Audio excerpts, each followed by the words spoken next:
You are listening to Jerry Royce Live Worldwide Podcast. Have you been hurt? Been backstabbed? Got a talking back team? Well, you're not alone. No. Escaping to another reality. Through Dominic Wilkins' good books. Good books, audio books, paperback, ebook, good books. Available on AuthorDWilkinsGoodBooks.com. Hi, I'm Tiffany Ryan Banks, inspiring actress from the DMV area, and you are listening to Jerry Royce Live Worldwide. Hey, this is QT Jenkins, actor and model, and you're listening to Jerry Royce Live Worldwide. You are listening to PositivePower21.org with Jerry Royce.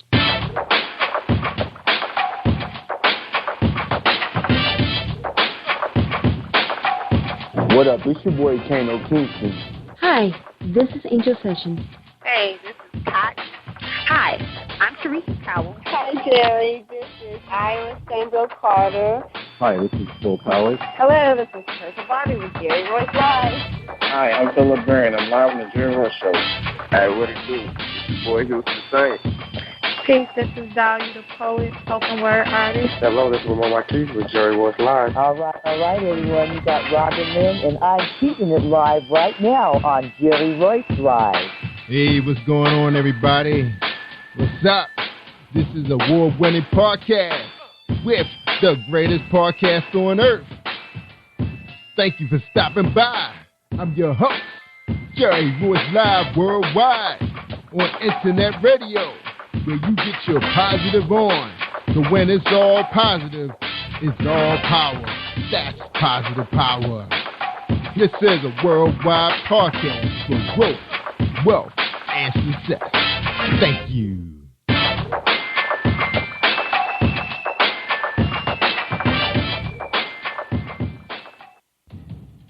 Think you know how drugs get in those little brown bottles? Think again. Set in the green hills of western New Jersey, inside the gilded halls of power of a U.S. pharmaceutical company where decisions are worth billions of dollars and human lives worth less.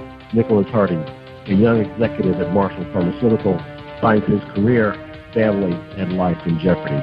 The Farmhouse, a suspense thriller novel by Bill Powers, published by Donna Inc. Publications, available at Amazon.com or DonnaInc.org. Go to Bill's webpage at www.authorBillPowers.com. Are you looking for the next great read? A book filled with love, passion, betrayal, and intrigue. The award-winning novel, Season of Change, by Tamika Patrice Kane, is sure to satisfy your literary sweet tooth. Check out this must-read book reviewers are calling uplifting and emotional, and exceptionally great read, deeply intense and thought-provoking. Order your copy today, available in paperback and ebook on Amazon.com or at www.tamikapatrice.com.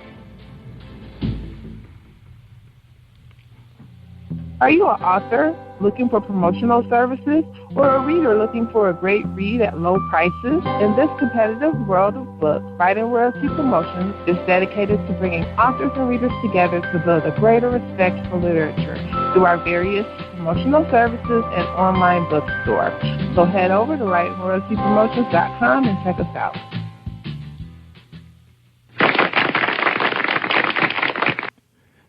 Thank you, everybody, for joining us, and welcome to PositivePower21.org. You're listening to episode 313. All right.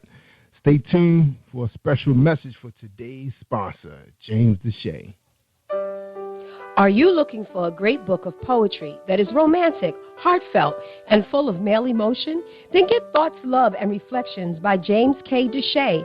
That's Deshay. Go to www.jamesdeshay.com. You will enjoy Thoughts, Love, and Reflections. You're listening to Jerry Royce Live Worldwide, and our guest tonight is Miss Tiffany Ryan Banks and QT Jenkins. They're playing in a new play, My Boyfriend's Wife, a stage play playing in Washington, D.C., starting on March 14, 2015. And Miss Tiffany Ryan Banks' bio reads, She's a native of Prince George's County. Always wanted to be an entertainer for as long as she could remember. She started performing in plays as young as the 6th grade, where she played Miss Who in A Wrinkle in Time. She also was a member in her high school Shakespeare club, where she performed in A Midsummer Night's Dream, Macbeth, and Romeo and Juliet. She has also been featured in short films called Choices and Banana Pudding, a pilot for a television show called Solomon's Song, and Chocolate City, the web series. On stage, Tiffany performed in Chicago with the St. Mark's Players and My Brother's Keeper, the stage play, Converted, Jam, Triple Threat, He Loves Me Not, and now My Boyfriend's Wife. Along with experience in fashion shows, modeling, and performing as a background dancer for a few artists, Tiffany Ryan has done it all.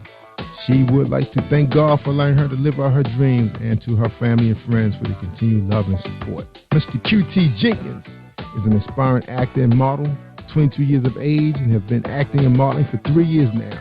He graduated from DeMatha Catholic High School in the year of 2010, and now he is currently a graduating senior at Bowie State University, majoring in communications, broadcast journalism, and minoring in theater.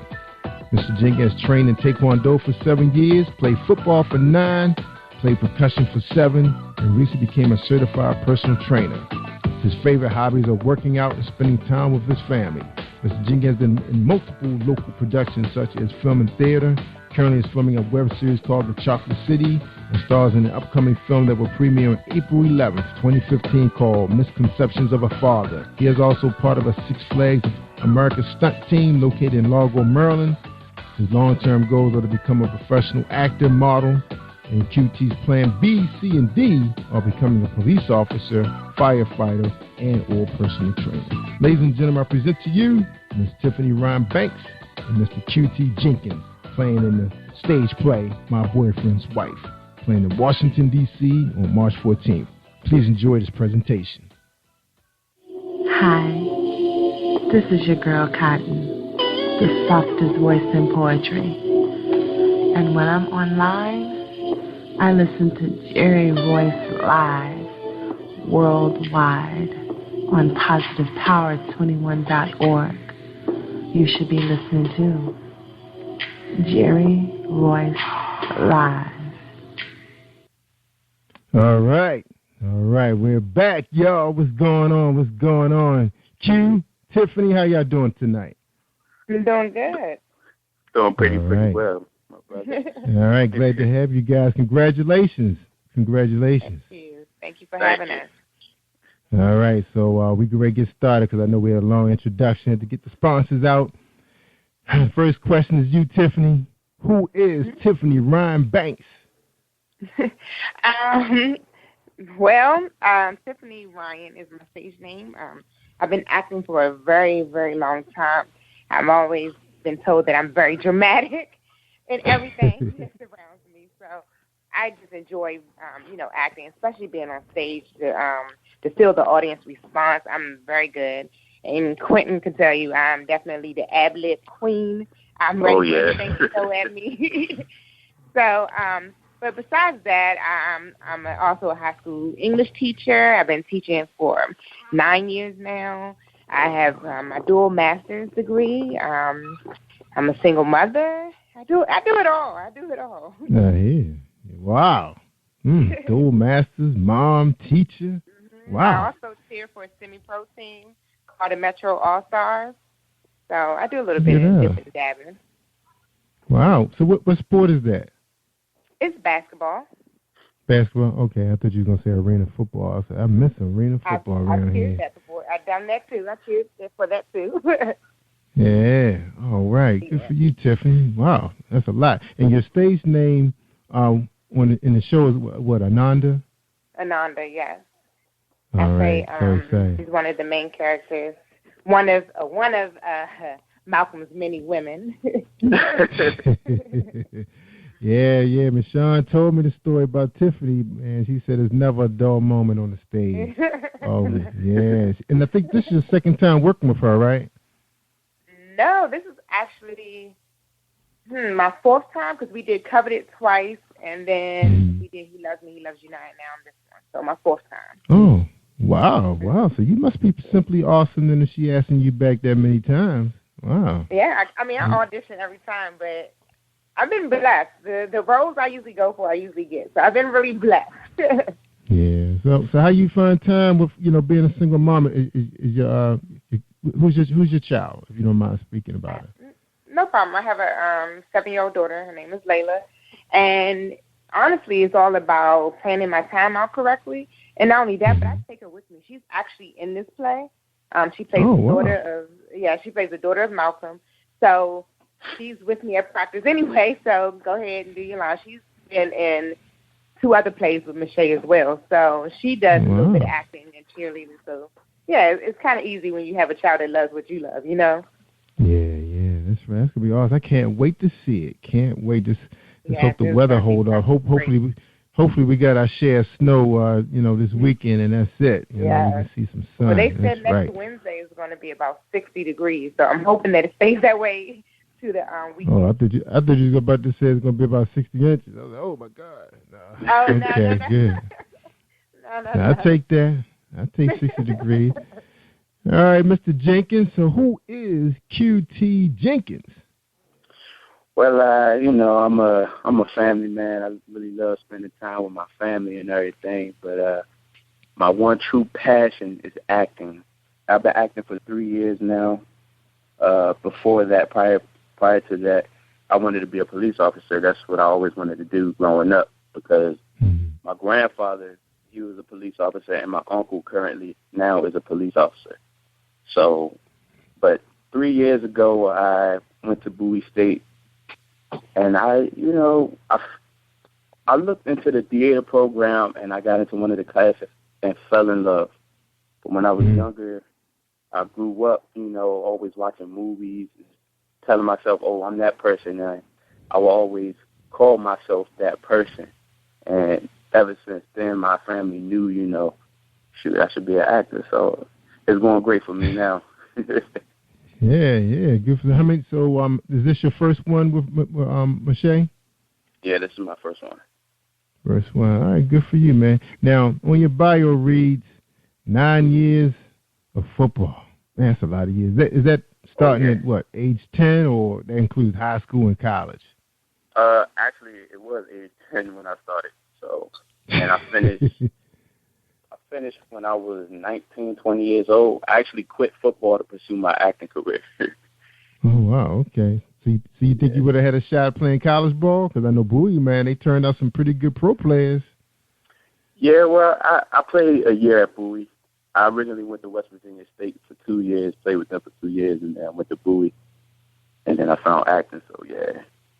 Yeah, so that was the Mountaineers? No, West Virginia State was a HBCU. They always get, mixed up with those, but no. Yeah, that's right. Because that's where Smith and Tavon Austin came from, the big school, the Mountaineers, right? Yeah. All right, cool. Yeah, they making some noise in the pros. They doing well. All right, but it's exciting, man. You guys being in this play, and especially you have professional careers. The police thing, man, I have a lot of friends went in the police force, man. I didn't have no desire to do that. But I did study martial arts for quite a few years, competed in college, on the team. Oh, really? Actually, currently, it was karate, but right now I'm actually cheering. Well, I have a program right now that I've been seeing for over 6 years. That's Taekwondo. My daughter's actually supposed to be working on her black belt this summer, looking to get into the Junior Olympics. She's pretty good, too, man. I don't remember her ever losing a fight, and that's fighting boys and adults. Yeah, she's pretty good. What? Yeah, I want to come check her out. That's good. So she's actually studying dance right now, so I'm trying to get her to stay focused with that because she's actually in a performance arts school. So I said, when you get done that, then we can, maybe summer program just to stay in shape, So we'll see, man. One step at a time. Yeah. I'm praying All right. for her. Yeah, man. And matter of fact, I have an opportunity to watch her perform. I think next weekend she's going to be performing in two dance programs, 2 dance sets, whatever they call them. Y'all know. Anyway. All right. Well, I want to talk to you guys about Chocolate City real quick. before we take our break. Chocolate. Now, you both were playing in Chocolate City? Yeah. Yeah. And the crazy is that thing what about that is, yeah, I've done. I did first season with them. So it was, and I did a stage play with them as well. We did Chocolate City, the stage play, and then this season I come to one of the practices, and there is Q. So, and it's funny because I did not expect to see him, and then he ends up playing my love interest again. So wow. Yeah. and Q, you pretty young cat too, man, aren't you? Yeah, I am a little bit. That's right. But Tiffany, you look good. Though. I'm looking at you right now. You look good. Oh. All right. Yeah. Now, yeah, you got to be looking good. They have this young cat, playing your love interest, right? Is that how it goes? Right. Yeah. Right. Keep yourself in shape. That is all right. Yeah. Now, I was talking to Michonne about you, Q. We was talking about this, how she keep the young guys motivated, and we was talking about this young cat. I can never remember his name, but she remembered his name because I remember him starting out playing in Madea movies, stage plays over at Morgan, and she remembered exactly who he was because now he's actually playing, doing some stuff with Tyler Perry now, and I think he's actually on a series. Young guy, light-skinned guy, where he has like a cross on his chest, like a tattoo. No, I don't know who that is. I think she said his name was Christopher Keys. I believe she said his name was Christopher Keys. Well, no, I don't know. He's been in the game for a really long time. I remember the guy when my wife and I first got married around 92, 93. I remember seeing him over at Morgan, and now finally we seeing him on TV. So he stuck out the game, man, for like 20-something years, and now he made it. He's actually doing, I think, a pilot with Tyler Perry. Yeah. So is that where you like to go, man? You looking to do? Are you trying to become an action star, TV, silver screen, the stage plays? What's your hopes right now? Hopes and dreams. Honestly, my hopes and dreams is to be on a big screen and doing, television shows.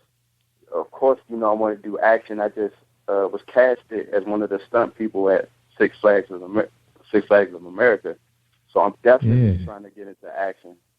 And, that is one of my dreams. I want to move down to Atlanta to try to, see what I can get into and then travel out to Cali a few times and, just try to expand my brand, That's right. Now, I'm hearing that everything is starting to happen in Atlanta, especially with the reality shows, but mostly a lot of the really good movies are starting to be cast in New Orleans. Have you thought about that, going to New Orleans? Really? Oh, I didn't hear that. I heard Atlanta, New York, and Cali. Nobody ever told me about New Orleans, but I'm definitely going to look that up. Yeah, man, because matter of fact, I can turn you on to this young lady who I'm friends on Facebook. She's always being cast for something. She stays busy down there, man. I don't think she's left town yet to work because if you think about some of your really good thrillers like Samuel Jackson, a few big-time actors, and even Denzel Washington, they played in some of your most successful dramas have come out of New Orleans, including True Blood. Remember that's cast there. Oh, yeah. And they did, plenty of season. Okay, I'm going to definitely look that up. Yeah, I was trying to think of the guy that played James Bond. I don't know why his name escapes me right now. But I remember it was like 2 or 3 really good movies came out of New Orleans.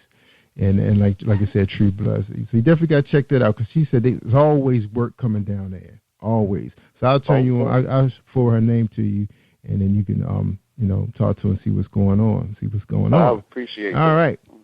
Yeah. Now we're gonna take a quick break, and we come back. We're gonna talk about the business of the stage play. What's going on behind scenes and all that good stuff. All right, y'all. Sound good? Yes, sir. Sounds great. All right. Here we go. We're gonna listen to our Book Buzz commercial with Tamika Kane. Are you looking for the next great read? A book filled with love, passion, betrayal, and intrigue. The award-winning novel, Season of Change, by Tamika Patrice Kane is sure to satisfy your literary sweet tooth. Check out this must-read book reviewers are calling uplifting and emotional. And exceptionally great read. deeply intense and thought-provoking. Order your copy today. Available in paperback and ebook on Amazon.com or at www.TamikaPatrice.com.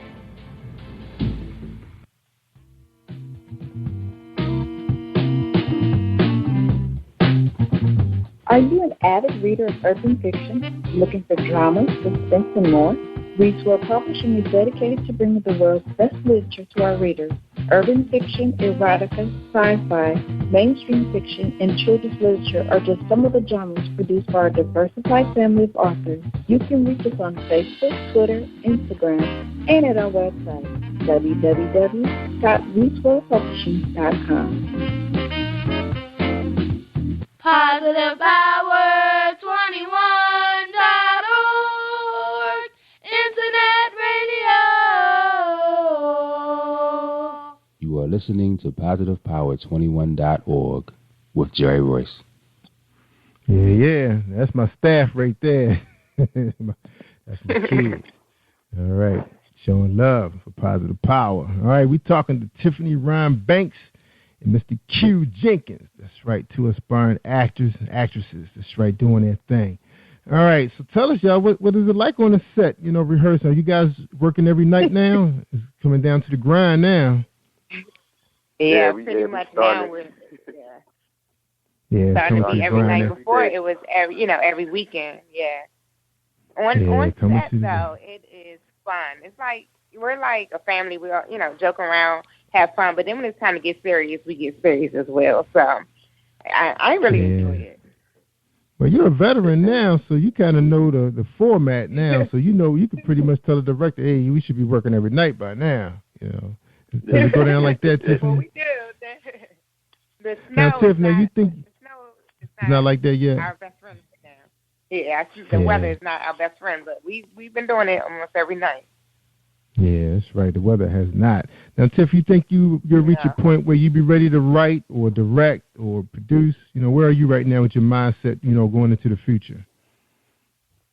What's funny? Before acting, writing was my passion, which is why I became an English teacher. I love reading and writing. And at one point in time, I did want to write. I did want to write books and do stuff like that.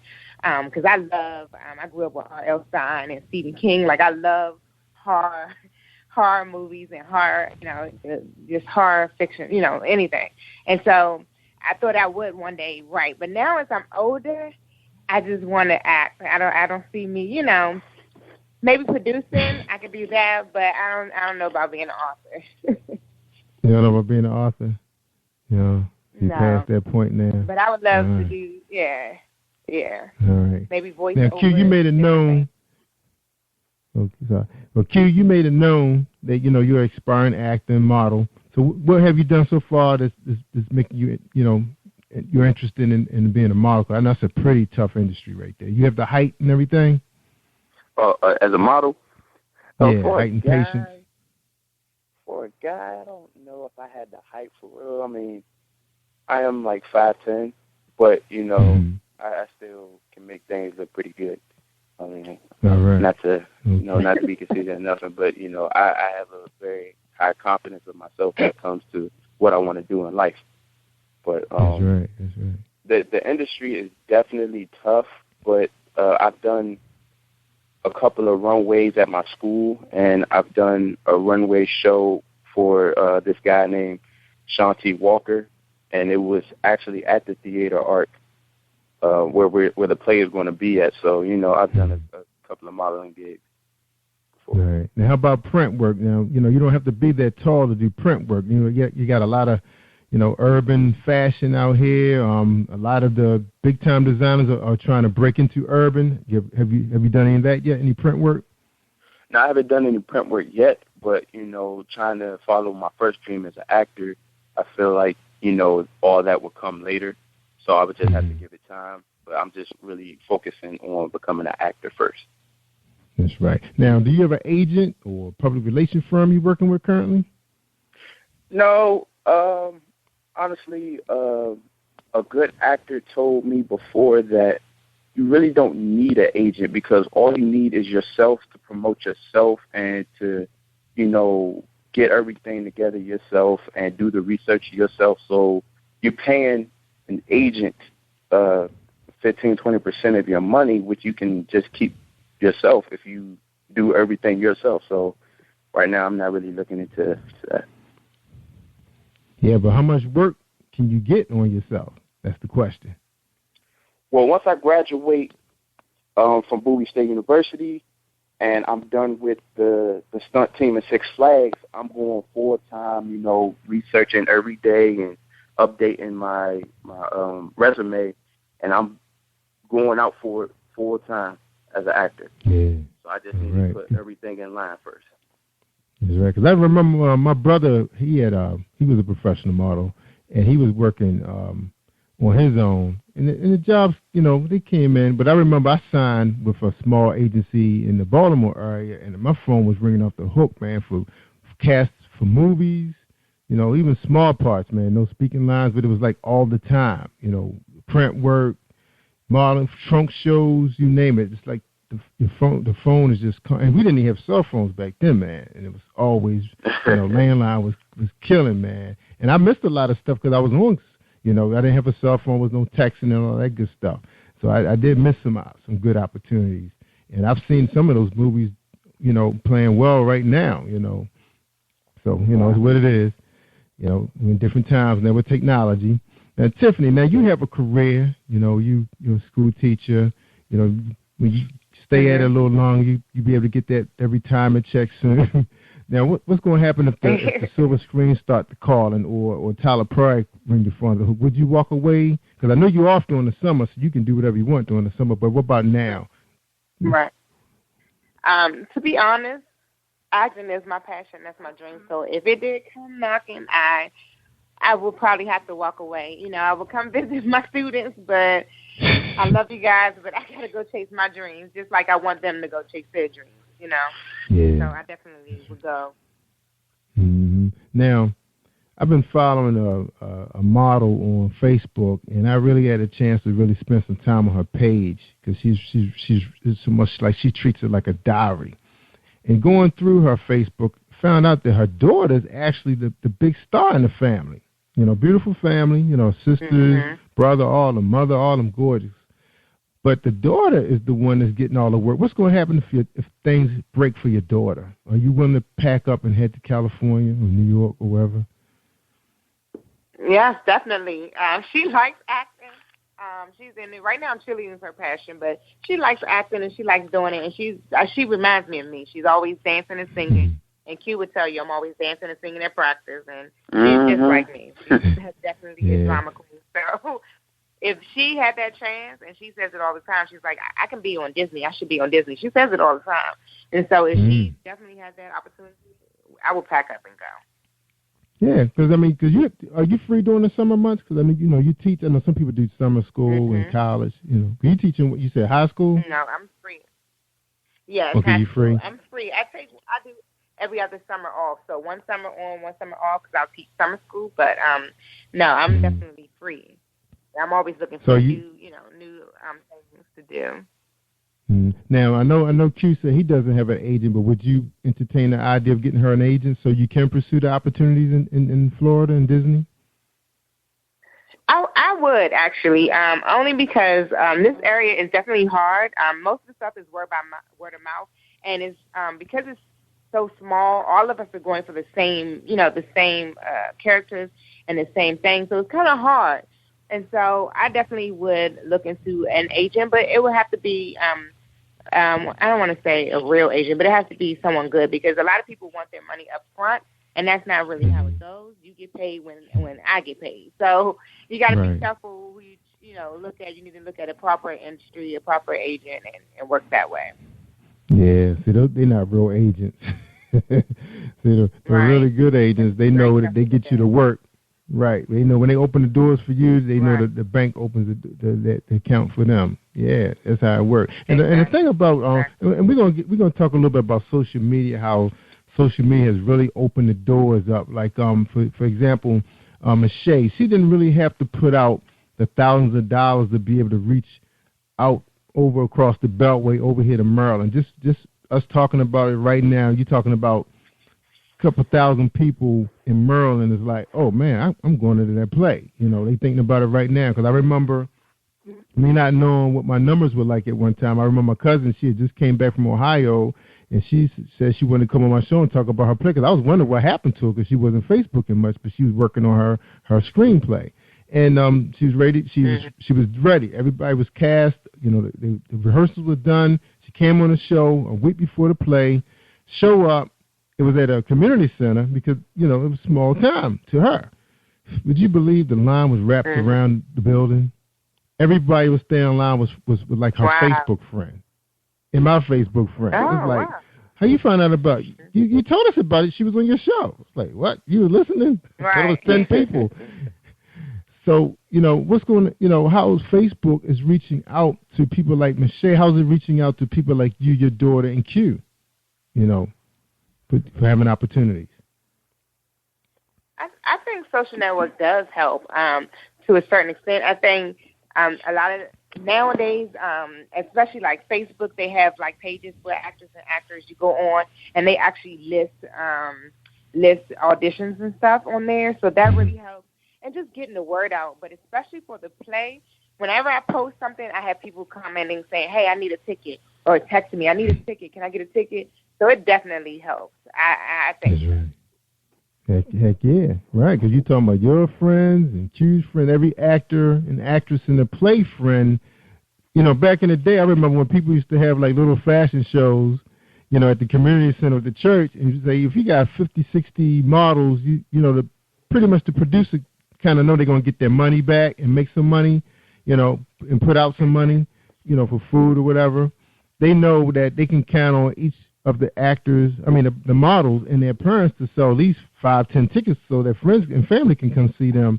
And you kind of look at that the same way for a play. You say, okay, at least they're going to sell tickets for their family and friends. I could break even. Now you don't even know.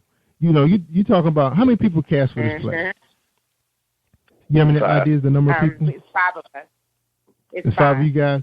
Right. Yeah. So if 5 of you guys, I'm not sure how many Facebook friends each of you have, but mostly everybody have pretty much over 1,000. That's a lot of people right there, if you think about it. Yeah. So it could be a phenomenal thing, you know, and I think this might be the reason why Michelle is so successful right now, because she has a huge following on Facebook when it comes to her books, you know, and then people have an opportunity to see the characters come to life. You know, how powerful is that? You know, is that blowing your way, Q? How you feel about that? Social media? Yeah, I'm definitely excited. You know, the social media thing, I think it's a wonderful idea of getting everything out.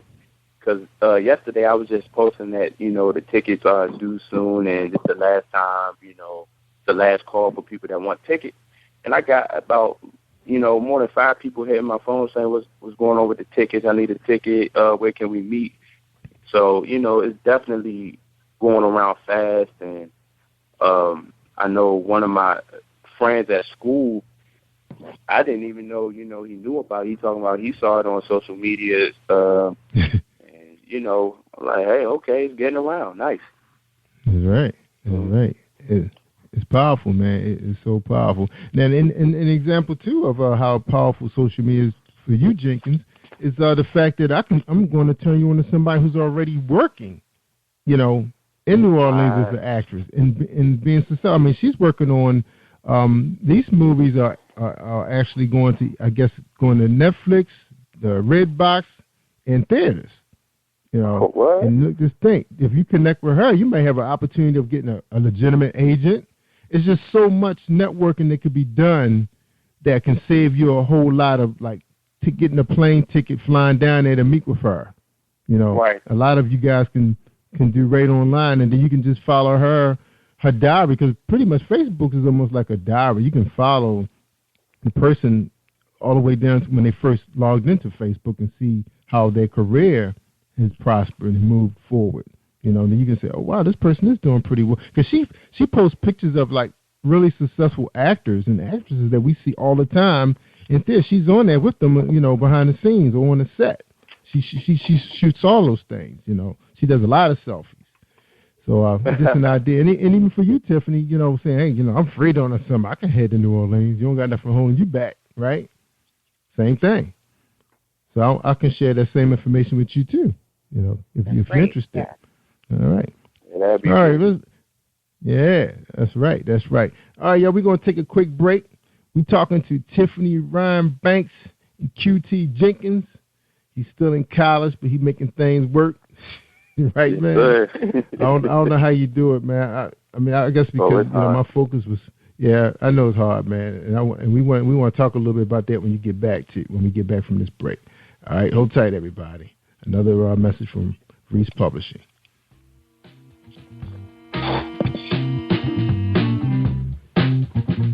Are you an avid reader of urban fiction, looking for drama, suspense, and more? Reads World Publishing is dedicated to bringing the world's best literature to our readers. Urban fiction, erotica, sci-fi, mainstream fiction, and children's literature are just some of the genres produced by our diversified family of authors. You can reach us on Facebook, Twitter, Instagram, and at our website, www.readsworldpublishing.com.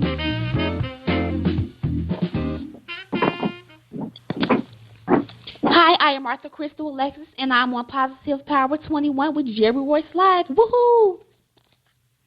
All right, we're talking to QT Jenkins, Mr. Jenkins, Quentin, and Tiffany Ryan Banks. All right, Q, man, you in college, man. Man, I could barely handle a part-time job in college at the same time. How are you doing it, man? Tell us, what's your secret, man? Man, it's just been going through with it for years. I'm just focused on trying to get out and also just handling my business as, trying to get my career going for myself. Because honestly, I pledged on making Sci-Fi Fraternity Incorporated, and doing that, it helped me realize I have more time than I think in a day, so I can manage my time better and try to get things done. Because I also work too. I work from 8 p.m. to 4 a.m.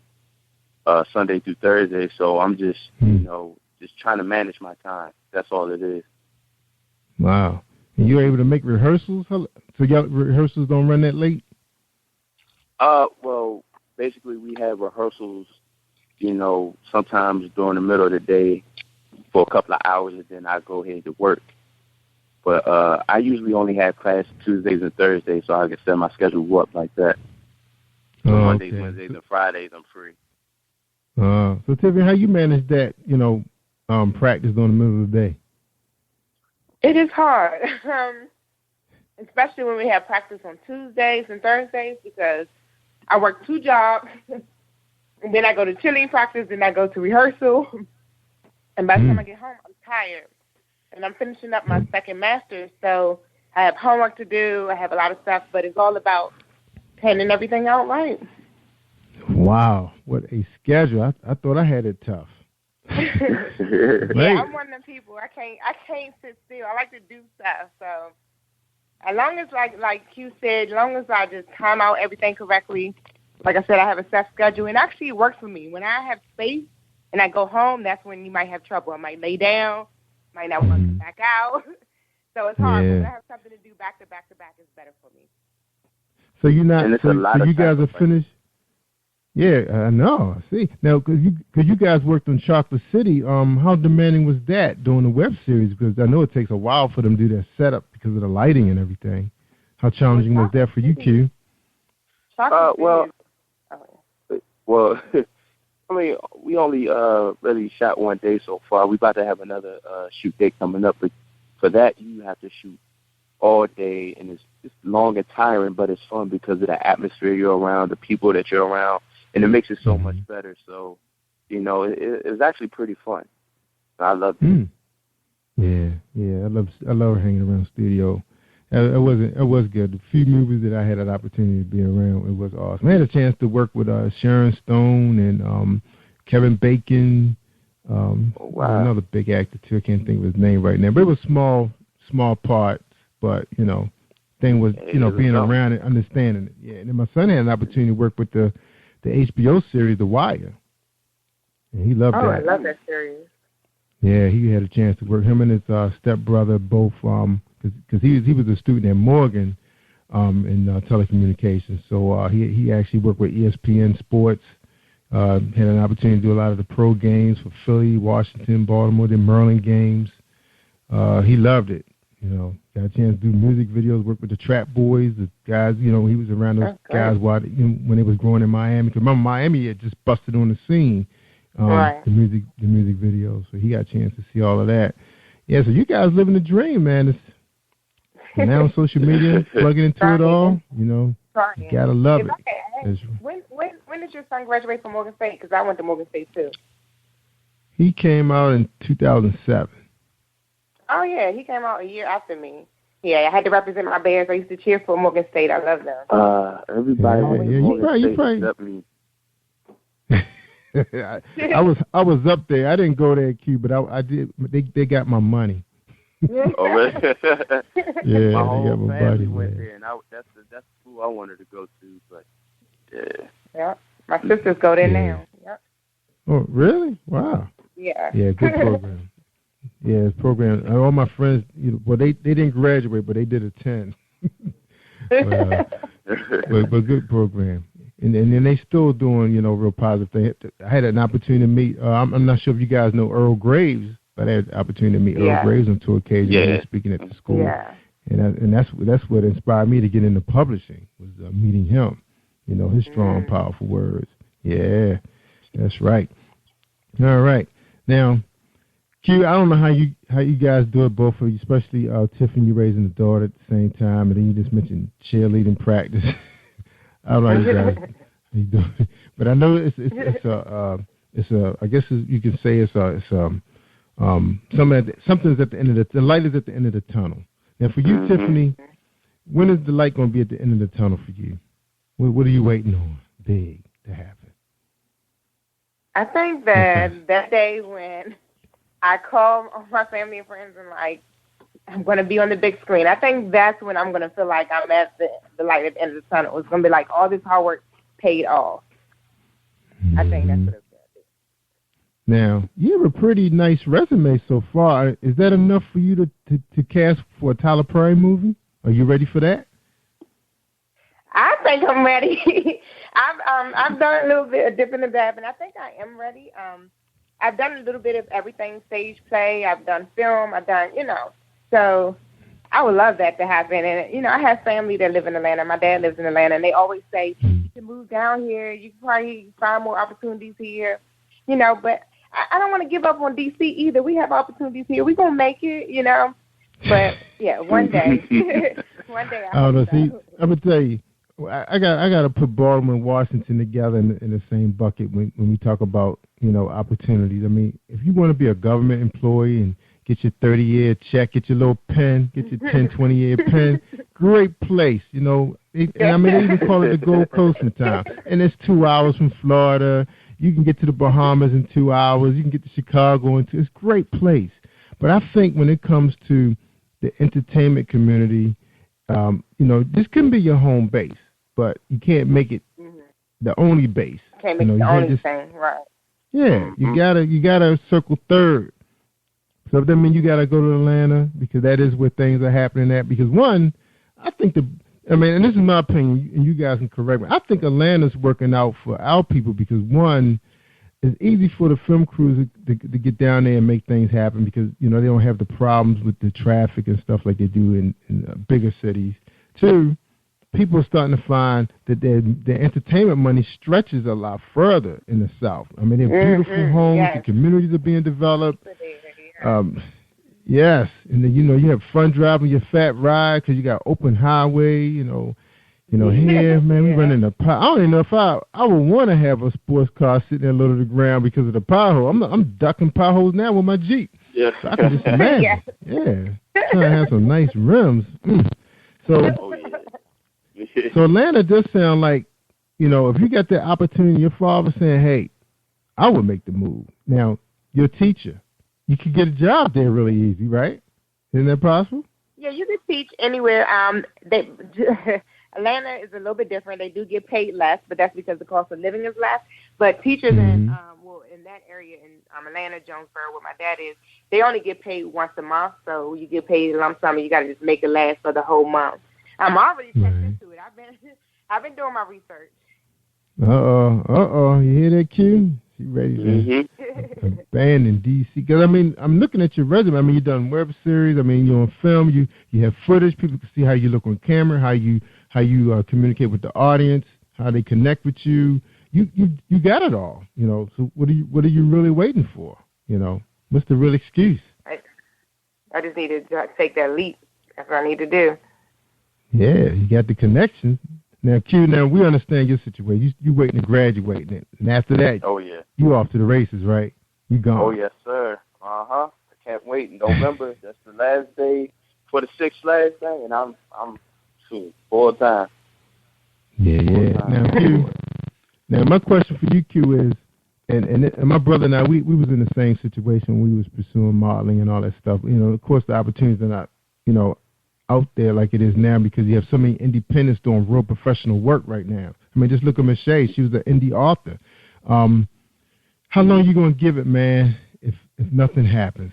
What's your time frame before you say, okay, let me go ahead and sign up for the police academy or become a firefighter or open up my own gym?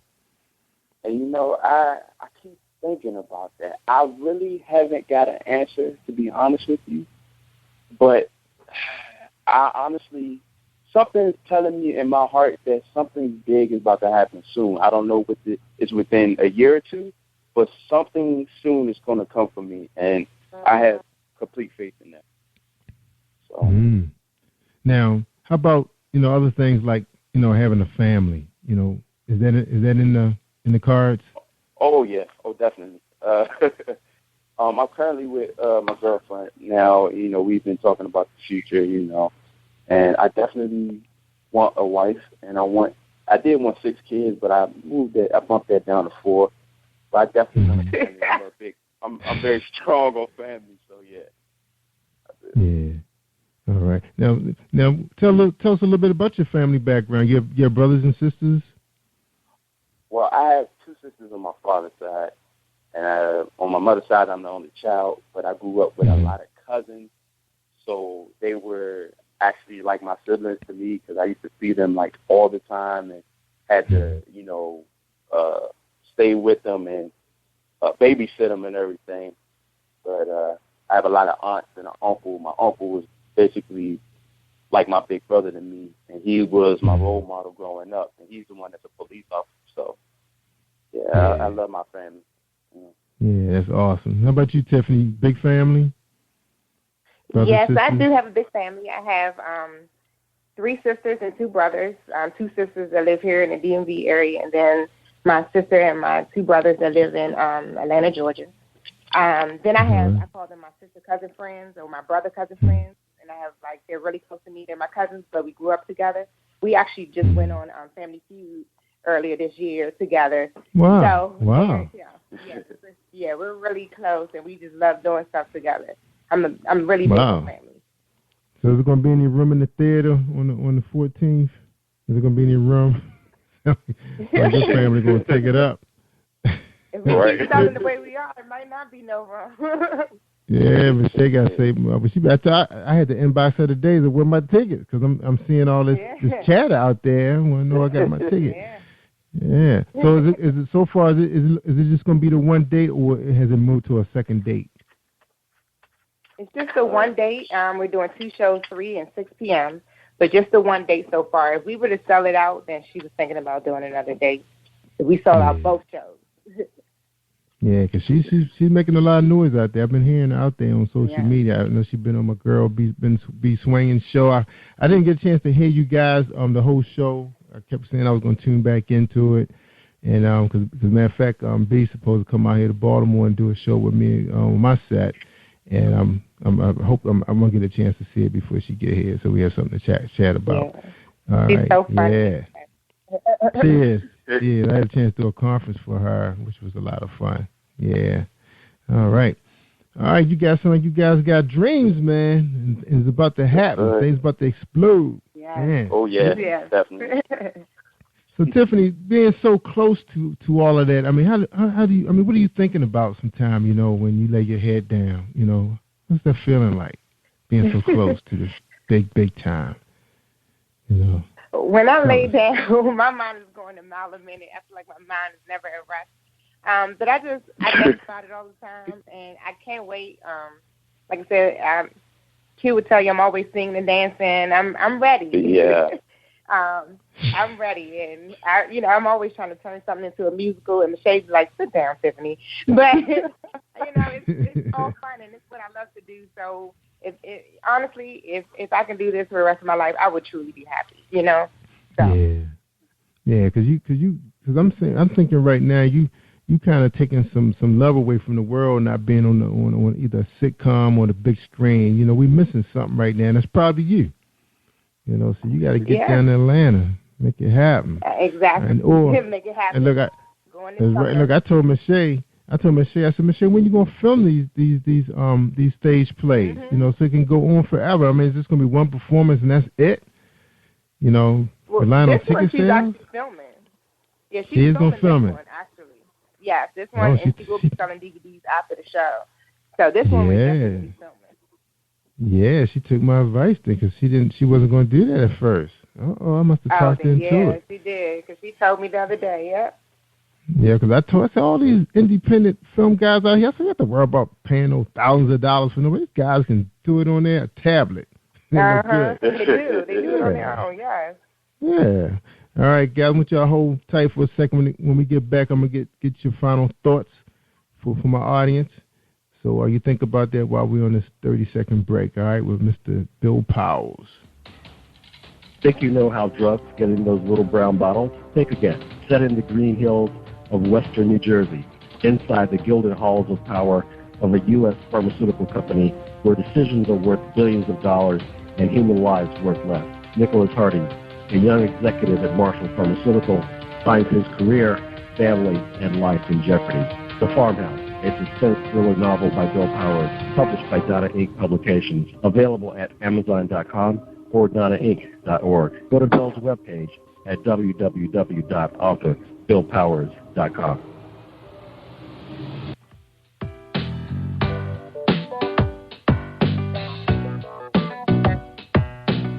Hey everyone, this is Tanika Gonzalez, spoken word poet. Whenever I'm online, I'm always listening to Jerry Royce Live. You can find Jerry on www.spreaker.com. Positive Power 21.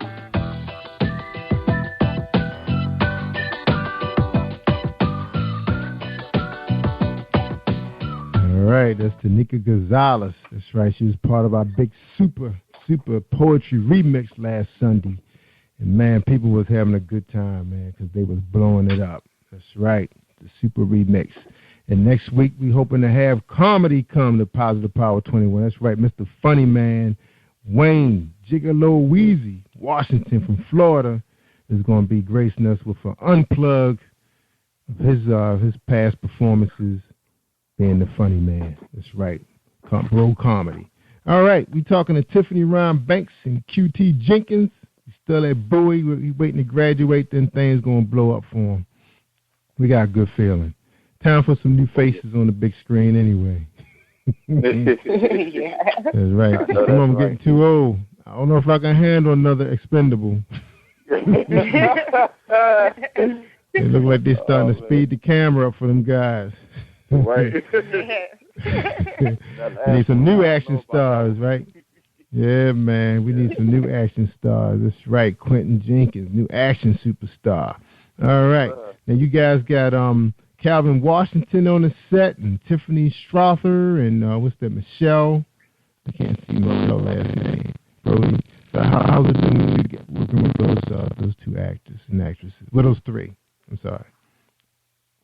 How's it been, Tiffany? You been professional? It's great. Again, like I said, it's kind of like having your own family. You get used to them because you see them so often, so you kind of, they help you make practice easier.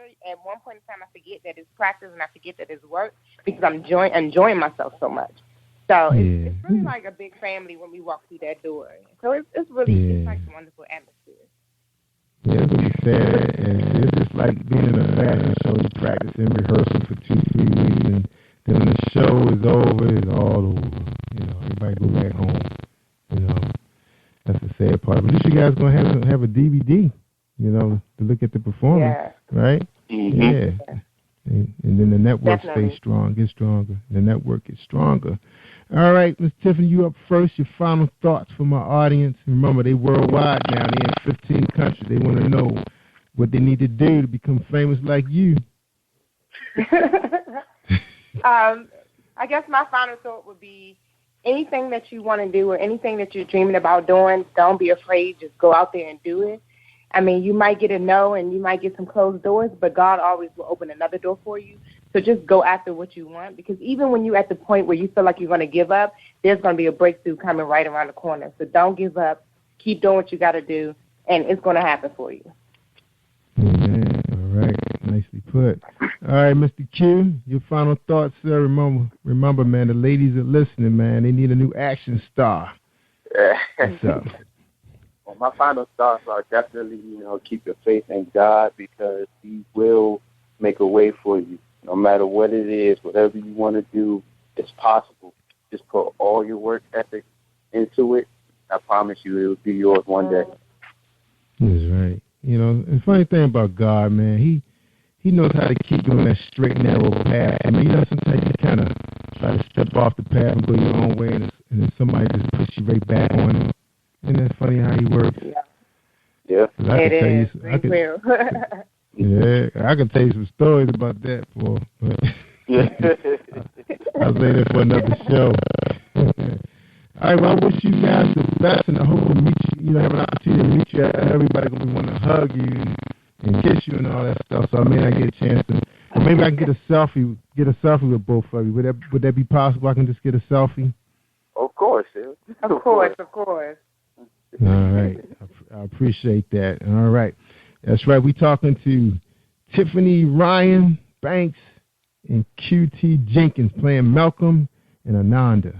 It's going to be exciting. I can't wait to get my copy. Now, did she say it's going to be available on iTunes and Amazon? For us to like to download stuff. She didn't I don't know. tell us. I have a DVD player. She did say so? Yeah, she didn't tell us that, but I'll definitely let her know that, because I agree. Not a lot of people have DVD players. Everybody does everything do electronics and stuff. So I'm pretty sure she's gonna make a way. She already knows. Everybody was excited about buying your tickets, because now you go on your iPassport. You don't need to have like real tickets to come to the show. So we definitely making upgrades and doing everything technology wise. But yes, definitely. That's right. We're going to make Mache a millionaire. Yeah. That's right. So she could be the next Tyler Perry and be producing, some big, well, she don't have to worry about the big screen no more. Everybody like to stay home. Well, I don't even want, I'm scared to go to the movie. I'm afraid the Batman guy might show up. I don't even like sitting next to nobody. Yeah, that was scary. I don't even like sitting next to people when I want my own space. That's why I got every room in my house comfortable with something soft for me to sit on in my little blanket. I know that's right. Well, yeah, I like going to the iPic Theater where I have my little recliner chair and everything and food. I like that kind of stuff, Yeah, right. They don't have that many of those here in the Baltimore area. I think it's just one, and everybody can't get in at the same time. It's the one I go to. Yeah, that's right. All right, guys. I just want to let y'all know, I want y'all to keep this in mind now.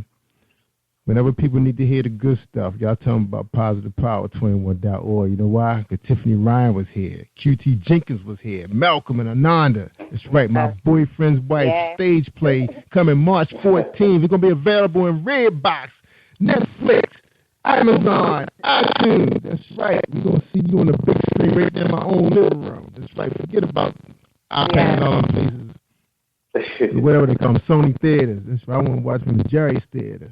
All right, guys. Thank you so much for coming on my show. I really appreciate you guys. Were simply awesome. All right, y'all stay awesome now. Thank you so much for having us. All right, thank you for having us. You're welcome, and I'll see y'all on the 14th. This is Jerry Royce Live worldwide on PositivePower21.org and Spreaker.com/PositivePower21. Take care, everybody, and come out and stream with me on demand, tenfold. Thank you for tuning in to Jerry Royce Live on PositivePower21.org and Spreaker.com/PositivePower21. This is a Royce Enterprises production. And don't forget about replay on Facebook.com/Jerry Royce Live.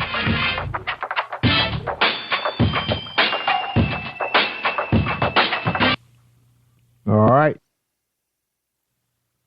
Have you been hurt?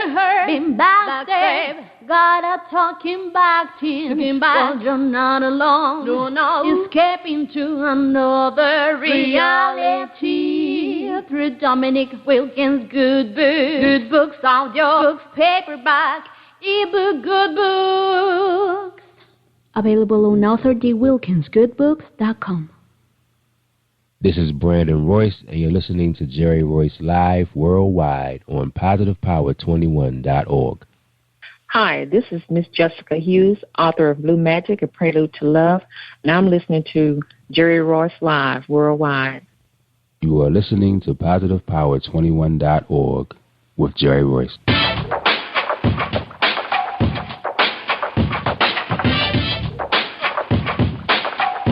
What up? It's your boy Kano Kingston.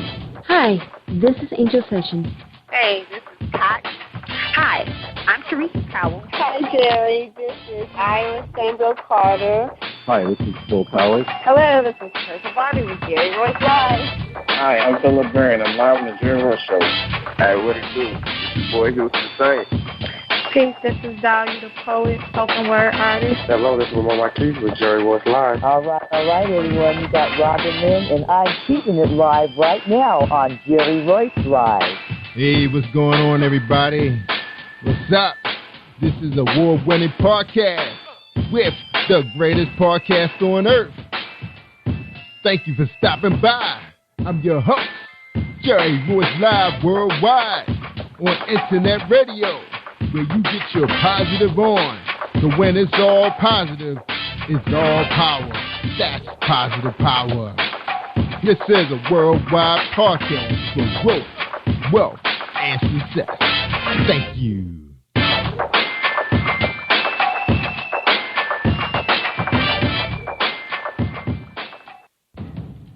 Think you know how drugs get in those little brown bottles? Think again. Set in the green hills of western New Jersey, inside the gilded halls of power of a U.S. pharmaceutical company where decisions are worth billions of dollars and human lives worth less. Nicholas Harding, a young executive at Marshall Pharmaceutical, finds his career, family, and life in jeopardy. The Farmhouse, a suspense thriller novel by Bill Powers, published by Donna Inc. Publications, available at Amazon.com or DonnaInc.org. Go to Bill's webpage at www.authorBillPowers.com. Are you looking for the next great read? A book filled with love, passion, betrayal, and intrigue. The award-winning novel, Season of Change, by Tamika Patrice Kane, is sure to satisfy your literary sweet tooth. Check out this must-read book reviewers are calling uplifting and emotional, and exceptionally great read, deeply intense and thought-provoking. Order your copy today, available in paperback and ebook on Amazon.com or at www.tamikapatrice.com. Are you an author looking for promotional services or a reader looking for a great read at low prices? In this competitive world of books, Fighting Royalty Promotions is dedicated to bringing authors and readers together to build a greater respect for literature through our various promotional services and online bookstore. So head over to WritingRoyaltyPromotions.com and check us out.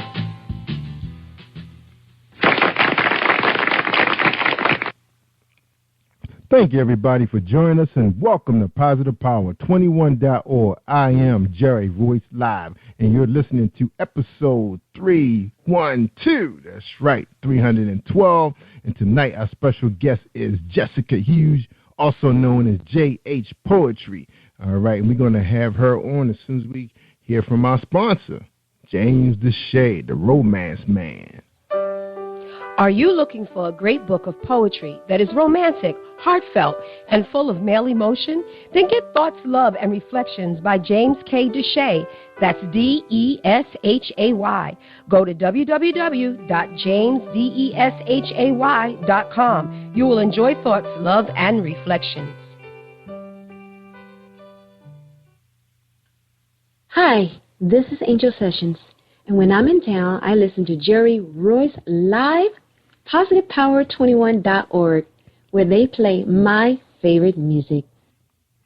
That's right. We play Angel favorite music. That's right. Gospel Sunday. You got to tune in.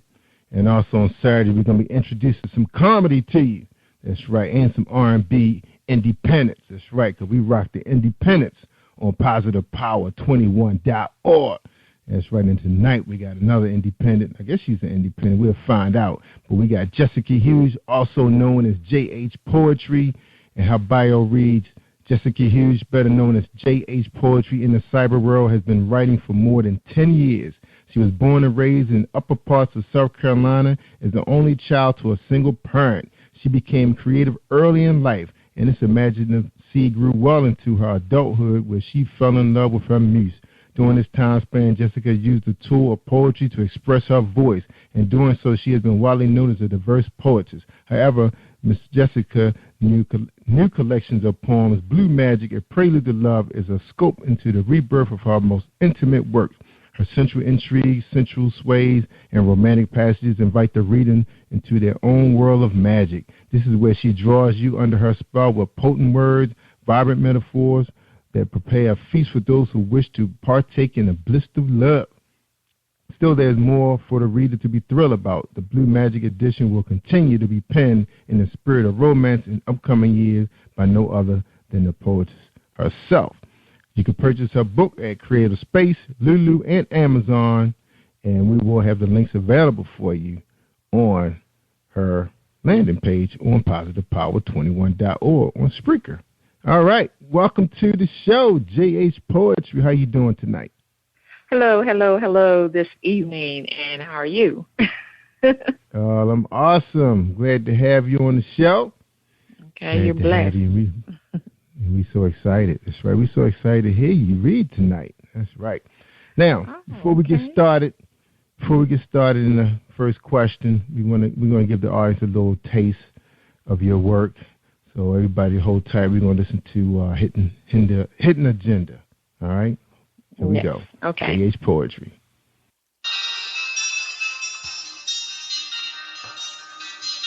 Most of my life I have found refuge in my own prison. Even when my heart was plagued by many faces, they came to reside like serpents for a short while until their mission was complete.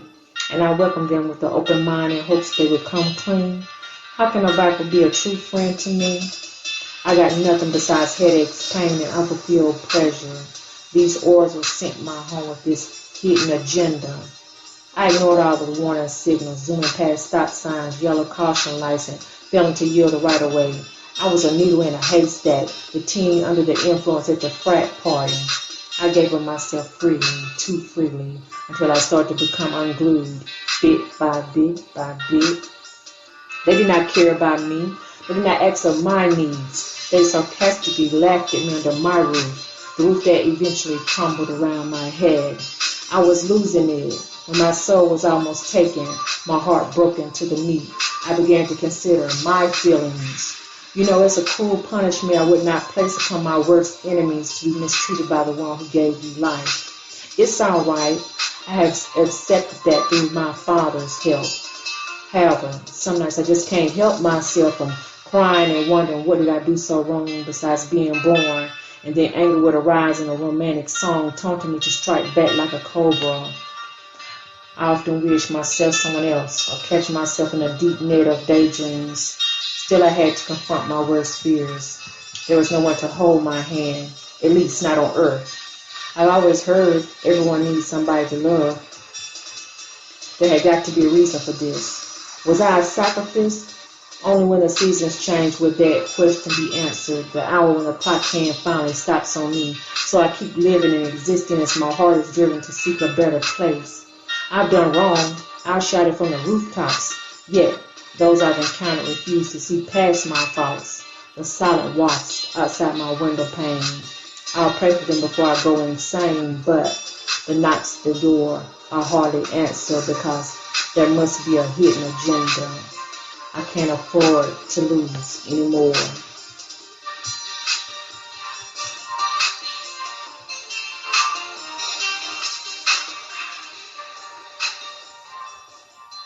Hidden agenda. Ooh. Bringing the fire, nice. Bringing the fire, right? Yeah, I hear you. Okay. I hear you. All right. So, and we got a lot of questions for you, but the first question is going to be, who is J.H. Poetry? That's a good question, Jerry. I tell you, it's so many multifaceted areas about me in my private, personal, and professional life that sometimes I don't know who I am, but I think I finally nailed it. And even though poetry's always been there with me, I think I finally know who I am, and I am a diverse poetess. I speak and I write from experience, but I got a great imagination too, so I throw some of that in. But a lot of it is experience, and they'll be like, wow, really? I'm like, some things I just can't even write about. You understand what I'm saying? But it stems from my Christian background, my upbringing, like I said, just everyday life and then past experiences, because, you know, I'm getting on up to a little bit. We're not going to tell my age, but yeah. So that's me. And being the only child, you know, I grew up in the hood, in the South, the dirty, right? So in a deep, well, I would call it, you know, the deep South. So and I lived in the neighborhood where it was a lot of other children, but still sometimes you get a little lonely when you're the only child. So my imagination grew a lot. And when I grew up and got my 20s, I only had one son. And I only have one child. I'm the only child, and he's the only child. And so with him, his experiences growing up, I often try to teach him how to enjoy self, you know, and with that, and how I learned to, you know, people sometimes don't know how to get along with themselves and enjoy themselves. And in doing so, I kind of found that my joy writing, when I couldn't have a sister or a brother to talk to, and I learned to write out my feelings and express my frustrations and my hopes and dreams. So that's where it stemmed from, and then it grew it grew into this beautiful monster, I would like to call it. So, you know, it can be so crazy at times, you know. Just manicky. But I love it, you know. I can't do without it. Yeah. I hear you. That's hot. Now, your son, how old is your son now? He's 21. Yeah. 21. So he's 21. Yeah. He's still a baby, and he is trying to get into the rap industry, which I don't really particularly support, but if that's what he wants to do, go for it. But, you know, I'm a big rap fan, you know. I like some hip-hop, but the rap I ain't too much into, but well, you know, a lot of people say that rap and poetry is, you know, kind of connected in a way. Well, you know, and I thought about that, and I was like, oh, you finally got this from your mom. That's right. Like, he just put his own spin on it. Right. So I thought about that too. I was like, well, you know what? He might flip that one day and sing, because people don't know things about J.H. or Jessica Hughes, that I also was a singer before I started writing. I actually wrote lyrics to songs. Yes, I have demos and where I was singing. I was an R&B singer or aspiring R&B singer, and because of certain things in my life, I did not pursue that career further. But I never stopped writing. I wrote my own songs, and I have copyrights to 6 of them. So that's something people don't know about me. So a lot of times I have a lot of musical or musicians who are my Facebook friends, and I bet people wonder why, but that's the reason why, because I love music too. That's another passion of mine. But of course, you kind of took over. Let me ask you this: you think Positive Power will get an opportunity to hear your music? Well, I mean, I like to put good product out there, and I'll put it that way. So we're not going to do Positive Power like that until it's ready. Okay. You know. All right. So now you're ready to pursue music again. Is that what you're saying? I know. I think I'm gonna let my son take over with that. You know, let's see where he goes with it. You know, I'm gonna stick with my poetry. I know I stick with that. I'm comfortable with it. We got this cozy relationship, so yeah. Yeah, I like it. I mean, I like what's going on with spoken word. You know, now people, you know, they land some really good tracks. You have some great producers out there that's, you know, working under their own independent, you know, labels. And, you know, it's affordable. You got the equipment now. You know, you can produce some really good stuff. You're right. You might talk me back into it, Jerry. You might talk me back into it. You know, I thought about it, and I was like, this is sounding good. I have listened to a lot of spoken word artists, and they are good. But I'm not, I'm not really, I'm not experienced in spoken word. So I listen, and I'm trying to also learn from them. But I can see where the music and stuff is coming in. They just like spitting it with the beat, and I'm like enjoying it also. Yeah. I love it. I've been enjoying pretty much everybody has their own flow, which, it takes time to find your style. Because, of course, you're going to listen to some people. Because, like, right now, I'm following a spoken word artist now. She just got started, just coming out of the gates. But I love her style. And, and I remember her saying she's been listening to people on YouTube. But she found herself already, which is, I guess, is pretty unusual, in the arts. You find your style, pretty fast. Right. So, right. Yeah. Because I'm as in my bio, I'm a diverse person. I would like to say it use another word, flexible. So, I write from dark to light. And with this book, Blue Magic, A Prelude to Love, I'm actually sticking, and I'm so proud of myself, I'm sticking to one subject, and I want to carry on a second edition with this book because it's something that I really I enjoy writing all types of poetry. But with this one, I'm kind of sticking with the love and romance, and I don't know, maybe I'm leading up to something. What you think, Jerry? But I'm sticking with this, and I'm moving towards, because I used to write very dark, if you didn't know that. And I did. And as time went on, and I became friends with more spiritual and I would say light poetess and poetry writers, and I was like, I can do this. And I can do this, and I can do it better. No, I'm just kidding. But I can, and I did.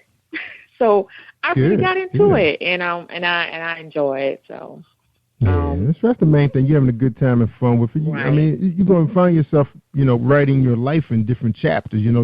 And I've heard that all the time. Poets start off dark because that's where they are right now, and it's maybe the place you are in now, and is love. You want to. Sell people on love again, which we don't hear enough of. We need it, in this world we are in now. Oh, you got that right. Kudos to you. Good for you. Thank you.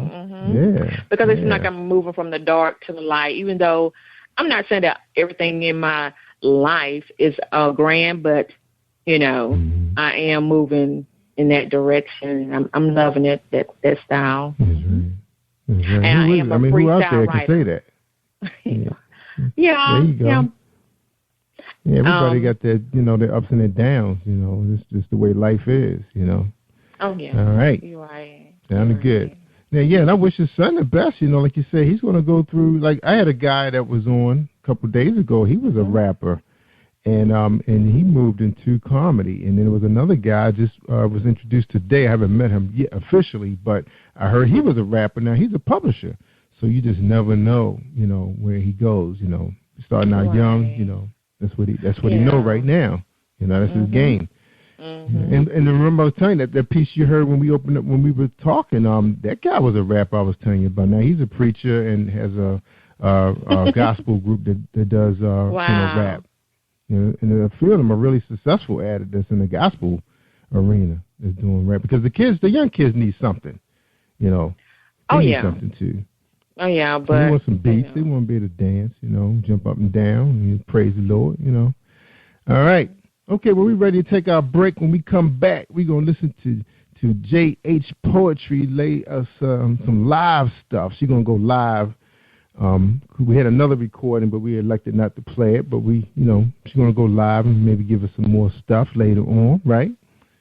True that. That's right. Okay. Because I'm not sure if you heard the Super Poetry remix that we had last Sunday. And, man, people have been excited about it. And we've been playing that around the clock, so we might play it again tomorrow night. All right, Friday night, Super Remix Poetry, 12 poets. So we hope to include you with that group. Okay. I want to be there. All right. Okay. All right, y'all. We're gonna listen to a piece from Marilyn Dunn from Music Buzz for today's show. Here we go, Marilyn Dunn and her husband Kevin. Hi, I am recording artist Marilyn Dunn from St. Louis, Missouri. If you are looking for some soul-stirring, anointed, spiritual, and heartfelt music, visit my website at www.marilynndunnministries.com.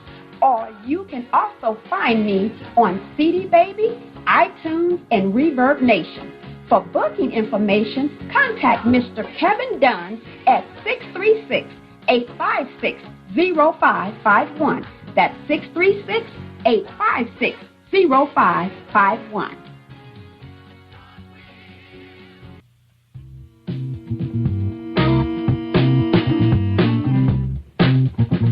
Are you an avid reader of urban fiction, looking for drama, suspense, and more? Reads World Publishing is dedicated to bringing the world's best literature to our readers. Urban fiction, erotica, sci-fi, mainstream fiction, and children's literature are just some of the genres produced by our diversified family of authors. You can reach us on Facebook, Twitter, Instagram, and at our website, www.readsworldpublishing.com.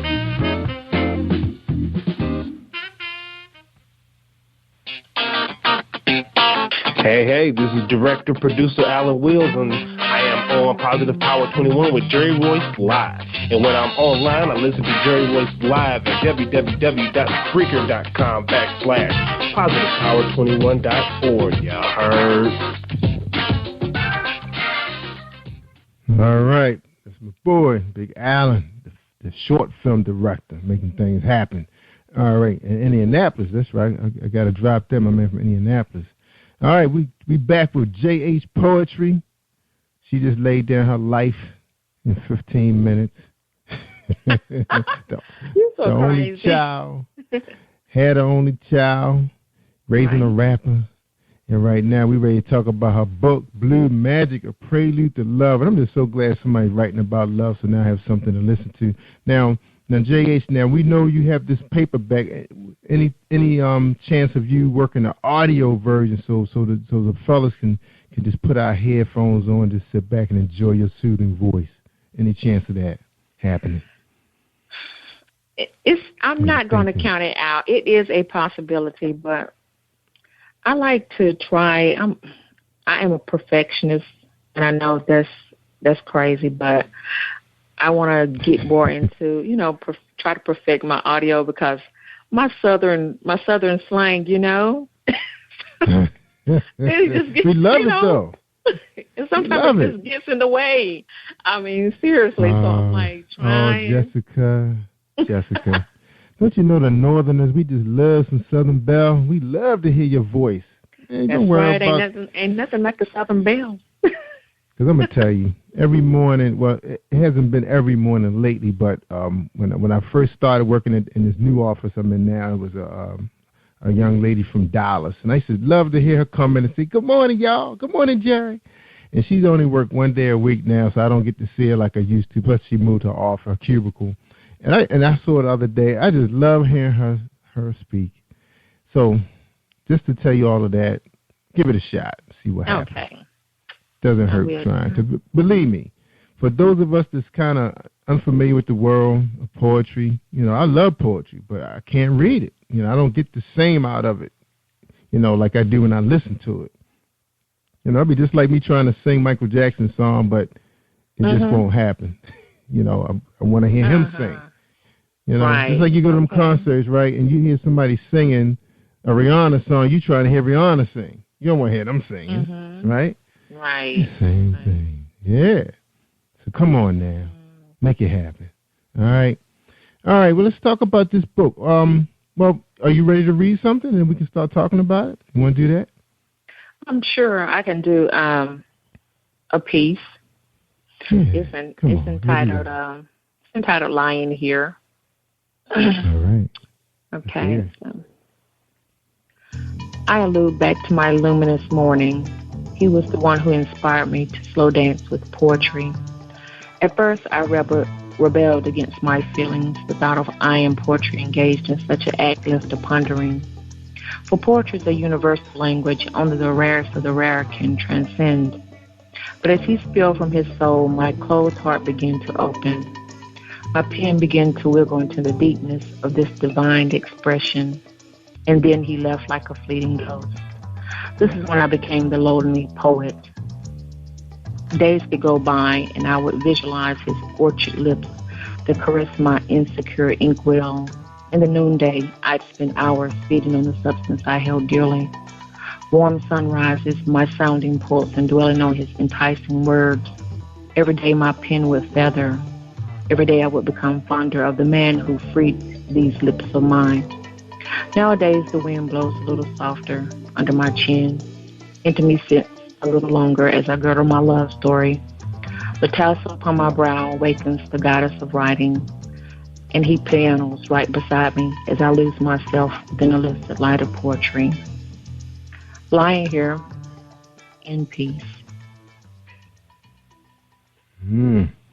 Beautiful. See, I like that. Yeah, and I've been laughing too much, and so my voice is very, But anyway. You sound good. Take my word and plus, for it. it's getting late, it's getting a little late, and my voice is stronger in the morning. All right, so I mean, you got to hit the studio early then when you drop it. See, I'm a former singer, so I know that. I'm like, oh my gosh, my voice is a little weak, but anyway, I think I did all right. Yeah, I enjoyed it, but I think the other guys out there, I think I could speak for the other gentlemen out there that's listening. Mm-hmm. Yeah, that's right. Listening. Well, thank you. Worldwide now. Yeah, I love it. All right, let's talk about it now. Mm-hmm. What was that piece about? Well, it goes way back. And actually, it was another poet. He was a male poet when I first started writing. And I would post my poetry in groups. And he's, it's funny how one thing leads to another, but he said something that wasn't nice. I'll put it that way about my poetry. And from there, I'm the type of person, person tell me, you can't do this, you can't, you're no good at this. And I'm like, okay, I'll show you. And at the time, he was I think he was the moderator or something of the group. And I had just kind of started really getting into poetry groups and stuff and writing in poetry groups. So, and learning form and style and all that, format and style and techniques and different, the different genres or whatever poetry. So I was just really writing out my feelings, basically. And after he said that, it kind of hurt my feelings. So I was like, I'm going to show him. And from there, I began to do more research, which I was slacked on that, but I did more research, and I became better, and I grew and did more writing and grew, and I was like, okay, now what? I come back, and I did, and then I posted again in the group. Maybe it might have been a whole year, and people were like, "Oh man, I really like this." And I got all kind of nice comments, and I was like, "Really?" Oh, wow. So I'm finally learning this art, because it takes time, and it takes effort, and you really have to love what you're doing to keep doing it and trying to perfect it. And sometimes life does get in the way. You don't have, you can't do as much as you would like. But at that time, I was growing and really doing a lot of research on different styles of poetry. And I did a couple of pieces in the group, and that's where that come from. Ain't that something where that poem right there stemmed from? And a lot of times I go back. That's a throwback. I go back and I redo. Some might be something simple out of one poem. I'll go back and look at it and be like, what in the world was I thinking when I wrote this? I'll go back and redo the whole thing back over. So I think a lot of artists do that. Mm-hmm. Yeah, we do that all the time. I mean, graphic designers, you name it. All right, Jess, you ready for another piece? We're ready for another piece. We don't want to run out of time. Oh, my goodness. Let's see. Okay, let's see. I'll take more love. Take care of love. Cuddle with it. Coo its lullaby. Trace it in the sky among the tender night air. Be love. Give it as a treasure, the antique of a golden age. Be brave as the tales, fables, and nights you speak of. Bury it within your soul so it will be available 24/7. And the portrait you portray will be more beautiful than ever when it is shown with love. Whisper to your spouse, causing your intimacy to prosper, as lovely as a rose. Love makes us better people. The world exists longer. It is free, yet so worthy. And what's put at its top is that it goes nonstop. Make it desirable as a chocolate sweet. Dream its dream and live it fully. Do it for you. Do it for me. But most importantly, do it for thee.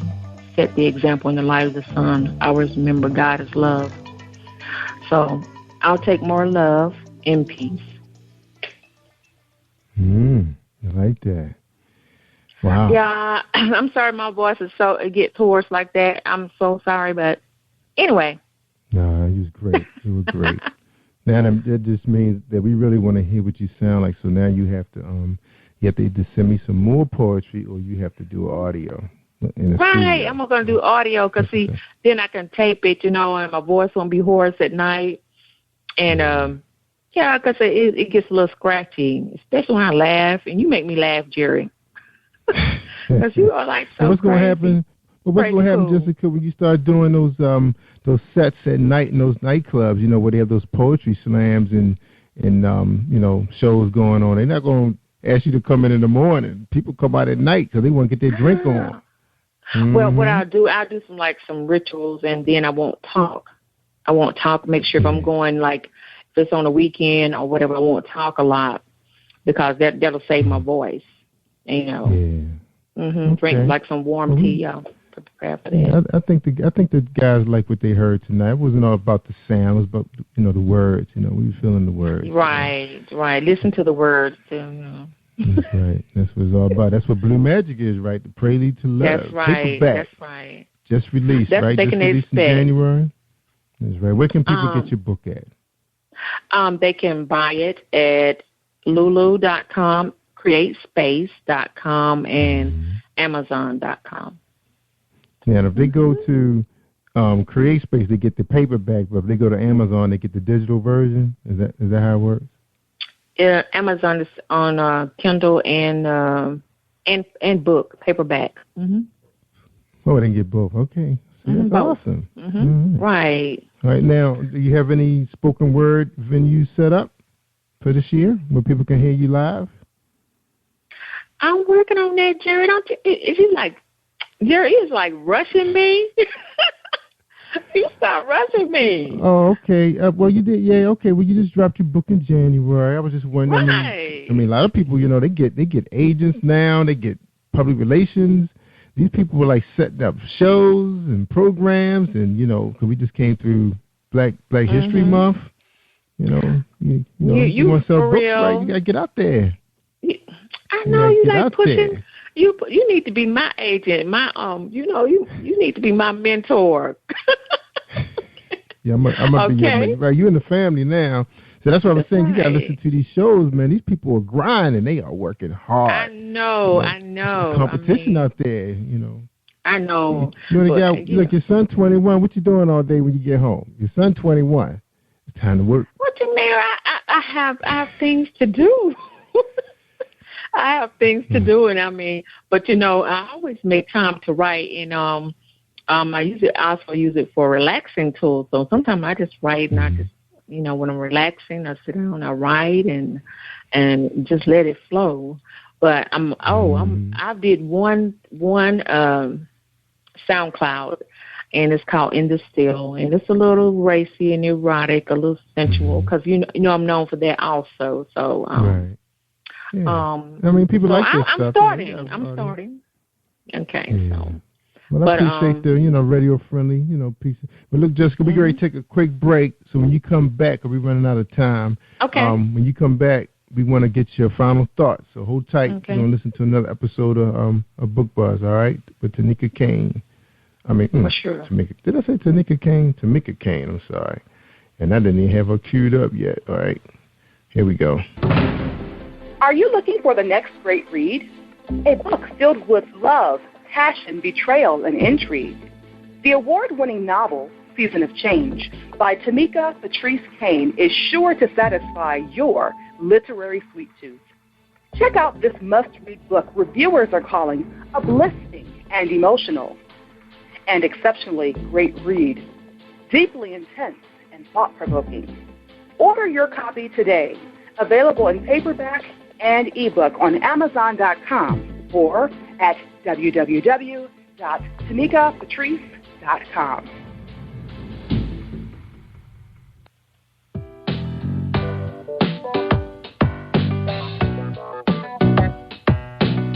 Hey everyone, this is Tanika Gonzalez, spoken word poet. Whenever I'm online, I'm always listening to Jerry Royce Live. You can find Jerry on www.speaker.com. Positive Power 21.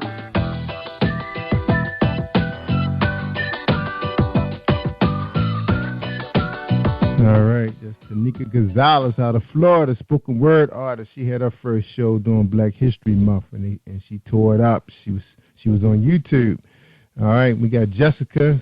We expect to see Jessica pretty soon on YouTube, also doing a live set for her fans that she about to receive.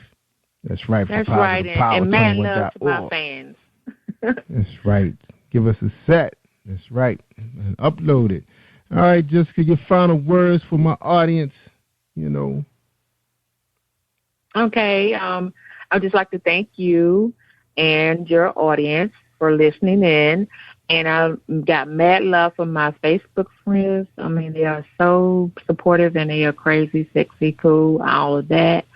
And please purchase the book, because it's something that you can give all year round. It's not just for Valentine's Day. It's every day of the week, 24/7, 365. So, through Magic, a Prelude to Love, and it's going to be a second edition coming out soon, and hopefully I'm going to be working on some audio, because Mr. Jerry Royce, he's talked me into it, and he's gave me a challenge, and I love that. So I appreciate it, and thank you for letting me be on your show. You're welcome. All right, Jessica, I tell them all the time if they want to hear the good stuff, just like they heard Jessica Hughes, J.H. Poetry, that's writing Cyber World. She pretty much told us her whole story, how she got started. Started out as a singer, now a poet. Now she's in business for herself, pushing her brand new book, Blue Magic, A Prelude to Love. We need a lot of love in this world, and we appreciate you being here. And please tune in, everybody, to our other episodes featuring other poets, musical artists, and gospel singers. That's right. This is Jerry Royce Live Worldwide. Take care, everybody, and stay awesome all week long. Peace. Thank you for tuning in to Jerry Royce Live on PositivePower21.org and Spreaker.com/PositivePower21. This is a Voice Enterprises production. And don't forget about replay on Facebook.com/Jerry Royce Live.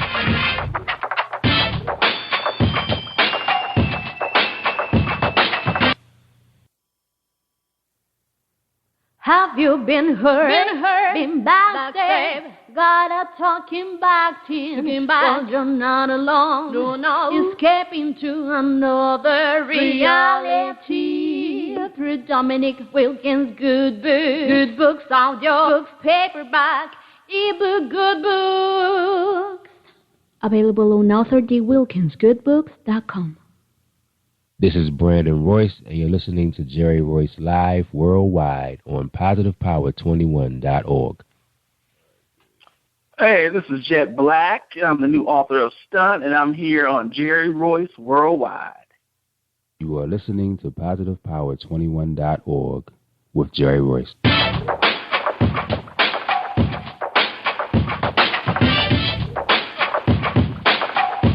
What up? It's your boy Kano Kingston. Hi, this is Angel Sessions. Hey, this is Pat. Hi, I'm Teresa Cowell. Hi, Jerry. This is Ira Samuel Carter. Hi, this is Bill Powers. Hello, this is Teresa Bobby with Jerry Royce Live. Hi, I'm Philip Byrne. I'm live on the Jerry Royce Show. Hey, what it do? It's your boy Houston Saint. Peace, this is Dahlia the poet, spoken word artist. Hello, this is Lamar Marquise with Jerry Royce Live. All right, everyone. You got Robin Lynn, and I'm keeping it live right now on Jerry Royce Live. Hey, what's going on, everybody? What's up? This is award-winning podcast with the greatest podcast on earth. Thank you for stopping by. I'm your host, Jerry Royce Live Worldwide on Internet Radio, where you get your positive on. So when it's all positive, it's all power. That's positive power. This is a worldwide podcast for growth, wealth, and success. Thank you.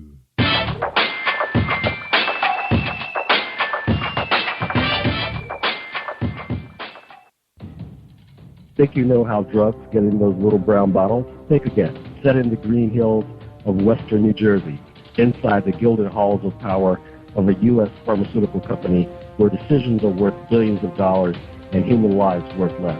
Nicholas Harding, a young executive at Marshall Pharmaceutical, finds his career, family, and life in jeopardy. The Farmhouse, a suspense thriller novel by Bill Powers, published by Donna Inc. Publications, available at Amazon.com or DonnaInc.org. Go to Bill's webpage at www.authorBillPowers.com. Are you looking for the next great read? A book filled with love, passion, betrayal, and intrigue. The award-winning novel, Season of Change, by Tamika Patrice Kane, is sure to satisfy your literary sweet tooth. Check out this must-read book reviewers are calling uplifting and emotional, and exceptionally great read, deeply intense and thought-provoking. Order your copy today, available in paperback and ebook on Amazon.com or at www.tamikapatrice.com. Are you an author looking for promotional services or a reader looking for a great read at low prices? In this competitive world of books, Writing Royalty Promotions is dedicated to bringing authors and readers together to build a greater respect for literature through our various promotional services and online bookstore. So head over to WritingRoyaltyPromotions.com and check us out.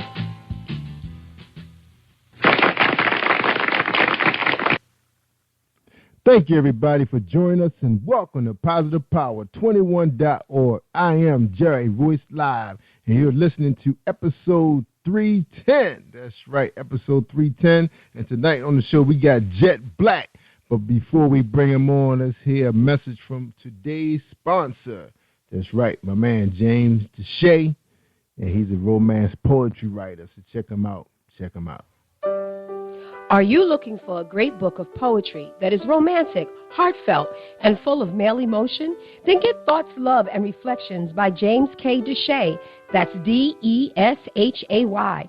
Go to www.jamesdeshay.com. You will enjoy Thoughts, Love, and Reflections. All right. Thank you. Thank you, James Deshay. And it's DESHYAY.com. All right, tonight on the show we got Jet Black. He has a book out called Stunt, the Ricky Stunt Series, Volume 1, paperback, released December 18, 2014. He has some reviews out there. The book is about this cat that's a CEO, ex-OSI agent, moonlighting, trying to find out the truth to who killed his fiancée, Denise. So he does whatever he has to do to try to locate the killer. So they said this is a combination of Kill Bill meets Boogie Nights. So if you remember Boogie Nights, it was kind of out there in the seedy world of adult film. But Kill Bill was like a American martial arts movie where this chick was just taking down the triad. All right, so welcome to the show, Jet Black. Hey, thanks for having me, Jerry. Thanks for having me. I appreciate it. Hey, man, no problem. We go all the way back with Jet Black, all the way back. I guess to like 207 when he was writing. He was writing nonfiction at the time, right? That's right. I was writing nonfiction, and I was writing. I wrote a novel under my real name instead of my pen name. Yeah. Yeah. All right.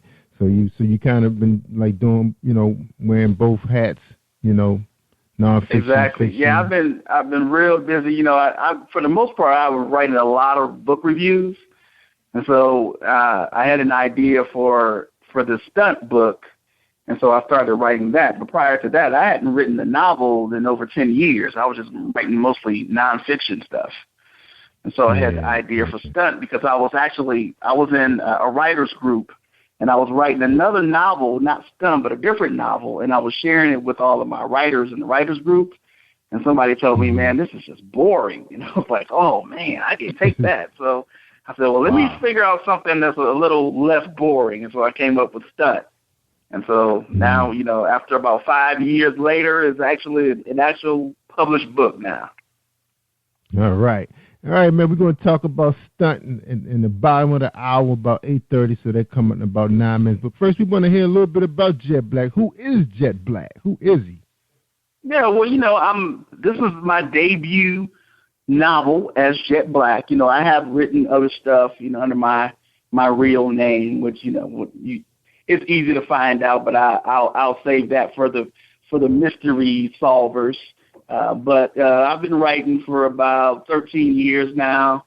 I had a successful novel that was reviewed by Rolling Out magazine, and I was doing a lot of book reviews for a lot of different organizations as well. I live in Atlanta, and I've been in Atlanta for about 4 years, but I actually lived in Michigan and Ohio for the majority of my life. So I just love to write. I love to get involved with other writers, and Atlanta is it's a great place for black writers to be. All right. Yeah, they're one of the few cities that still have bookstores. That's right. Yeah, they're closing by the dozens, but there's quite a few here. Yeah, so that's what happens. So you just can't sell books. You got to sell soap and deodorant and clothes. That's right. You have to be a package now. You have to sell, if you can't live on books alone. You got to sell editing services or magazines, or you got to get speaking engagements. And most people make their money on speaking engagements more than they do on the books. Yeah. Because I noticed when I was down in Atlanta that those bookstore owners are very creative when it comes to getting people into their establishments. Whether it's coffee houses now. They have spoken word poetry, so they do what they gotta do, man, to bring people in, and that's the move you gotta make. I saw some of that creativity here, but some of those places was just so small and trying to stop with inventory. It wasn't comfortable for nobody, you know. If I got I know what that's like. I've been in those small environments, and that's not fun. That's right. I got to be comfortable, man. Or give me a DVD and I stay home and watch it. You know? That's right, especially in the wintertime. It's all about being comfortable. All right, so Jet Black, he's been the man on the road. So I remember you was up in Ohio because I used to tease you about the Browns. That's right. I'm still a big Browns fan. You know, and I came around to the Falcons a little bit too until they had that bad year last year. So been cheering for both of them. Bad. Well, you must be bad luck, man, because they had 2 bad years. I know. Yeah, because I remember. I followed the Falcons because I know they were trying to compare Matty Ice to my boy Flacco, and Flacco been killing Matty Ice lately. That's right, the stats. That's right. Yeah.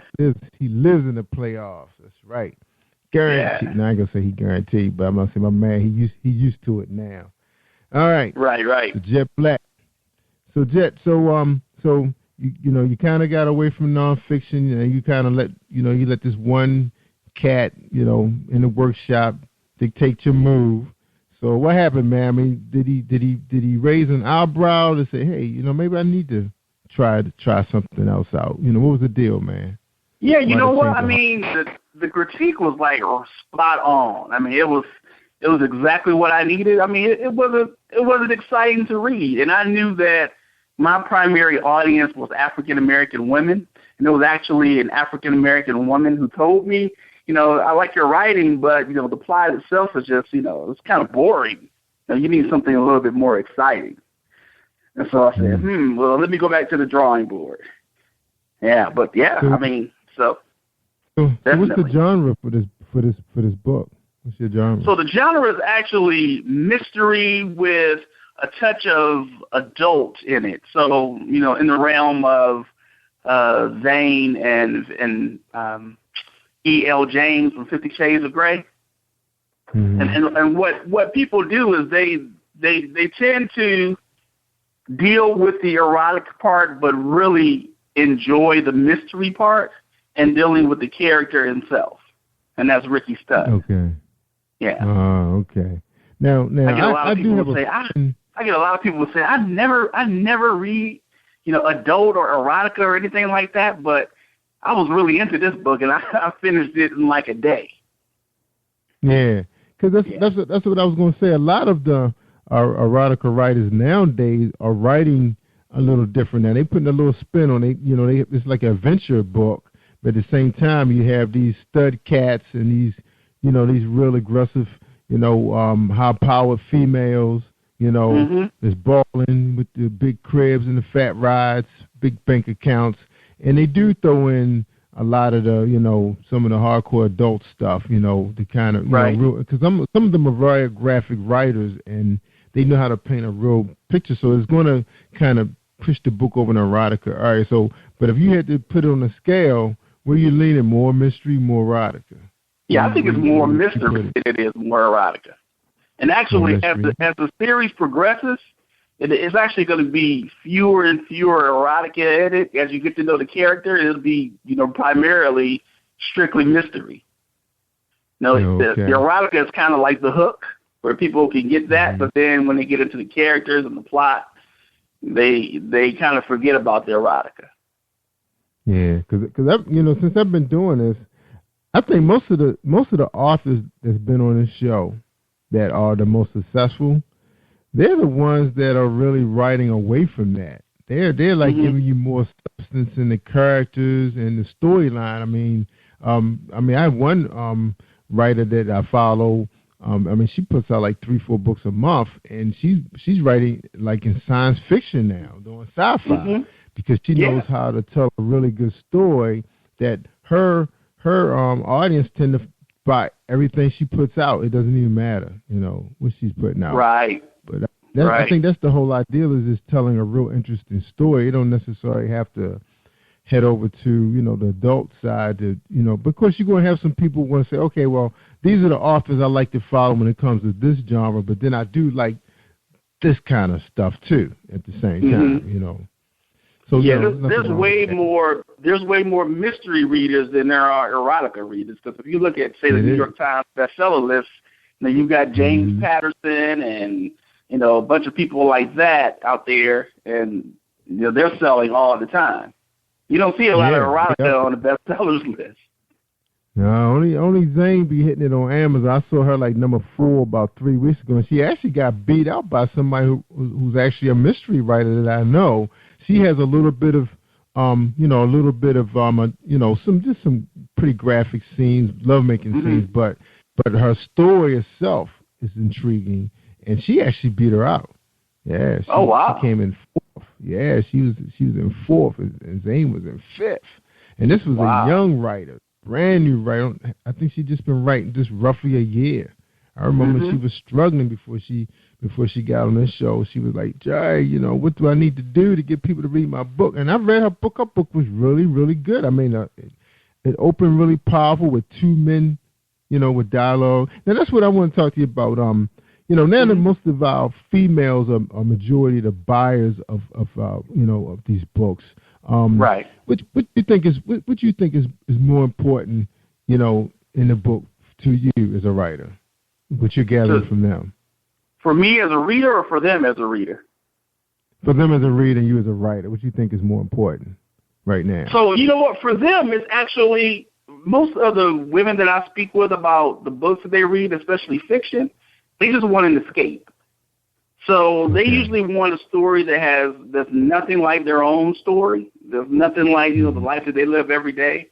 They just want to get away from it all for a while. And so they want something with interesting characters that are not like them, a lot of fantasy in it. Like, for instance, look at the success of 50 Shades of Grey.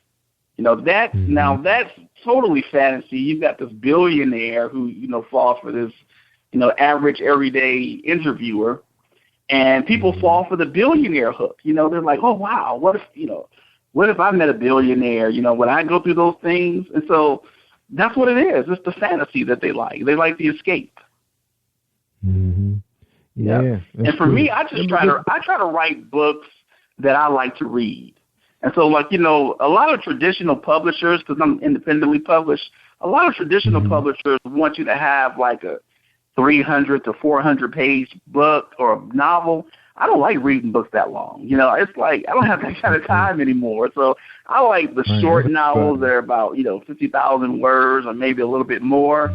But I've got other things to do than to read books. So I like to read books, but that's a long commitment to read. Those long novels. Like the last long novels I read were like Gone Girl and Invisible Man by Ralph Ellison.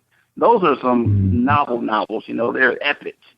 And it's good writing, but it's just I couldn't read one of those every week. Yeah, and see, with me, I can't spend that much time reading a 300-page book on fiction. If I'm going to read 300 pages, it's got to be nonfiction. I'm going to have to get something from it that I'm going to be able to carry on my everyday life and my adult life. How to raise your kids, how to make more money, how to be a good employee, how to be a great manager. That's the typical male. Men like to read for information to expand their minds, and women like to read, primarily to escape and have a good story. Yeah. Now, if it's a woman who has a man who's taking her on these trips, these mind trips, then she won't need a book like that. She's gonna be like thinking about her career. Right. What's up for this weekend? So she's cool. Right. But for the women, and I mean, you look at the world today. It's there's a lot of single women out here now, and they need to escape, like you said earlier. They need to escape. They need to go somewhere else. They just want to see what they have going on. They got to leave it. Got to wake their mind up. All right, man, we're going to take a quick break. When we come back, we're going to get into Stunt, the Ricky Stunt Series Volume 1.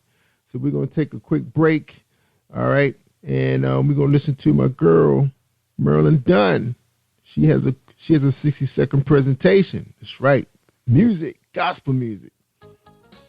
Hi, I am recording artist Marilyn Dunn from St. Louis, Missouri. If you are looking for some soul-stirring, anointed, spiritual, and heartfelt music, visit my website at www.marilyndunnmusic.com. MaryLynn.Ministries.com. Or you can also find me on CD Baby, iTunes, and Reverb Nation. For booking information, contact Mr. Kevin Dunn at 636-856-0551. That's 636-856-0551.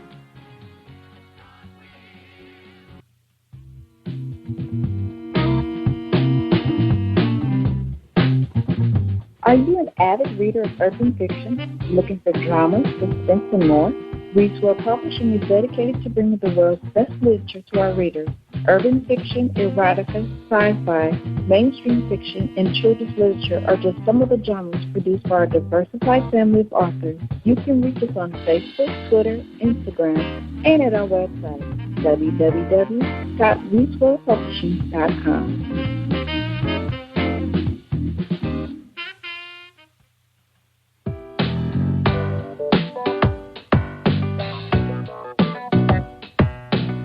Hey everyone, this is Tanika Gonzalez, spoken word poet.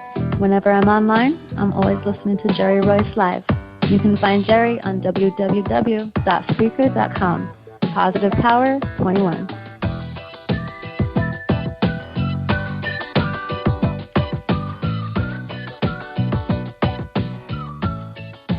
That's right. You tell them, Tanika. We had spoken word this weekend. That's right, super remix. Big time poets, 12 poets in the house throwing down on Jerry Royce Live worldwide. And we really appreciate the participation. Everybody was checking it out. A wonderful response. And coming soon, I'm going to be bringing you my man, Wayne Gigolo Weezy Washington. That's right. He's not a real gigolo. He's a comedian. That's right. And he's real funny. And we hope we will be bringing him unplugged to you pretty soon. We're just waiting for his material. So you better tune in to Jerry Royce Live Worldwide on PositivePower21.org and get yourself some big laughs. That's right. So we bring you R&B, gospel, spoken word, and comedy. That's right. That's where we headed at. Radio casting. That's right. On the weekend. I'll be your DJ Roll Royce. That's right. That's me. Roll Royce, because I'm going to be rolling the big-time hits. And these are indie people, too, independents, just like my man Jet Black. All right, we're talking to Jet Black. He has a book out with this cat named Ricky Stunt. He's a former military man turned business tycoon who has finally found the love of his life. Sexy Denise, she's beautiful, sweet, and she's also a former porn star. But he must have pulled away from that lifestyle. Despite the differences in their background and race, they found everything they ever longed for. But Denise ends up murdered. So Ricky is determined to find out who is responsible.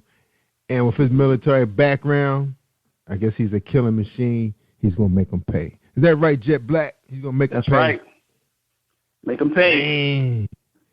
Wow, man. So what's some of the dangerous stuff that, if you can tell us a little bit about what Ricky got involved in, what is he saying out there with the danger? So Ricky is he's a former OSI agent. So he was serving in Afghanistan during the war, and so he learned a lot of tricks from his mentor. And so now that he's a CEO, he actually has to revert back to that life that he had in the military, to use those skills to find out who killed his fiance. And so he gets into some serious action there. Mm-hmm. My man, Ricky Stunt. Now, by him being a businessman, I guess business comes before pleasure. So what happened? He ran to Denise, where he was venturing into a strip club or something, hanging out with the boys. So the funny thing, he actually meets Denise at a business event where she's actually trying to get out of the life, and she's looking at ways of how to get out of the life. And so they meet, and she confesses to him that she used to be in adult films, and she asks him if he's cool with it. And so all kinds of things are running through his mind, and you get to hear his thoughts in the book about what he's really thinking. But, at the end of the day, he realizes that he really cares for her. So he decides to let her pass with her past and go ahead and go with the flow. Right. Love is love, man. You can't stop that. You try your best to make it work. Now you have some people out there that gave you 3 and 4 stars. You got some 5 stars. It's like people do love erotic thriller. I remember when I think it was Brian De Palma had that one called Body Double, man. That movie, to this day, I can still never remember how it ended. And I watched it. I said, "Oh man, that's how it ended." It's like it still psych you out every time you look at it. Right. So right. I remember like 9.5 weeks. Yeah, 9.5 weeks out there with Mickey Rourke and Kim Basinger. Stuff like that. Yeah, memorable movies. Yeah, so there's some good ones out there, that you remember. Even Fatal Attraction, right, was a good one, and the one that was with Sharon Stone. Right. What was the name of that one? So let's see, which Basic Instinct. Basic Instinct. Yeah, they right up there, and it's not too. I say it's a good handful that I can remember. I think Al Pacino played in one that was really, really good. So it's not a whole bunch of them, but the ones that did do well, written very well. Right. Well written.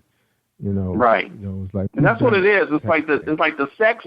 The sex is the draw and the hook, but then the plot and the characters is what makes you stay. Mm-hmm. Yep. Make you stay. I mean, it's like, the music and all that stuff, man. It's like they really bring it to you really, really deep, man.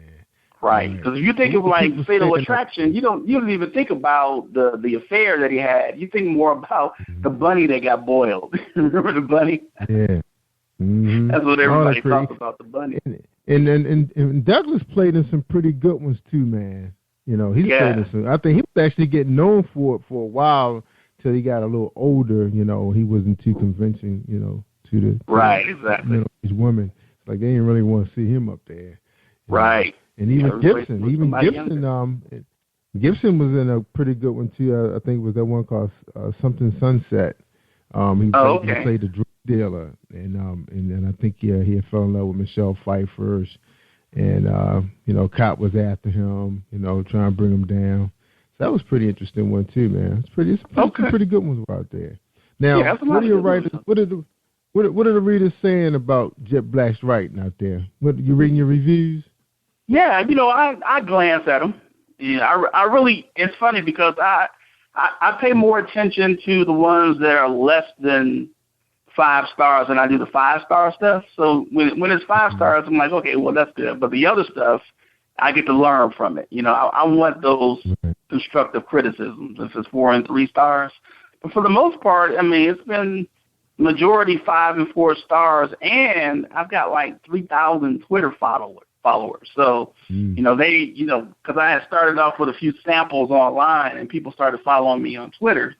And so next thing I know, I'm up near 3,000 followers. So they like the writing. Yeah, that's right. That's how you got to roll. Now, one of the guys that did give you a 5-star, he said he was pleasantly surprised. He thought it was going to be about, unnecessary sex, which a lot of times that's what they're about. But he said the writing was incredible. He said the plot was smart. So that was one guy. He probably gave it a chance and like, wow. Right. Yeah, and it's funny because you just don't get a lot of men who read a lot of books that are mystery or erotica so the fact when you find that audience, that's great. Most of the reviewers on Amazon for me were female. Okay, because you got Dee. Dee said, a man just got to do what a man got to do when trying to find out who killed his fiance. So that was Dee. But Dee did have Adam. Adam said this book has a great storyline, but I'm not much of a reader. But my uncle wrote this. Okay, it must be your nephew. Yeah, so you got your nephew family love on that one. Right? Yeah, so he did like it though. So he loved it. Yeah. All right, that's good, man. So you got your nephew to check it out. So that's cool. Family supporting and everything. Yeah. So what's your advice, man? If you have a writer who feel like they kind of stuck, they did the nonfiction thing, and they said, okay, I want to write fiction, but I really don't want to do street lit. What's a good start, and what's a good recommendation that you would advise them? I would recommend that they read a book called No Plot, No Problem by Chris Beatty.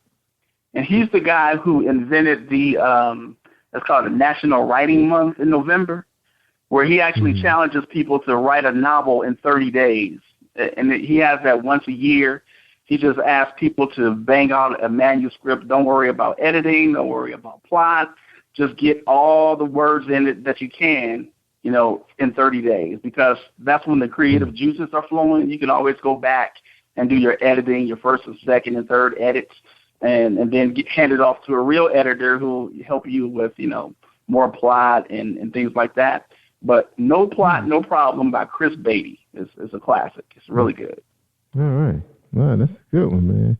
So what's next for Jet Black? What's next on the So Jet Black, so this is actually a trilogy. So this is part one, where you get to learn who Jet Black is, what's his background, why he's so upset that his fiancée has been murdered, and all the things that he's willing to do to get revenge. And so after book one, we realized that Ricky Stunt has found his calling. So in part two of the Stunt series, Ricky Stunt, gets more involved in being kind of like an unpaid detective, helping people solve cases that like most agencies can't solve, like the FBI and the CIA. And so he gets his calling in book two. Yeah. Wow. Yeah. Wow, that's good. Now, Jet, we was talking about, female readers, they do make up, the buying power when it comes to, the publishing world. They are the purchasers of erotica, and they enjoy men's writing, the way a man write, the way a man, be a man on the pages. But I'm hearing from underground sources that they want to hear the sound of a man's voice reading one of these type of books. Right. Is that in the cards for Jet Black?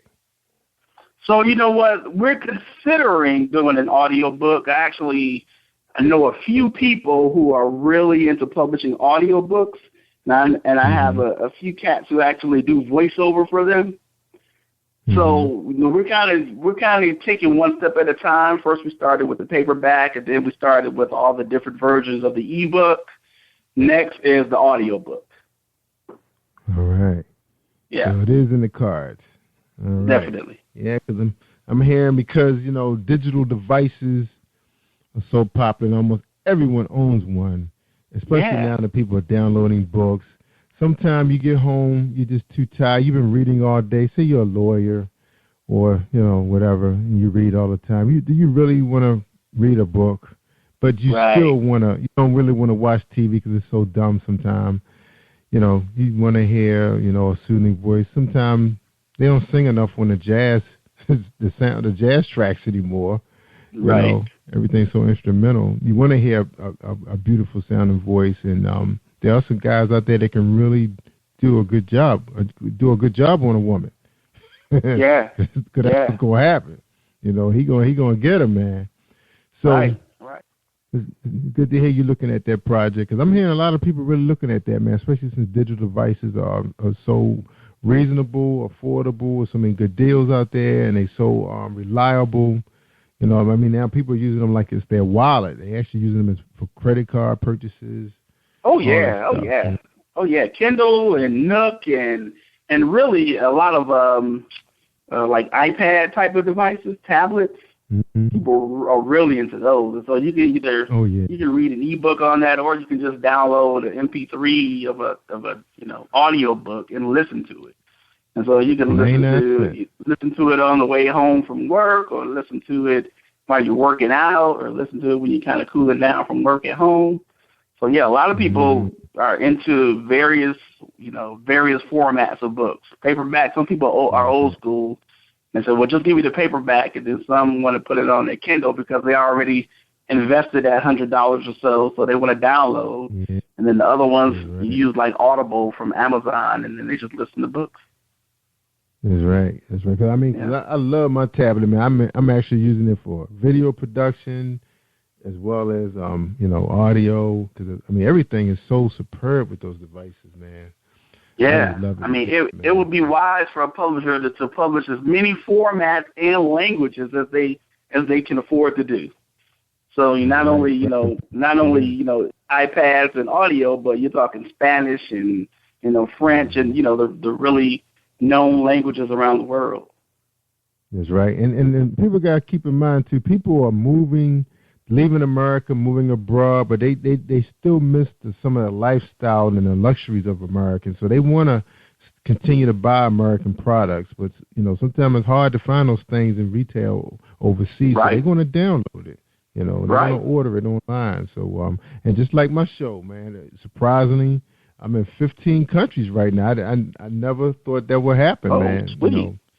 Yeah, 15 countries. So it just tells you right there that, people living abroad, they miss the sound of American voice or American product. Yeah, you're right, man.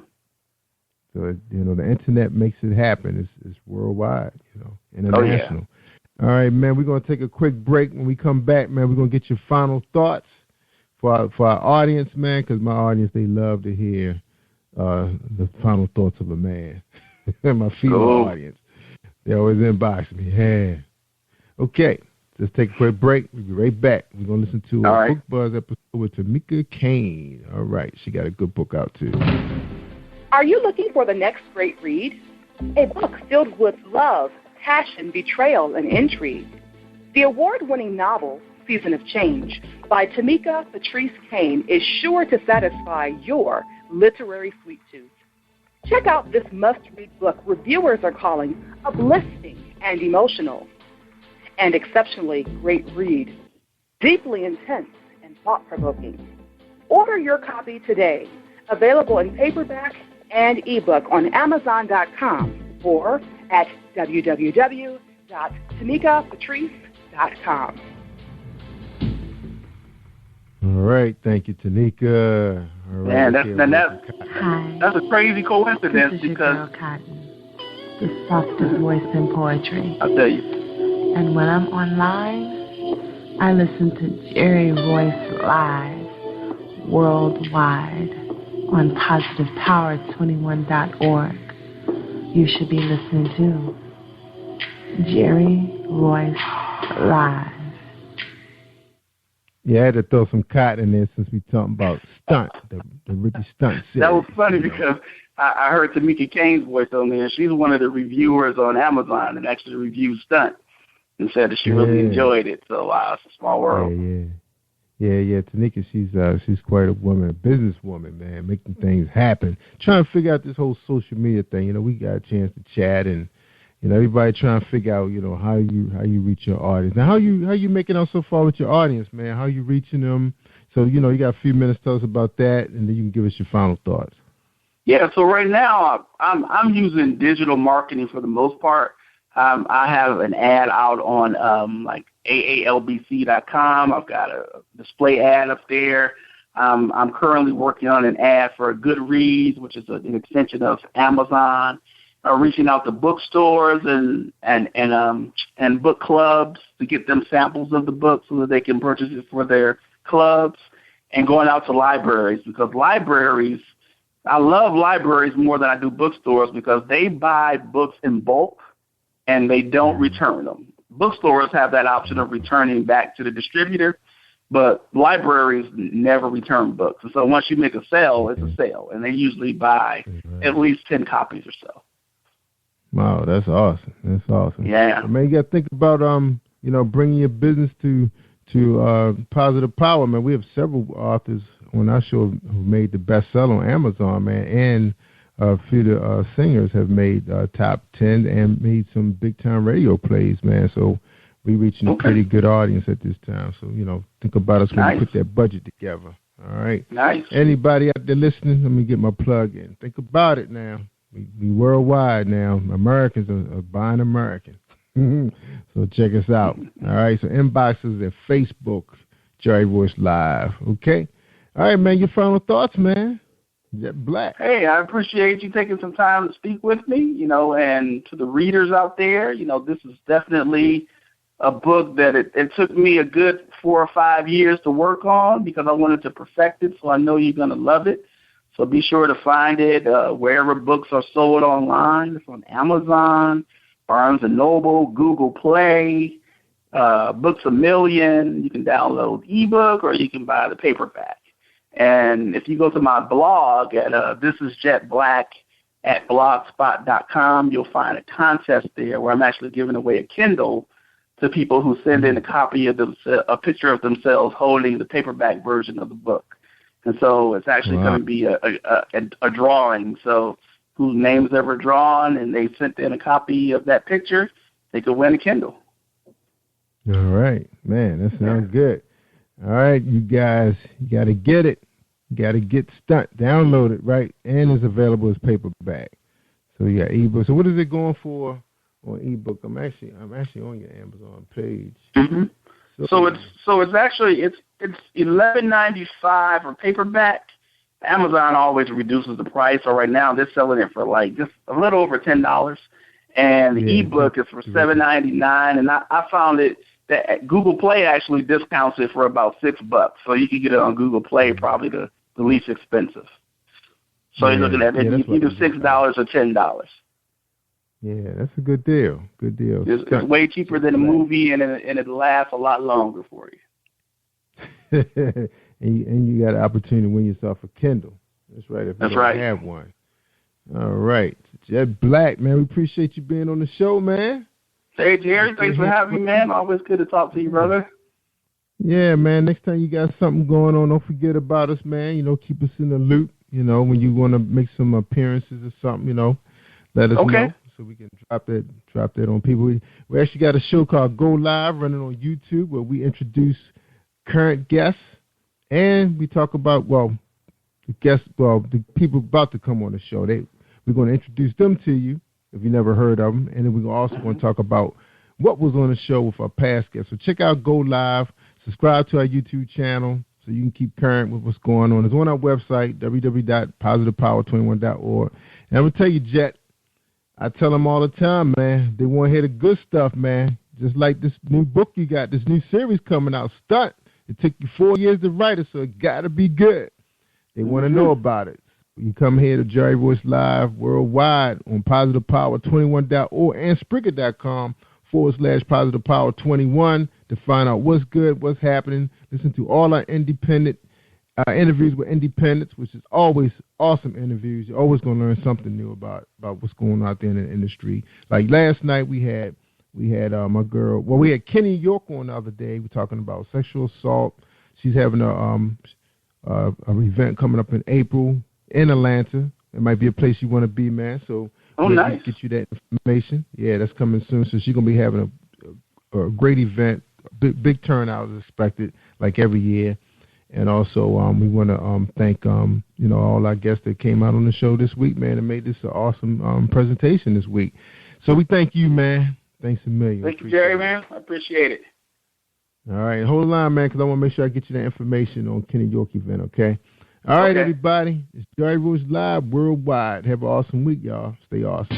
Thank you for tuning in to Jerry Royce Live on PositivePower21.org and Spreaker.com/PositivePower21. This is a Voice Enterprises production. And don't forget about replay on Facebook.com/Jerry Royce Live.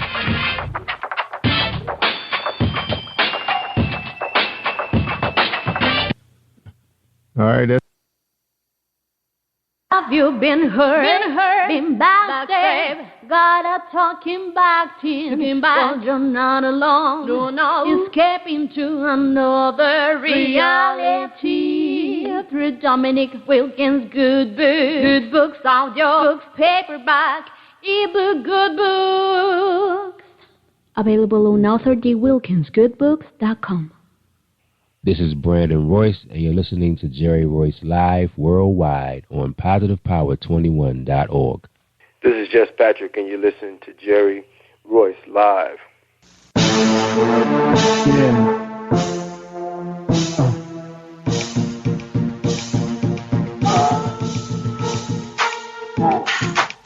wanna see you sweat. I gotta see you sweat. I wanna see you sweat. I gotta see you sweat. I like what you got on. It's turning me on. You got me so excited, girl, I can't deny it. I know you're looking fresh, but I'm trying to see you sweat. So don't be up in it acting like you can't dance. What you trying to do? You trying to make me fall for you? You're moving your body like a carousel.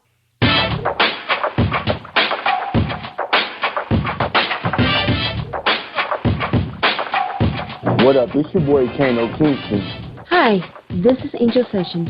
Hey, this is Pat. Hi, I'm Teresa Cowell. Hi, Jerry. This is Ira Samuel Carter. Hi, this is Phil Powers. Hello, this is Teresa Bobby with Jerry Royce Live. Hi, I'm Philip Byrne. I'm live on the Jerry Royce Show. Hey, what it do? It's your boy Houston Saint. Peace, this is Dahlia the Poet, spoken word artist. Hello, this is Lamar Marquise with Jerry Royce Live. All right, everyone. You got Robin Lynn, and I'm keeping it live right now on Jerry Royce Live. Hey, what's going on, everybody? What's up? This is award-winning podcast with the greatest podcast on earth. Thank you for stopping by. I'm your host, Jerry Royce Live Worldwide on Internet Radio, where you get your positive on. So when it's all positive, it's all power. That's positive power. This is a worldwide podcast for growth, wealth, and success. Thank you.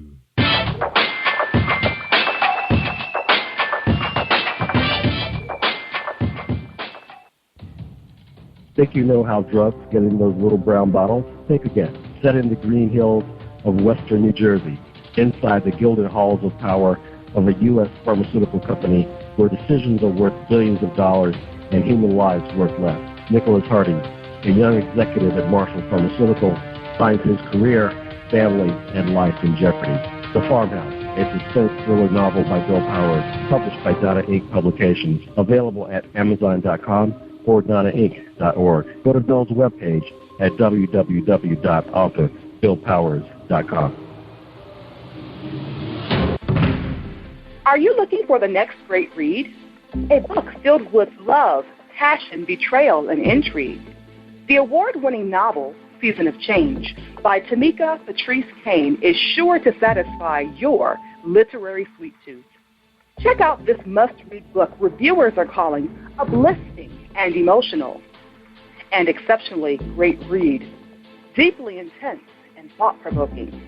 Order your copy today, available in paperback and ebook on Amazon.com or at www.tamikapatrice.com. Are you an author looking for promotional services or a reader looking for a great read at low prices? In this competitive world of books, Writing Royalty Promotions is dedicated to bringing authors and readers together to build a greater respect for literature through our various promotional services and online bookstore. So head over to WritingRoyaltyPromotions.com and check us out.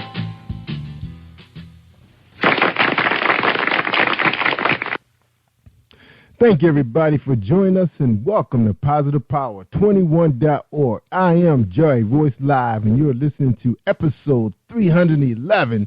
And tonight on the show, we have Jess Patrick. That's right, and we're going to tell you a little bit more about him right after this final message from Music Buzz, Marilyn Dunn, super gospel artist. Hi, I am recording artist Marilyn Dunn from St. Louis, Missouri. If you are looking for some soul-stirring, anointed, spiritual, and heartfelt music, visit my website at www.MarilynDunnMinistries.com. Or you can also find me on CD Baby, iTunes, and Reverb Nation. For booking information, contact Mr. Kevin Dunn at 636 636-856-0551. That's 636-856-0551.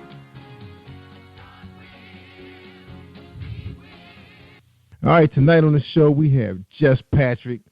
Man, we following this guy on YouTube. You know, my wife and I, we always looking for some good covers to listen to.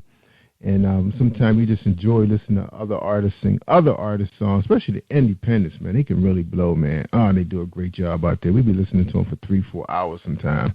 And anyway, this guy is incredible. He has a song out there that people going crazy over. It's called The Wedding Song, a cappella. What's going on YouTube? Just received a message about whether I'm really singing one of my songs. And actually, I'm a recording engineer too, so I'm pretty good with hooking up my microphones and setting up everything. But I did want to show that this is actually me singing the song so that there's no confusion there. I look into your eyes as you walk down the aisle. My heart skips a beat. I never thought this day would ever come for me, but you came along. You complete me, fulfill me, satisfy all my needs. You show me a great love, and I'm ready to commit to you. So in front of my friends and all my family,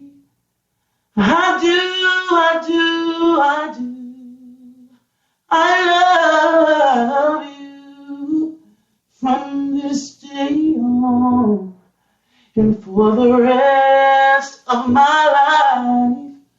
I will, I'll be right by your side. But Just Patrick, he's from the Carolinas. I can't remember whether it's North or South Carolina, but he's from the Carolinas. His genre is R&B recording, and he knows all about mainstream. That's right. He's going to tell us a story. He's a recording and performing artist. He actually has CDs that's available right now on Apple iTunes, still for sale, so you can rate out to his YouTube channel, and that's Just Patrick, J-U-S, Patrick, all right, and get a chance to check him out. All right, ladies and gentlemen, I bring you Just Patrick. How you doing, Patrick? What's up, man? Hey, not too much, Jerry. How's everything going with you? Man, awesome, man. We're just waiting for a snowstorm come through, man, so we can have 2 days off, man, so I can play around. I hear that, man. Congratulations on all the episodes you guys have had. That's beautiful. Yeah, man. We rolling, man. 311, bruh. 311. 311. That's a great accomplishment, man.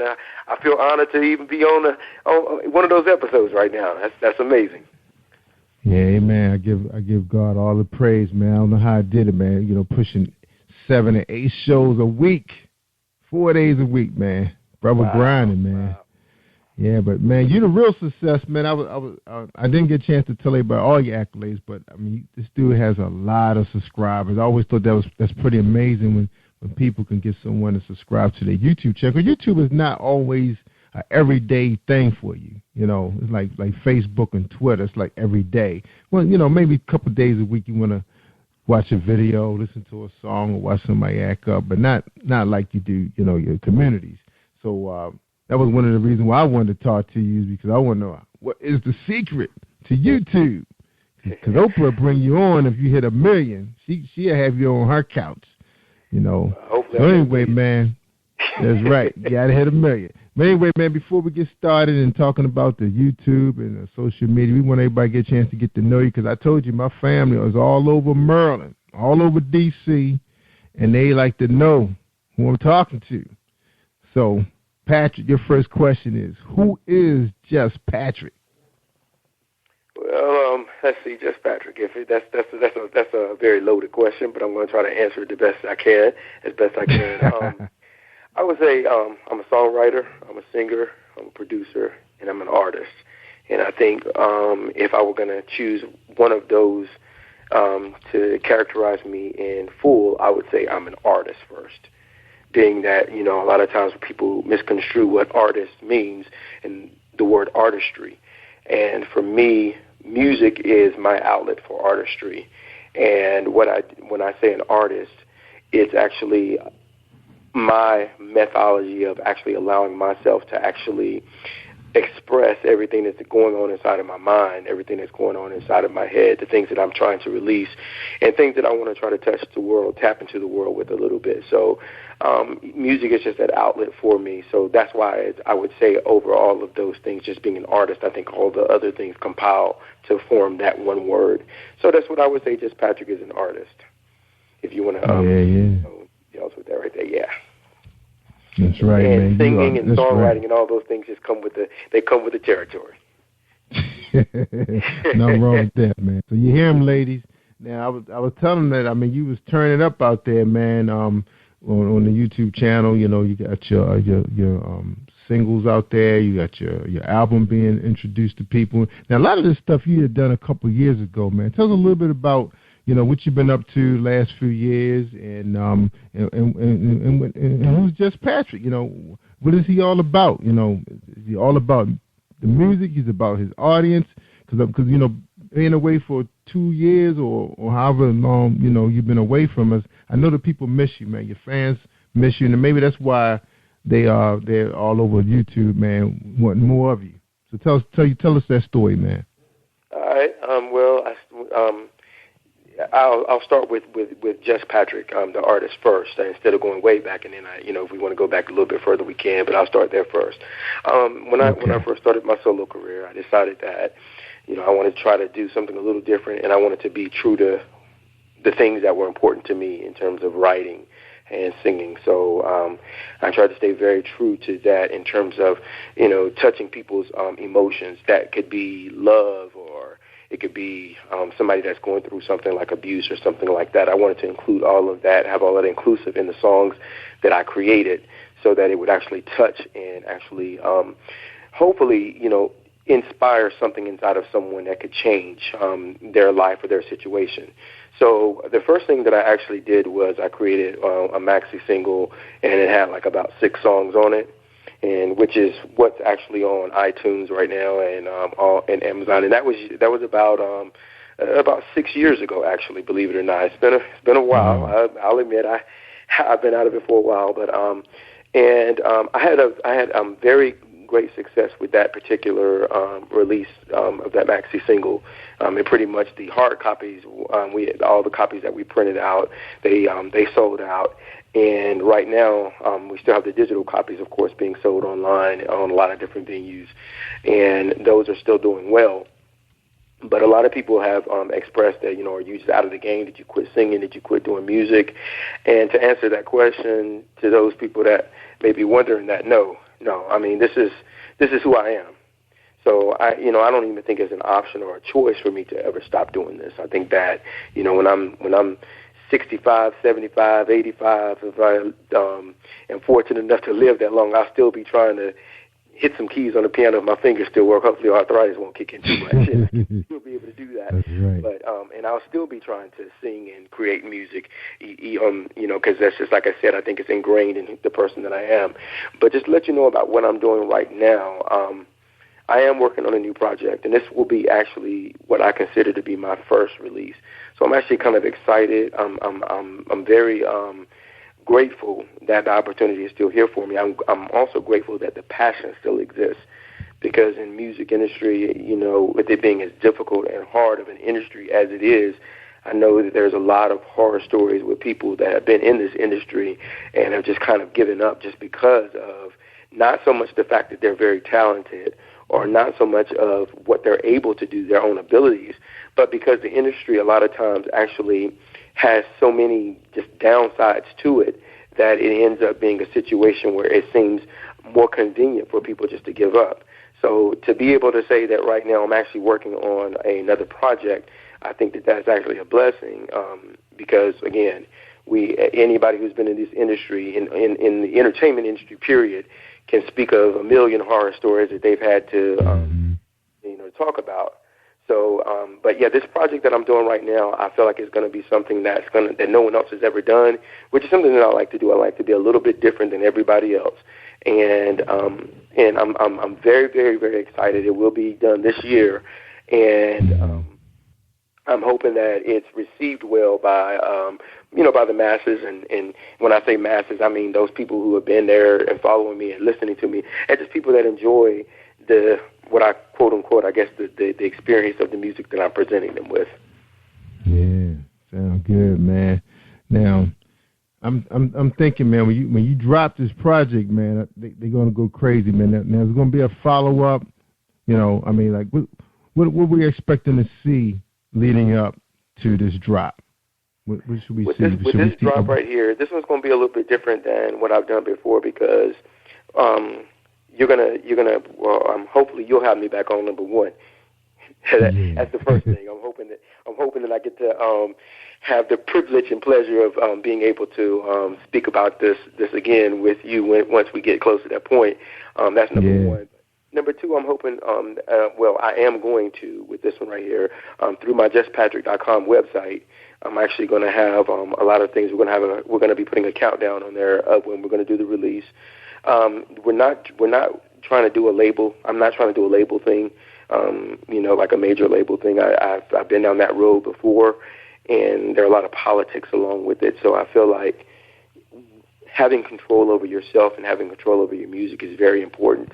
And for all the other independent artists who are actually still doing that themselves, I applaud them because there's a lot of work and there's a lot of when this is what you want to do, this is who you are trying to do.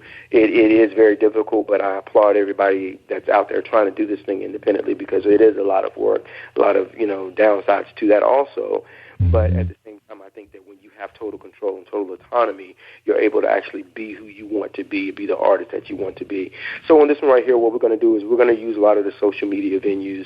We're going to have the Twitter, Facebook, of course YouTube, and then we're going to do the iTunes. It'll be actually released on iTunes and pretty much all the other those digital media sources will have the CD released on all of those at the same time also.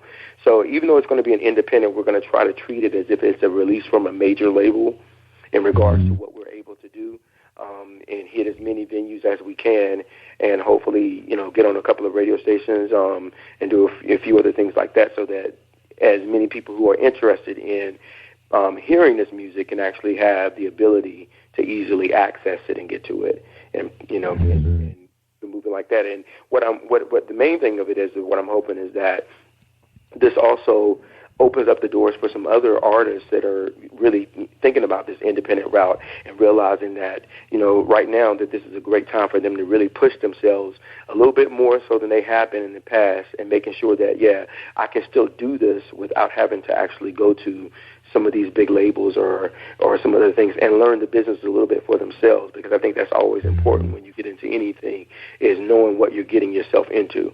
And so I'm hoping that this actually opens up the door for some of those people that are trying to do that also. Oh yeah, man, they're watching, man. They want to watch your blueprint to make this thing happen. Now, Pat, you've been gone for 6 years. Now, when I was out there on YouTube, I said, man, where does Cat come from? Because I think you approached us, and I said, man, this guy's big time. I saw all these views and all your videos and your album cover. I didn't know that, you were on a break for a while. And I said, wow, 2 years. I'm seeing 2 years, 3 years. Then I said a year ago, I said, okay, maybe he was with one of those boy groups and he decided to just take a break because he made so much money. So he wanted to take some time off. Well, actually, I'll go to the history and tell you a little bit about, how everything started, if that's all right. Okay. Yeah. Well, then we'll take a break at 9:30. So we're going to take a break at 9:30 and we're going to come right back to you, okay? All right. But when I first got started, it was I was with a group, and we had and what we did was we would go to a lot of the major labels. We went to New York, did a lot of pretty much the same stuff that I'm pretty sure every group, you have your dreams, you go over, and us being small town kids from North Carolina, getting on a plane and flying out to New York, and we were thinking to ourselves, this is it. And we were able to meet, fortunate enough to meet a lot of major people within the group. And what we thought was going to be our ending, with us being a group, ended up not working out in our favor. A lot of times with groups, that is what happens. So we had, we actually got signed to a label, and because of some, I'll say, irreconcilable differences between the group ended up kind of just breaking apart. And that was the first, I would say, the first downside to the whole music thing for me, because when you're working with a group for years and years and years, you get used to that camaraderie or that brotherhood that you have with the group, and then now all of a sudden it's like you're out there either to choose to do it alone, or either you're gonna just kind of like say to yourself, I'm just not gonna do music at all anymore. Still have a good relationship with the guys in the group, but that was a very good learning experience for me. And to make a long story short, we actually had got signed to a major label, and we had recorded a few songs, and there was a little bit of jealousy that went on within the group, and things did not work out. And so from that level, it just led to a lot of downsides from that end. And then we just decided that it just was best for us to kind of, go our separate ways and do what we wanted to do. And everyone decided on some of, it was 4 of us total in the group. 2 of us decided that we were going to try to, pursue this music thing. And while the other 2 just kind of got into some other stuff. One of the guys in the group actually right now is a preacher, a really good friend of mine, and he actually preaches right now. So, and I think we all grew, which I think is a great thing. Every lesson learned in life, is what I say. So, but that's the beginning. And I know you said we got to do a break at 9:30, so I'll go into the Just Patrick experience, which will take a little bit longer than that. So, all right. So you want to take the break now, and then we come back? Sure, that's fine. Okay. All right. Let's take a quick break. We got a message from James Deshay on Book Buzz. Check him out. Are you looking for a great book of poetry that is romantic, heartfelt, and full of male emotion? Then get Thoughts, Love, and Reflections by James K. Deshay. That's Deshay. Go to www.jamesdeshay.com. You will enjoy Thoughts, Love, and Reflections.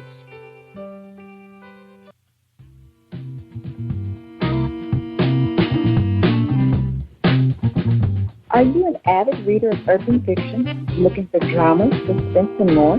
Reedswell Publishing is dedicated to bringing the world's best literature to our readers. Urban fiction, erotica, sci-fi, mainstream fiction, and children's literature are just some of the genres produced by our diversified family of authors. You can reach us on Facebook, Twitter, Instagram, and at our website, www.reedswellpublishing.com.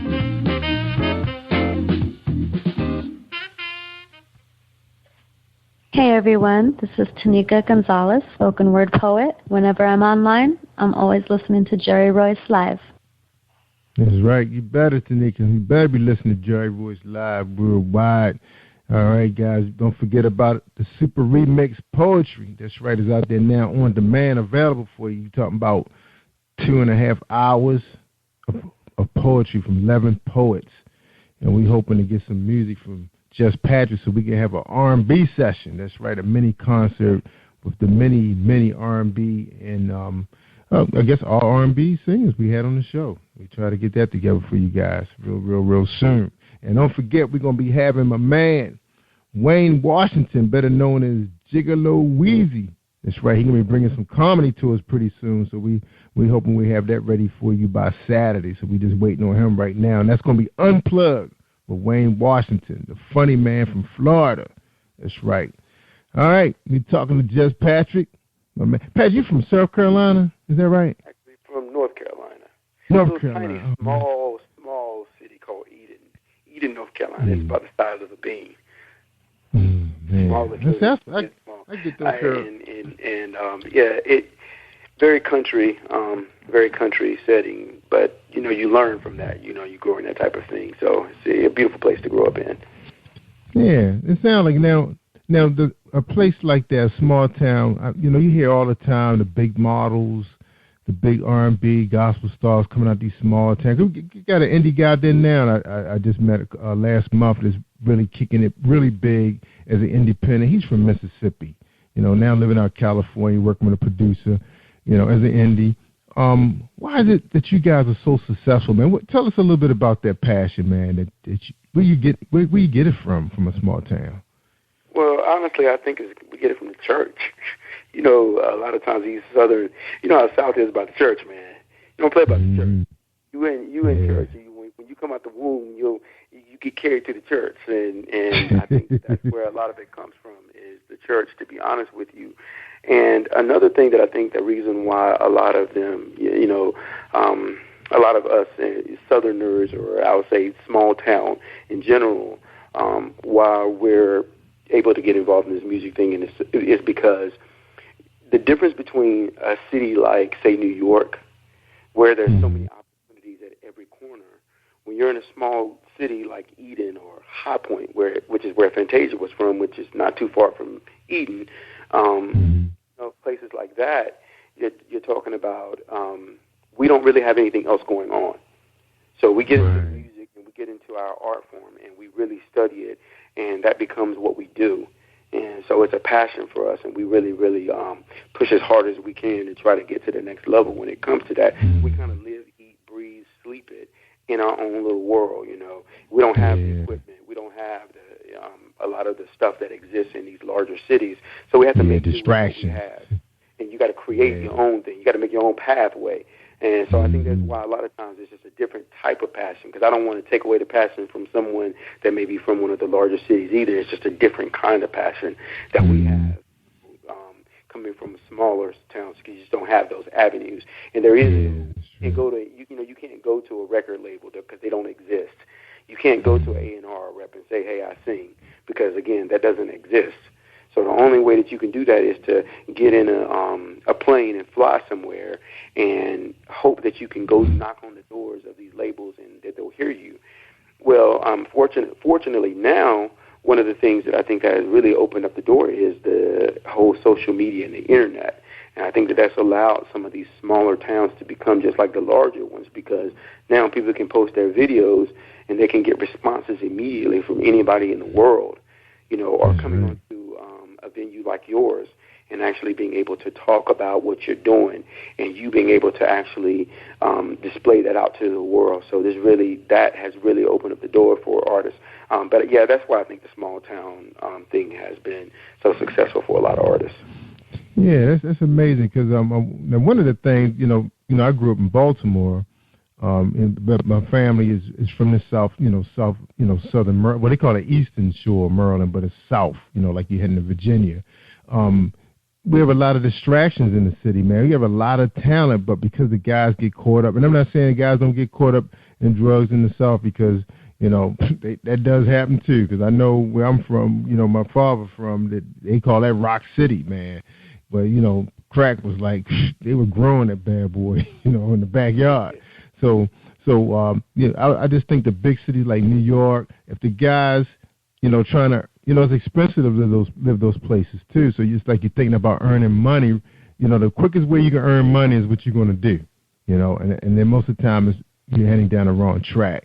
Now, how about the fact that you guys got a lot of focus and a lot of time to really perfect your craft? Because I know my uncle, you know, living down in the country, he was a really good drummer. He could play almost every instrument, the guitar, bass, and he rap and sing, and he was a DJ, and he was really good in basketball, football, and baseball. He should have been a professional baseball player. And because he had so much time to, you know, devote to his craft with his friends, he just was really, when he came to the city, he dominated, you know, but drugs got him, you know. That makes a lot of sense. You know, even when I look at, like, for me, for example, as a songwriter, when I started writing songs, a lot of people are amazed at how many songs I've actually written. You know, I actually have over 7,000 songs right now. Wow. That I've written. And the reason why is because I've been writing all the time. And when you know, growing up in a small town, you know, you sit in you get to go outside in a little country and nothing else is going on. I remember like, you know, play a little basketball. When the street light come on, you better be in the house. Is what your mom would always tell you. That's what we, we grew up with that. And then once that's the case, you're in your room, and only thing left to do, there's nothing else going on. So whatever your passion is, a lot of times what you spend time doing. For me, that passion was writing. And so what I would do is I would write poetry, I would write music, and I would just, I would constantly do that. And so I built up this whole repertoire of music that I have now, and it's been something that it comes to me second nature now. It's actually very easy. But I think the reason why it's so easy is because of how hard it was, at the beginning. So now it's just like something I'm used to doing. It becomes more of something that I've learned how to do pretty effectively. And I definitely owe that to being born in a smaller town, because I do think that distractions, as you would call them in some of the larger cities, would have changed that dynamic for me had I not been, able to just go outside and listen to the crickets and write music, Yeah, because everybody's trying to be cool and impress the girl across the street. That's what we spend most of our time doing, and trying to earn enough money to buy a ride. We did that too. We just didn't. We probably didn't have as much success as you would have doing it. Everybody knows. Everybody knows everybody in a little small town. I know. Yeah. Everybody knows everybody. So whatever you do, everybody knows what you're doing. So that's another thing too. Is like anything you do. If you have a pimple on your face, everybody in the whole town knows that you had a pimple on yesterday. Yeah. So that's a little bit of the difference. Yeah, that's right, man. I count that most of the girls in town are your cousins, man. So your choices are limited. Yeah, I remember that too. But Dad said, well, make sure you give me some names before you start asking people out, because they remember your cousin. I was like, oh, well, I'm going back to Baltimore then. Yeah, I'll go back to Baltimore. I was getting frustrated down. Fine women got the same last name. I said, after a while, they have to be a fifth and a sixth. That don't count. Yes, it does. Oh, man. Anyway, dude. So, now look, man, let's talk a little bit about social media a little bit, the good and the bad. Now, one of the things you hit on was independents have a real opportunity now that they really don't really need mainstream as much. Like, what are they going to do for you now that anybody, like especially the big boys like iTunes and Amazon, could carry, you don't have to go through any of those guys to get permission to be distributed. You go straight to them, upload your stuff. They're not going to ask you 1,000 questions. I guess they just want enough information that they know how to pay you. They're not going to ask you, are you a member of this and a member of that? They're just going to pay you. All right, so that kind of changed the dynamics of the game in your favor. Tell us how social media can help you now that all you now you need to do is define an audience. Tell us a little bit about that, about your trade secret with that. Well, I mean, my trade secret is just making sure you're doing good music or making sure you're doing good poetry. Whatever it is that you're doing, make sure that it's good, and then you post it online. And what you do is you're creating a platform for yourself just by making it good. I think that a lot of times people think that, look, when you say the good and the bad, one of the bad sides of social media is the fact that a lot of people think that you can just put something on there and it's going to be this thing called instant fame, and that's not true. And there have been some cases where people had that, but, that's not the case most of the time. The reality of it is that people are looking for good music, and the radio is inundated with a whole bunch of junk right now. And, and that's not what everybody is looking for. If you think about, back in the day when everybody used to listen to music, there were experiences. You remember moments of that music. You remember where you were at when the song came on. You remember, how you would call into the radio stations and you would request it just to hear it again because it touched on something inside of you that you may have went through or that you have been, that happened in your life, and you're like, man, this such and such is singing directly to me. That's all about my life right there. But unfortunately, right now, because music is changing the dynamic, and everybody's all about, how much money I have. Everybody wants to talk about how many cars they have, how many women they can run through, versus really just being realistic with what life is about and talking about other things. And I think that the world is still searching for that. It's just what the radio has given us is this, so that's all we're presented with. So I think now what the benefit of social media is, if you're doing good music, good people will follow good music. If you're doing good poetry, good people will follow good poetry. If you're a great artist, great people will follow great art.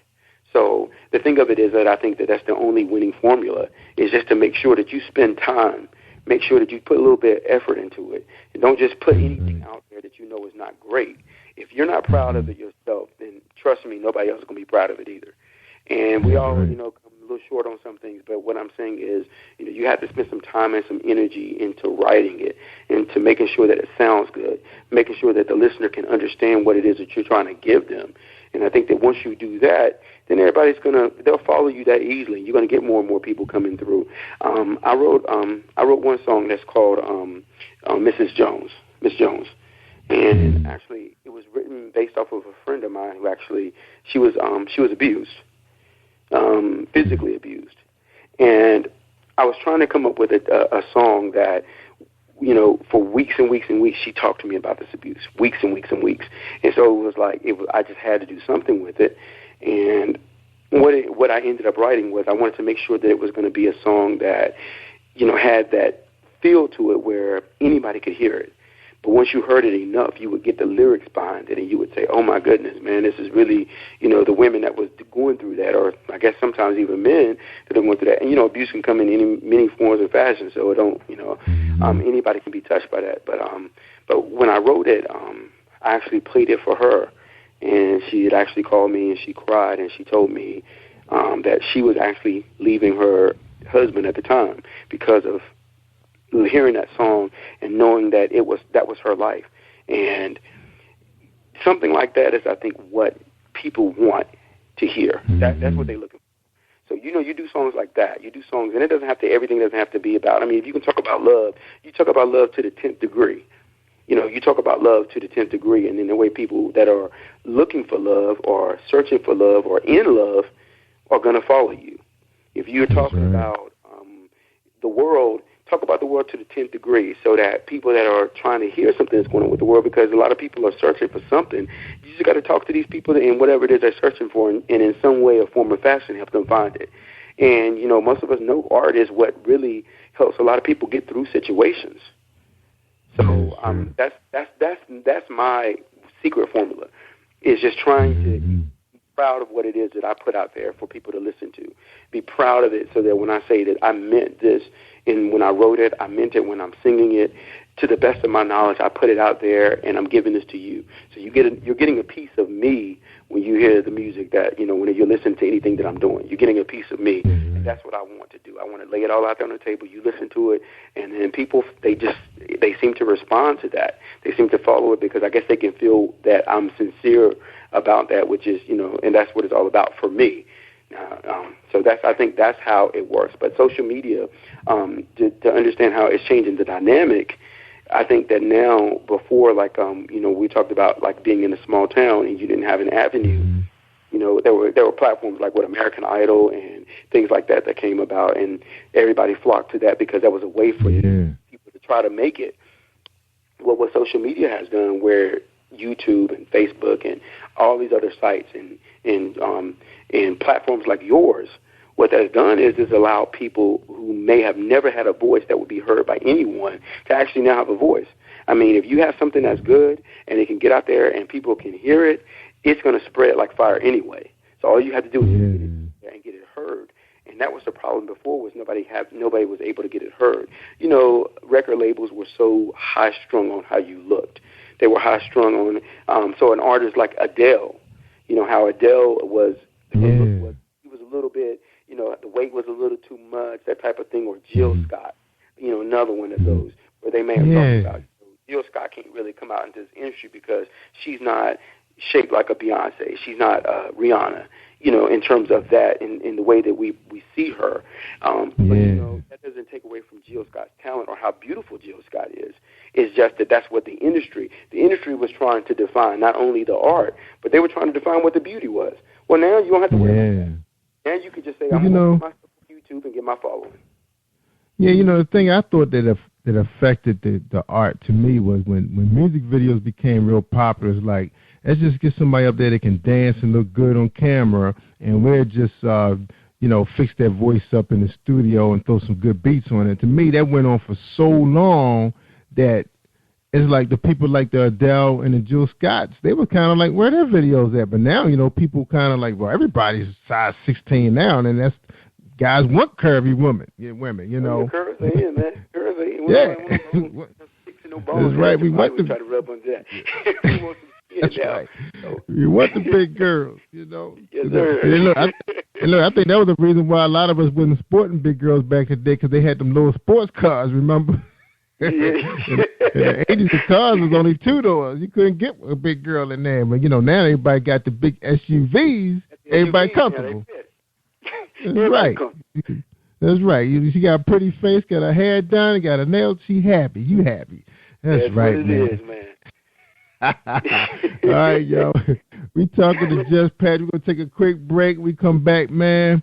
We're going to talk to him some more about his hit song. I want to hear about Sweep Up the Dance Floor, the wedding song, and all his singles that's getting 26, 30,000 views, man. This was 2 years ago. It's still rocking. All right, hold tight, everybody. We're going to hear a presentation from Reese Publishing, okay, from Book Buzz.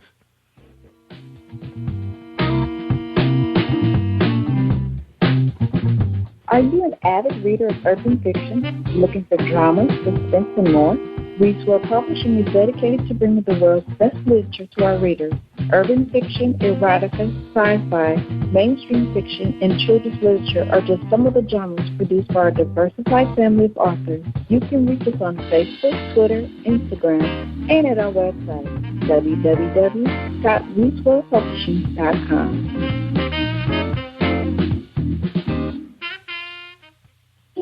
Hi, this is your girl Cotton, the softest voice in poetry. And when I'm online, I listen to Jerry Royce Live worldwide on positivepower21.org. You should be listening to Jerry Royce Live. Yeah, Cotton. We got to get Cotton back on here, too. She can read some poetry. I tell you. Unplug. Cotton. That's right. All right, we're talking to Just Patrick. Man, you got to check out his YouTube channel, family. Sweep Up the Dance Floor. He posted 2 years ago, 26,000 views. He got a whole bunch of stuff out there, you know. Now, Pat, tell us a little bit about, you know, the moment, man. Sometimes you just feel like just turn on the camera, just sit there and sing, man, to your people, man, and get 1,900 views just like that. 26,000, 15,000, 7,000, 24. Who's these people, man? 47.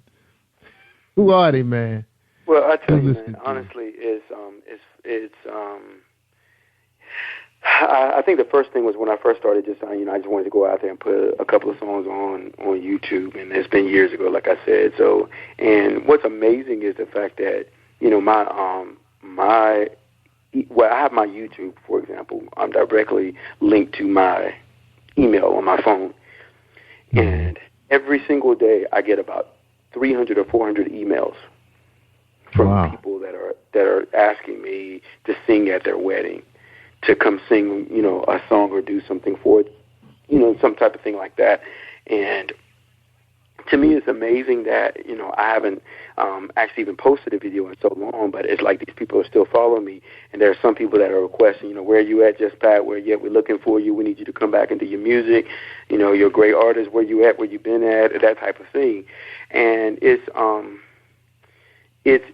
funny that for me, who's never released a full CD, to have somewhat of a smaller following than I know there are some people with huge, crazy followings, but to have a following of dedicated people who are actually looking to try to find out what I'm doing, to try to find out when I'm coming out with some new music, or to try to even still get me to come sing some of the songs that I've already, you know, that I've done years ago. They still love it, you know, today. And I think that's, you know, there's nothing short of amazing, and it is actually what keeps me motivated in this thing, is because, you know, to know that some people are touched, and I get these people are, you know, it's pretty much pouring out their hearts via email to tell me how one of my songs has actually touched them. I wrote a song called Victim, which is, you know, it's about being victimized in this world. You know, we have, you know, being victimized as being a black man, being victimized as being, you know, someone who has been through war, being victimized as someone who's been in jail, you know, and not being able to get out and find a job. It's just whatever your victimization is, that song pretty much covers it or addresses it. And I've had so many people that have come to me about that particular song to tell me that it really touched their life, and they listen to that and they think about themselves and how they're trying to get out of their own victimization. So I think that's what keeps me going and what keeps me moving. But where the people come from, I think the people just come from. I'll get like one or two people that'll listen to my song, and then they'll tell their friends about it, and then their friends will tell friends, and then friends of friends of friends and friends, and it keeps going on like that. And then like I think at the wedding song, for example, had over which I had 2 YouTube channels. Now on one of my channels, the wedding song had over 250,000 views. In 1 year, which was pretty good for just a small town little boy to be putting the song on a YouTube channel, So, and then on the other one, it had over I think 180,000 views. So that, to me, that's like pretty amazing, just to know that can be that many people are interested, and to believe all the emails that come through my box, and these people are paying. I want to pay you to come sing at my wedding. I want to pay you to come do. Man, it's amazing to me. So. But yeah, that's how it all how all that came about. I think with the fans and everything like that, it's just through massively people continually telling their friends about it, and then their friends telling their friends about it. I even have people from a lot of different countries right now that are following me, like in Japan and Africa, which is another big one.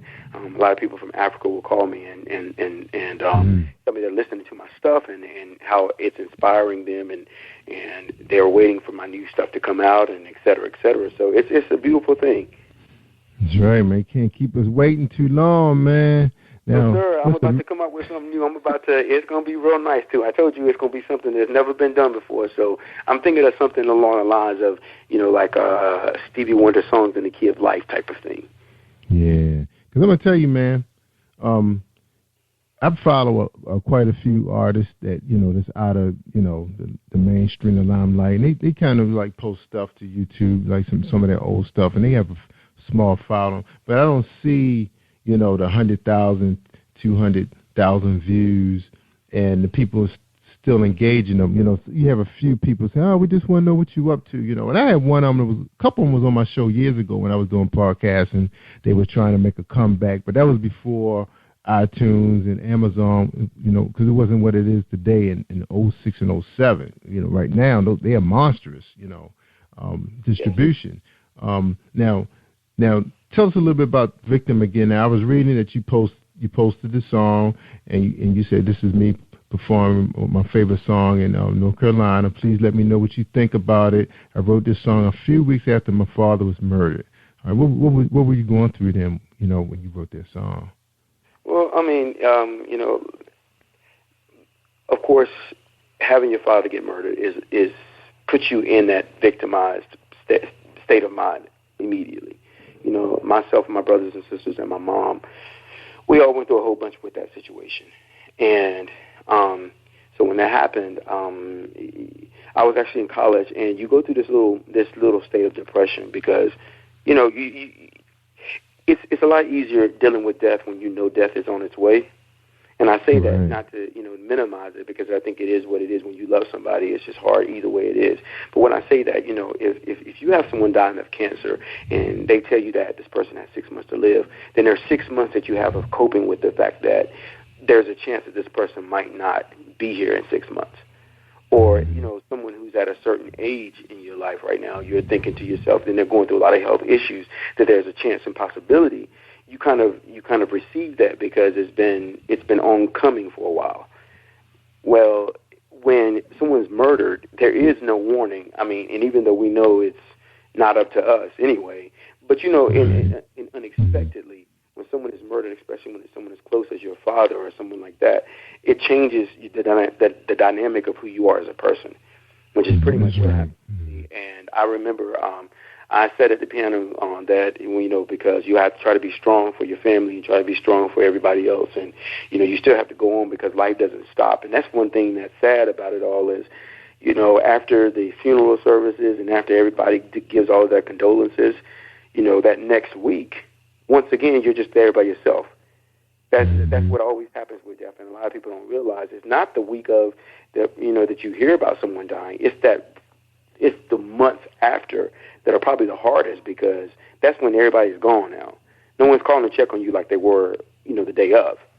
Right. So I remember I was going through my one little moment, and I sat at the piano, and I started thinking about how, someone took my dad's life prematurely, and how many other people lives have been taken prematurely, and it was a whole little thing that was going through my mind. It was like, thinking about how many, the statistics that talk about how many black men are in prison, and we make up a small portion of the population, yet we are the majority population in prison right now, incarcerated.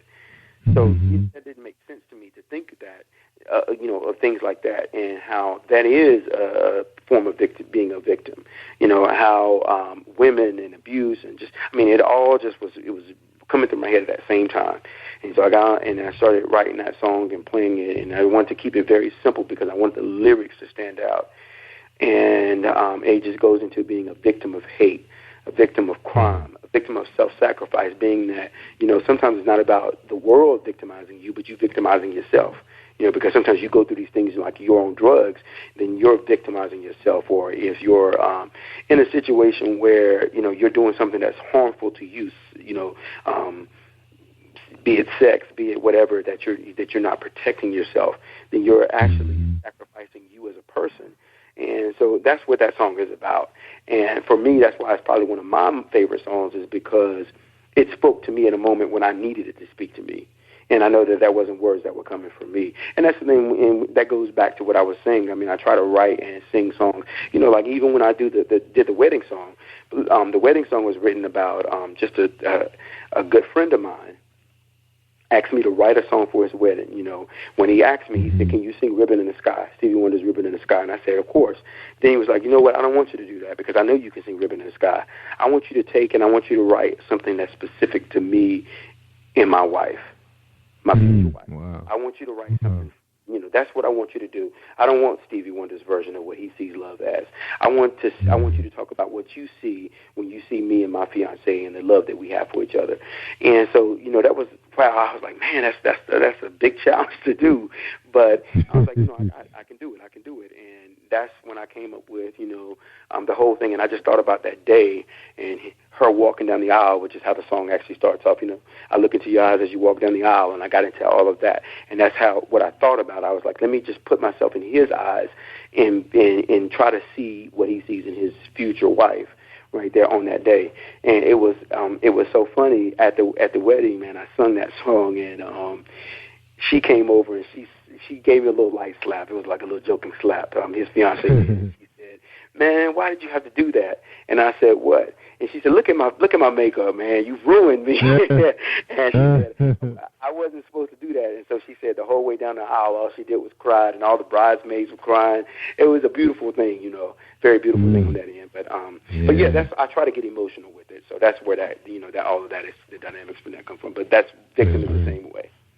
That's right, the wedding song. Now, on your channel, so people can click and purchase music. Now, what can they buy right now from Just Patrick? What can they buy this most recent that they will enjoy?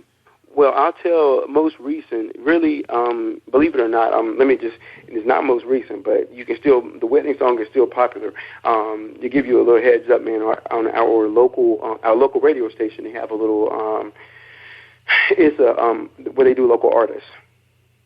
And what they do is they profile local artists on the website. And so I have the wedding song was submitted to them for a local artist, and it actually won for that week, which usually is only played on the website. But the song was requested so much that they put it in rotation on the thing there. So it's, that was, again, that's amazing. So, but yeah, the songs that I have right now, if you go to iTunes, you can just actually type in my name, which is Just Patrick, JUSPATRICK, and they're going to be the few songs that I have right now that are available to purchase. But if everyone can give me just a few months, I'm about to come up with something that is you're gonna have enough Just Patrick music to last you a lifetime. Let me put it like that. from what I'm about to do. Right. And I've done most of it. I have just a few more left to record, but it's going to be enough Just Patrick music to last a lifetime. So that's and I do have a website, justpatrick.com, that we're working on, and that'll keep you updated. You can also go to my YouTube page, which you can do it there, Facebook. Just go to Google and type in Just Patrick. It'll bring up pretty much all of that stuff. So. All right. Sound good, man. Just Patrick. Are we talking to Just Patrick? He's a recording and performing artist, but he calls himself the artist. His genre is R&B. And we're going to take a quick break, Patrick, and we're going to listen to Bill Powers, his message. All right? Check him out, y'all. Right. Think you know how drugs get in those little brown bottles? Think again. Set in the green hills of western New Jersey, inside the gilded halls of power of a U.S. pharmaceutical company where decisions are worth billions of dollars and human lives worth less. Nicholas Harding, a young executive at Marshall Pharmaceutical, finds his career, family, and life in jeopardy. The Farmhouse, a suspense thriller novel by Bill Powers, published by Donna Inc. Publications, available at Amazon.com or DonnaInc.org. Go to Bill's webpage at www.author.BillPowers.com. Hi, I am Arthur Crystal Alexis, and I'm on Positive Power 21 with Jerry Royce Live. Woohoo! That's right. You tell him, Crystal. You listen to Jerry Royce Live all the time. All right, we're talking to Just Patrick, North Carolina, genre, R&B, songwriter, recording, performing artist. He's in the studio. He's ready to rock it, y'all. We're ready to see a video now. Now, you're going to work up to the big drop, man, with a brand new video. Now, you and I talked, early in the week. You talked about going in production yourself. You've been learning lighting and digital. Tell us a little bit what should we expect to see on YouTube, man, that's fresh and new. Definitely. Anything Well, out of the box. We're just wrapping up the final stages of our production studio, which we built a recording studio, and it's almost complete. So, and I'm also having a green room in there in that particular office suite also. So, what you're going to get from me now is after graduating and all that stuff, I went back to school. I just got certified in photography and videography, just something that I wanted to do, and it became a huge passion for me in addition to the music thing. And so what you're going to get from looking at the older videos to the newer videos is a much better set. It's going to be a little more intimate than what you got before. It's going to be a well-designed set. And in addition to me as an artist, I'm also going to present a few other artists that I've written songs for because, like I said, I've written songs not only for me. I've written 7,000 for me, but I've written probably about 5,000 for other artists also. And what I'm planning on doing is showcasing some of those on the YouTube channel also, and just creating a whole new independent experience that I think is going to revolutionize the music industry as a whole, because there are a lot of talented people out there, and I think that they're afraid to push it because they feel like this is going to happen and that's going to happen. We're going to just pretty much shatter those walls and let them know that, hey, you can still do your music and you can still make some big moves with your music by doing it yourself. It doesn't require you to have to get caught up in all of the negatives, but, you can still do that stuff and stay positive if you want to. I mean, we have a lot of gospel artists, and I actually have a record label. It's called True to Life Entertainment, and the whole idea behind that is being true to yourself. So everybody that's even engaging in that is about being true to yourself, and that's the only thing that I require for you. If you're going to be a gospel artist, you live the life of a gospel artist. Don't sing about being saved and you're out there drinking every night. That doesn't make sense to me. You might as well just go ahead and do something else. If you want to be jazz, then you live the life of a jazz artist, jazz musician. That's the whole thing. Just be true to what it is that you want to do. Don't try to get into this thing and just do it because you think the money is going to follow you if you do it that way. That's not what being true to you is about. As an artist, be artist. So that's what we have going on, and so you're going to see some much better sets, some much better production, some higher quality videos. We're going to be using the green screen to actually do a couple of other little things behind it, so you're going to see some stuff that's going to look as though it was produced in a major studio type thing. So, it's a big thing for this year right here. We're looking forward to it. Yeah. Sound good, man, because there's some great technology out there. And like I was telling you, man, a lot of this stuff don't cost you a whole lot. I mean, you can get really, really good production from a lot of these digital devices they have out there. I mean, like, you know, because I was telling you before how the cameras were $3,000 and $10,000, and now, shoot, man, you can get yourself a tablet with the right lighting, and like you said, you get yourself a green screen, all that stuff on Amazon, and you can have yourself a good looking set, man, and build your audience at the same time. You already know how to do that, so it's just a matter of putting it all together. And we can't wait. So that's a good chance we be seeing you at the piano, man, throwing down at like Alicia Keys concert, man, like an unplugged. We get to see some of that. Yeah, you know, I've decided I'm going to do that because I've been pretty much studying the piano for a while, and since I was recording last on there with you guys, I saw, like I said, it's so old. I've gotten a lot better on the piano also. So yeah, I'm gonna do like a whole little live concert thing, unplugged. I'm going to actually invite some other people. One of my friends, Darnell Taylor, he actually plays for Anthony Hamilton. He's going to be coming down. Jason Martin, another guy from Eden, North Carolina, real talented pianist. He actually did a lot of stuff with Mark Middleton from Blackstreet and a couple of other major artists. He's going to be doing a little bit of piano behind me also, and a host of other, people that I met in the music industry over the years. We're going to all just kind of get together and just have us a little jam session and record all of it while we're doing it, and come up with hopefully some amazing material for everybody to listen to and enjoy. That's right, man. So you can get those 6,000-7,000 downloads a minute. You got it. Because, so in other words, man, you living exactly, well, you're about to live exactly what Prince been preaching for years. I remember I was working at Best Buy. Man, this must have been like the late 90s when he first decided to go independent. And I think Best Buy was the only distributor, and that's when he had that, I think he sold everything, that little globe. It was like a 3-CD set. I mean, he had loads of music on. I remember he was saying that it's time for, you guys to take control of your own destiny, man. Because them boys was dogging y'all, man. Mainstream. Wow. Yeah, I mean, and I think that goes along the lines of any type of art form. I mean, publishers or authors. Artists in terms of actual painters and whatever. It's like I think that the best thing that you can do for yourself is to actually say to yourself, this is what I love to do. This is a gift that I believe I received from God. God gives you all these gifts. So if it's a gift that I got from God, then, it's my duty to protect it. And who knows better than how to protect your gift than you? That's what I tell everyone. No one can protect your gift better than you can protect it.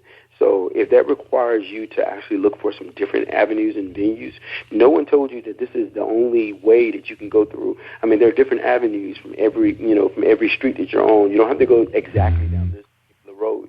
You can turn down here and go another route and get to the same destination. It just might take you a few more turns. Well, what I try to say is that, I'm willing to do that, and I know there are a lot of other people who are willing to go down that different road. Not everybody's got to go down Interstate 40, to get to, or go 95 to get to New York. There's other ways. So it's like sometimes you got to take these other pathways and look at the different opportunities, but at the same time, what you're doing is you're protecting you. You're protecting what it is that's given as a gift. And I do wholeheartedly believe that it's best for us as artists because financially, selling. You look at people like TLC, for example. The situation when they sold Crazy Sexy Cool sold, I don't know, like 13 million copies, and they were broke. They came out with nothing. Yeah, man.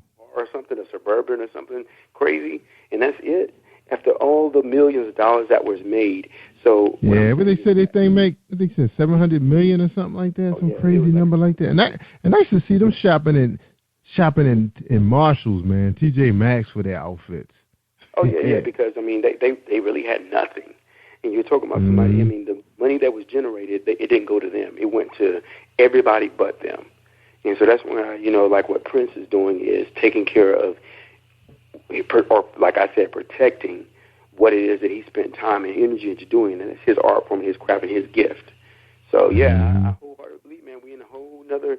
It's the corridor is opened up. It's just depending on now what we're going to do or how we're going to take advantage of it. And either we there now. Route, or you can say, I'm going to do this thing, and because it's open for me, I'm going to do it to the best of my ability, and I'm going to protect it. That's right, man. And I know one of the things you and I was talking about too, when we was talking the weekend, was about the fact that some of these numbers dictate if an artist should be on the road touring. Man, like we were talking about Stevie. Man, Stevie put the call out. He coming to Washington, coming to Baltimore, New York. People gonna be Mary J. Come on a local radio like Tom Joyner and says she gonna be at the first Mariner. I think they call it Royal Farm Arena. Man, people gonna buy the tickets right from their smartphone while they at work. It don't take a whole bunch of promotion to tell your existing audience where you gonna be. That's what trips me out. It does not. Yeah, that's what. Yeah, I'm just tripping out on that whole thing. It's fair, man. It gotta be fair. Yeah, and it's funny that all the major artists right now are just really having a hard time. Most of them, not going to say all of them. There, is a very small handful that's actually reaping benefits, but the majority of them are, unfortunately, have succumbed to piracy, and because they have to pay the label so much, it's become a thing where going on the road is not even a choice anymore. If this is what you want to do, this is like a necessity for you to survive now in this industry. So that's another thing that's changed versus before. You could put a CD out there and people would wait. There was no copying it, no putting it on these little websites and everybody downloading it. Everybody's got a CD burner at home, or everybody has. Yeah, that was crazy. Take the computer and transfer it over to the next person's. None of that stuff existed. You just had to wait until it came over there and go to a store like a Best Buy or one of the bookstores and purchase it. Whereas now, that's not the case anymore. You can sit from home and download pretty much everything you want. Just, it's unfortunate, but it's the truth. And so that dynamic has changed, and not only is it just for independent artists, but major artists are dealing with a whole bunch also. So the industry is just is a whole new industry.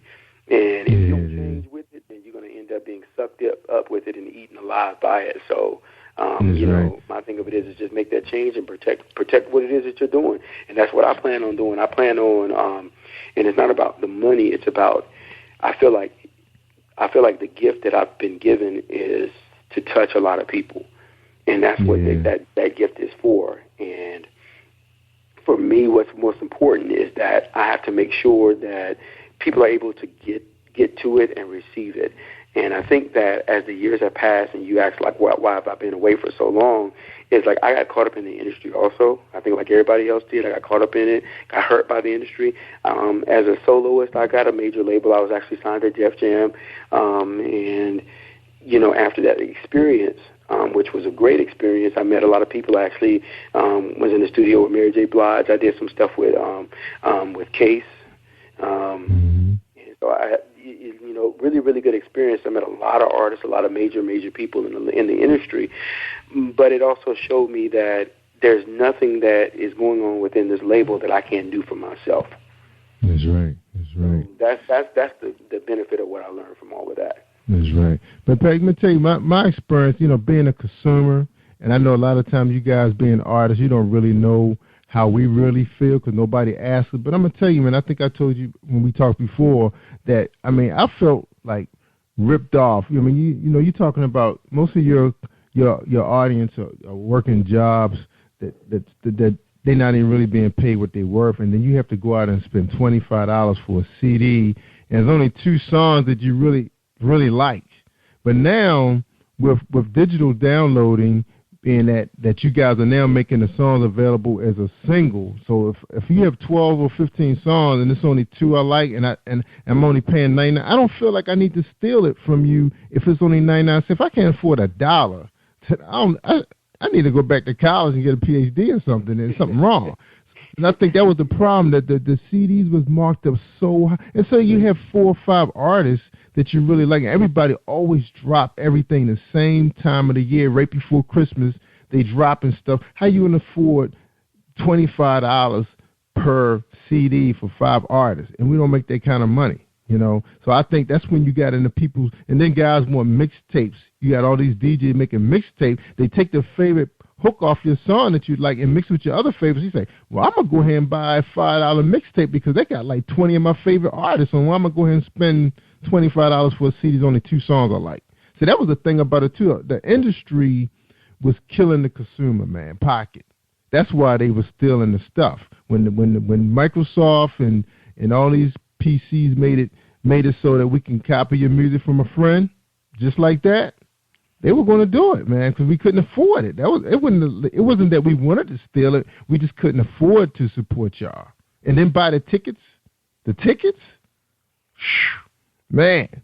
See? Well, that's what I'm talking about. You know what's funny is, Jerry, is, man, I actually agree with that.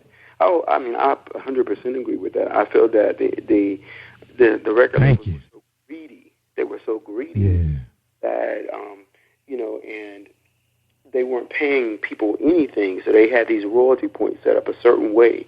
So you had to sell like millions and millions of copies just to break even as an artist. And so, the thing about it is me being an artist, I understand both sides of the spectrum. As an artist, I understand the countless and numerous hours that you spend in the studio. I understand the countless and numerous hours that you spend writing these songs. I understand the countless and numerous hours that you spend just trying to get a good recording, a good vocal down there. I understand how sometimes you go in with a sore throat and you know that you still want to put this out there for people to hear because it's that important to you to actually push it out there. And when you do that and then your sales reflect that you only sold 10, it's almost a slap in the face because you feel there were so people that paid attention to it. And it's almost disheartening in all the work and time and efforts that you put into it. Now, on the other side, I respect wholeheartedly that, when you're paying all this money and the record labels are so greedy, they feel like, we can release one good song and everybody's going to flock to the stores and they're going to buy the whole CD for $12, $13, $14, sometimes $20 and only have that one good song and the other 11 or 12 songs that they used to put out there were all garbage because they didn't spend any time working on those or making sure they were good, that people feel slighted and cheated because they knew that stuff wasn't great, but yet so they put it out anyway. And so I think that the music industry, this is a great learning lesson for them that now no one's going to take that anymore. And that's why I say that this is time for change in regards to what the artist is doing and also what the industry is doing. I say that in regards to, like, as an artist, the responsibility of the artist is to actually give your heart and soul no matter what. Your responsibility for people, especially if you're expecting to reach into their pockets and put their hard-earned money out for you, is to give them some of the best music you can give them. You need to spend time in there, listen to it, and make sure that it makes sense, not only for you, but for them also, for someone that's going to be paying attention to it. And then the responsibility for that right there. And then that way, you have people that are going to come to it and say, okay, I respect that this person spent time making a good song for me, so I don't mind reaching in here paying $1. I don't mind buying the whole album for $10. I don't mind doing that because I can tell that they're trying to make sure that it's a good experience for me, and I want them to continue to keep doing this. And so until we can get that feeling back into the industry, then, it's going to always be this right here. That's why I'm glad that the independent artists and this whole independent revolution is taking place, because I think a lot of artists now realize it's a possibility for people now. That's right, man. You got so much talent out here, man. I had a guy this last week. He specialized in short film. If he could do a short film, he could do a music video, in my opinion. We just want to hear you anyway. Unless you're a hot-looking woman, like when I watch Adele, I'm not looking at Adele because I want to see a hot-naked woman singing a song. I'm watching her in concert because I want to feel her. I want to feel her energy, when she's in concert. Now, Adele kind of drove me crazy with all the talking in between the song. I didn't mind it the first time, but when I want to look at it again and hear her, I don't feel like hearing that same conversation over and over again. So I just wish she had a... Nobody wants to do that. If you did for music, man, give me the music. It's okay. If I was at the concert, it would have been cool because I'm just going to hear it that one time. All right, good. That's why you wrote that song and you went through that. Oh, awesome. But on DVD, they should have edited that out. And I'll probably do it myself. And again, we talk about that's the responsibility of the artist, man. I think that if you're going to do that, have that on a separate channel, a separate track. You have all the songs playing 1, 2, 3, 4, 5, 6, 7, 8, 9, 10. And if you want to do a little soliloquy or monologue after that, make that a part that the end of the disc. When they do the credit, make that your credit. Yeah. Because most people don't want to hear it. And the ones that that do want to hear it, they can just go to that part of it and they can listen to it. It's a selection, just like everything else is. But I agree with you there, man. It's about the music. So if you're going to be a musician, be about the music. If I want to, in poetry, it's about the poetry. You don't want to hear a poet. I don't think anybody want to go to a poetry reading and hear the poet singing. It's because that's not what you really came for. You came for to hear some spoken word, and then you got somebody that's a poet that's singing and they really don't sing. I don't think that's going to go over too well.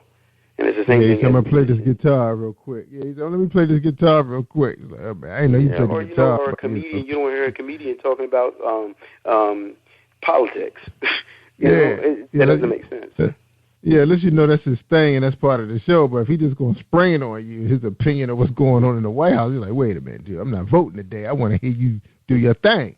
Yeah. And when I'm talking about politics, I'm saying they talking about not politics on a comedic level, but I mean, for 30 minutes they talking about why you should vote for A, B, C, or D. I mean, that's not what people pay their money for. They pay their money, to come there and laugh and have a good time.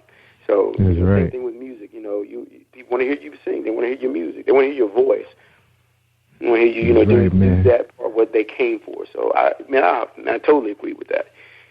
Amen. We talking to Just Patrick, man. I gave you a lot of time today, bro. I hope you repay me by dropping us a few tracks so we can put you on Unplug on Saturday night so people can hear the sounds of Just Patrick. Consider it done, man. I'm gonna go get you. I'm actually gonna get you some tracks. Actually tomorrow I have those sent over to you and I'll get all that stuff done, man. Definitely. Yeah, man. So we can build you up, man, because we got a couple people that that's releasing some tracks, and we want to kind of mix it all together, let people get to sit back and enjoy themselves and listen to my radio cast on the weekends. Especially the people that's overseas, they don't have an opportunity to listen to their local radio station, but they depend on internet radio to bring it to them. All right, man. So we come back. We want to get your final thoughts. So we're gonna have a quick 30-second break with Tanika, our spoken word artist. Okay, hold tight. All right, no problem.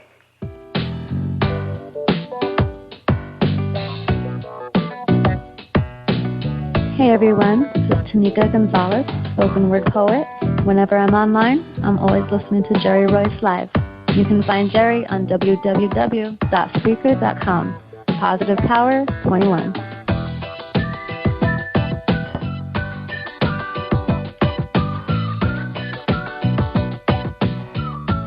Hi, this is Angel Sessions, and when I'm in town, I listen to Jerry Royce Live, PositivePower21.org, where they play my favorite music.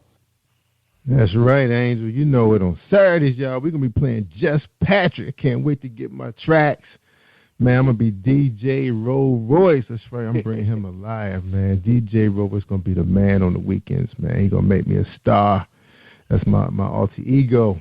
Like, I already have a big enough one now during the weekday. I'm going to go crazy on the weekends, man. I can't wait, man. It's always been my dream to be a DJ on the radio. All right, man. Your final thoughts. You gave us a lot, man. I mean, you dropped a lot of science on us, man. We really appreciate you spending time with us, and we can't wait for you to drop your multi-tracks CD. That might have to be a DVD when you get done. It probably will have to be. I'm just going to tell everybody, just be looking out for it. If everybody can, I'm trying to tell everybody. I know it's under construction right now, but give me just a couple of weeks. It'll be done, and that's my website. Website is going to tell you everything you need to know. That's justpatrick.com. That's JUSPatrick.com. I'm just telling everybody, please go to the website there, and hopefully you'll be able to be updated with everything that's about to happen. And when I tell you we're working on something that's going to revolutionize the music industry, it's going to revolutionize the music industry. So we're real proud about that, man. Just been really aggressive, working hard with it. And before we close out, Jerry, I want to say, man, thank you for everything you're doing for us independent artists and authors and poets and everyone else. This is a great platform for us, man, and I can't express my gratitude enough, as I'm sure you've heard many times over. Just with the positive influence that you have over, with your network and the many people that are listening to this right here. It's a great platform for us, and we really appreciate you, Positive Power 21, and just everything else you're doing for us, man. As artists, it's a great thing, man. So Yeah, you're welcome, man. I really appreciate you guys, letting me in y'all world, man, because I know it was tough breaking in, man. So I really appreciate the opportunity to work with you guys. All right, amen. Praise God, man. And praise my father, too, man, because I was I was about to track all those erotica writers to the show. And we was about to... Yeah, my father ain't never talked with me, man. He said, uh-oh. He said, what do they have to do with positive power? It was a funny conversation, but you should have heard my rebuttal. I can imagine you tried to justify it. I tried. I didn't win that one, man. All right, so we give praise to my dad too for bringing me back, man, to give y'all this platform because I was going to another world. All right. Yeah, I got laugh about that sometime, man. All right, Pat, we appreciate you, man. Yeah, no, that's what he said. Amen. Yeah, the world can just snatch you in there, man. Yeah, yes, sir. But I'm gonna definitely get those songs over to you, and you guys can play a few things, and we'll get everything done, man. And just want to tell everybody, man, please support Jerry because what he's doing, Jerry Royce. Please support him because this is great. This is wonderful. Positive Power 21. You guys are great. I love what you're doing, and anything that I can do to help out, I'm consider it done, man. I just really appreciate what you're doing, man. Yeah, man. Yeah, when you get your buddies together, man, those guys dropping tracks, send them our way, man, so we can put them on Saturdays, man, so we can have a real interesting Saturday afternoon and evening for our audience, man. So let them hear some stuff they can't hear on terrestrial radio. That's my dream, man, my vision. Consider it done, and I'm going to get you some really, really good music, really good professional sounding stuff. We're gonna blow your mind with some of the stuff I got coming out. Yeah, man. And find me some funny guys too, man. You got some funny guys in your city, man. Tell them to send me their CDs, man. Put some jokes out here, man. Make people laugh. World too serious. I got you. Ain't no problem. Man. All right, bro. And I tell you, Pat, I tell people all the time, man, they want to hear the good stuff. I mean, just like today, man, you drop some real musical science on us, man. Social media, the direction that the independent is going. We really appreciate the information. It gave people hope, man, because they probably had the same dream as you, man, in a small town, probably compile maybe 10,000 songs. They just sitting on the shelf collecting dust. Man, you probably inspired 1 million people, man, listening to this show. Well, I hope I did, and I tell all those people, dust those things off, man. Get them posted. Let somebody hear it. That's right. Don't let your dream die. That's what I tell anybody. Don't let your dream die on the shelf. God didn't give it to you for you to put it on the shelf and leave it there. He gave it to you so that the world can hear it. So dust all of that stuff off and put them out there and let people hear them. That's right. So, you know what I heard, man? I heard if you don't use your talent, he'll take it away and give it to somebody else. Take it away from you. He will remove it from you. That's right, real quick. All right. Yes, sir. So we out of here, y'all. We appreciate y'all listening to Jerry Royce Live, PositivePower21.org, and Spreaker.com/PositivePower21. I'm Jerry Royce Live, and that's Jess Patrick. We worldwide. Thank you for tuning in to Jerry Royce Live on Positive All right, Power brother. Thanks, man. And Spreaker.com/PositivePower21. This is a Voice Enterprise. Don't tell you a second. Don't forget about replay on Facebook.com/Jerry Royce Live. All right, y'all. Y'all stay awesome all week and listen to us. We worldwide. Have you been hurt? Been backstabbed? Got a talking back team. Well, you're not alone. No. Escaping to another reality. Through Dominic Wilkins' good books. Good books, audio books, paperback, ebook, good books. Available on ArthurDWilkinsGoodBooks.com. This is Brandon Royce, and you're listening to Jerry Royce Live worldwide on PositivePower21.org. This your boy Wayne Gigolo Weezy Washington coming at you live and direct on my boy Jerry Royce Live radio station. Ready to do my thing. You are listening to PositivePower21.org with Jerry Royce.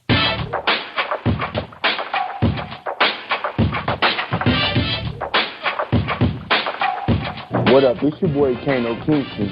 Hi, this is Angel Sessions. Hey, this is Pat. Hi, I'm Teresa Cowell. Hi, Jerry. This is Ira Samuel Carter. Hi, this is Bill Powers. Hello, this is Teresa Bobby with Jerry Royce Live. Hi, I'm Philip Byrne. I'm live on the Jerry Royce Show. Hey, what it do? It's your boy Houston Saint. Peace, this is Dahlia the poet, spoken word artist. Hello, this is Lamar Marquise with Jerry Royce Live. All right, everyone. You got Robin Lynn, and I'm keeping it live right now on Jerry Royce Live. Hey, what's going on, everybody? What's up? This is award-winning podcast with the greatest podcast on earth. Thank you for stopping by. I'm your host, Jerry Royce Live Worldwide on Internet Radio, where you get your positive on. So when it's all positive, it's all power. That's positive power. This is a worldwide podcast for growth, wealth, and success. Thank you.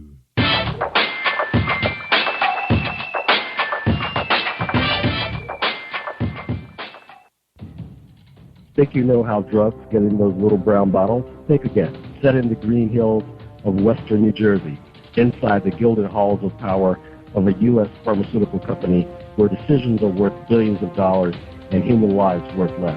Nicholas Harding, a young executive at Marshall Pharmaceutical, finds his career, family, and life in jeopardy.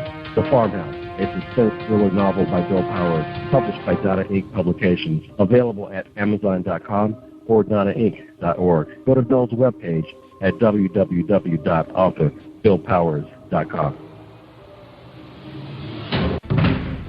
Are you looking for the next great read?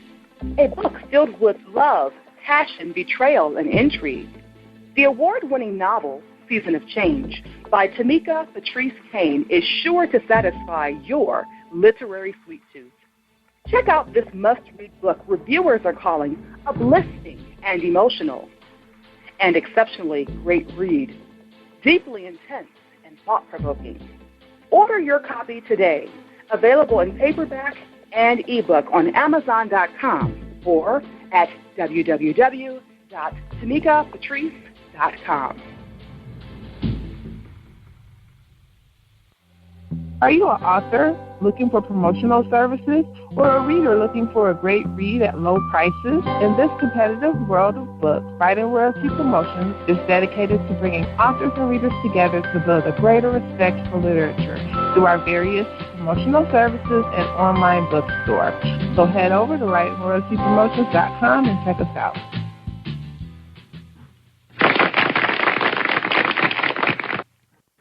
Thank you, everybody, for joining us, and welcome to Positive Power 21.org. I am Jerry Royce Live, and you're listening to episode 309. That's right. And tonight on the show, we got Wayne Gigolo Weezy Washington coming out of Tampa, Central Florida. That's right. He's here to talk about his big-time career in the comedy game, 15 years pending. And he's also a community activist. When we get back, we'll tell you a little bit more about him after today's sponsor, James Deshay, the Romance Man. That's right. He wrote a book of love poems for some of you guys who are stuck. You just don't know what to say. This book is especially for you. Check it out. Are you looking for a great book of poetry that is romantic, heartfelt, and full of male emotion? Then get Thoughts, Love, and Reflections by James K. Deshay. That's Deshay. Go to www.jamesdeshay.com. You will enjoy Thoughts, Love, and Reflections. All right, don't forget about it. James Deshay, Deshay.com. All right, tonight, y'all, we got Wayne Gigolo Weezy Washington on the show. He's been in the game for 15 years, community activist. Sometimes he's out there hosting events for people who have lost loved ones that were murdered in the street. He gathers them all together. That's right, because everyone needs to be sent off correctly. That's right, especially the homies. He does toy drives, and he doesn't wait till Christmas. He does straight talk sessions, bring it real. Ladies and gentlemen, I bring to you Gigolo Weezy Washington. Welcome to the show, Wayne. How you feeling tonight? Oh, man, I'm feeling blessed. How you doing, brother? How y'all doing out there? We good, man. We good, man. We went through an ice storm today, man. Got some snow coming through. Wednesday night might be off on Thursday. I need the time off, man. But it's what it is. What it is, man. Welcome to. We glad to have you though, man. On Jerry Royce Live, man. Worldwide, man. All right. So you ready for your first question, bruh? Yes, sir. All right. Your first question is, who is Gigolo Weezy Washington? Oh man, who is Gigolo Weezy Washington? A man of wisdom, a man of that loves people, a man that'll give you the shirt off his back, and a man that definitely keeps God first, and a man that never forgot where he came from. Yeah. That's deep, man. That's deep. I mean, you were a man of few words, but that was deep, bro. Deep. You know why I say that? I had a guy who was on here one time. He went 15 minutes. Trying to explain himself. Yeah, but he told a good story. But you told a good story in 15 seconds, though. So that was good. Proud of you, man. Proud to have you on this show, man. Now, Gigolo, Wayne Weezy Washington, how did you get the name Gigolo Weezy, man? I know the ladies want to know that first of all, because they hit me up now. What's up? Well, I know it's a stripper slash rapper name, but Gigolo came back. I used to dance back in the high school days, and they used to call me Gigolo Wayne, and back in the high school days. But then I just kept that Gigolo and put it with Wayne Weezy and swapped it up as a comedy stage name. I was opening up for Benji Brown down in Miami, and by my name being Wayne and Lil Wayne, the rapper name being Wayne, they was like, people started calling me Weezy, so I just adapted that in the early 2000s, and we just came up with the Gigolo Weezy.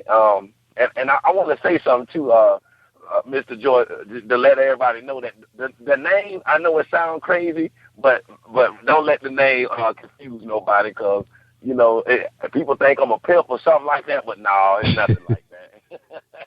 But that makes it all funny, man, when you get on stage, man. People are expecting a pimp to walk on stage with a big hat. Back in the day, everybody had that little entourage. You had to have a pimp with the big hat and the big stick and the Cadillac.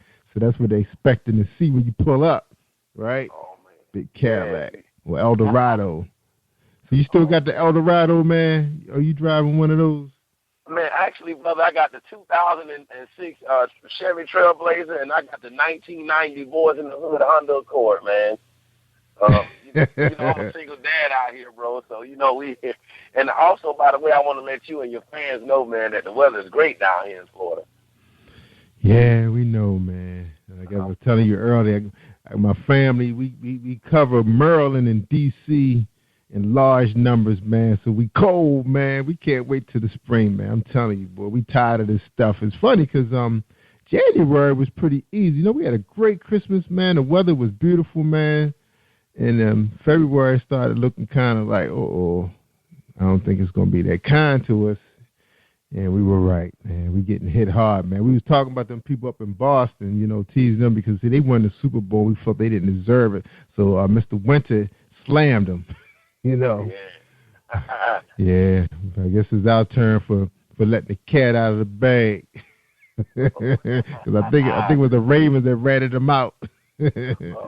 All right. Yeah, man. So look, man. Now, you're a big time activist, man. So that's what we're here to talk about. We're gonna get into your comedy game at 9:30. We want to know why you're so funny and why people should come check you out. Because I know you got something planned for the spring, Easter coming. We know you got some shows lined up. Now, tell us, man, why you take on that role, man, the community activist? That's hard shoes to fill, man. It's two reasons. For one, somebody has to do it, and two, that's what we're missing in our communities. Coming up from the 90s, I remember back in those days when we had rappers back then that talked about things that mattered, like a Tupac or something. Now, we don't have that. We don't have nobody inspiring our young kids and anybody from the community. So with me living in the community, even though I moved out of it, I still want to always go back and let the youngsters know that they don't have to resort into selling drugs, killing each other, or doing all of this stuff that people glorify, whether it's the social media, the rappers, or all this negative stuff that they're seeing portrayed on TV and stuff every day. Yeah.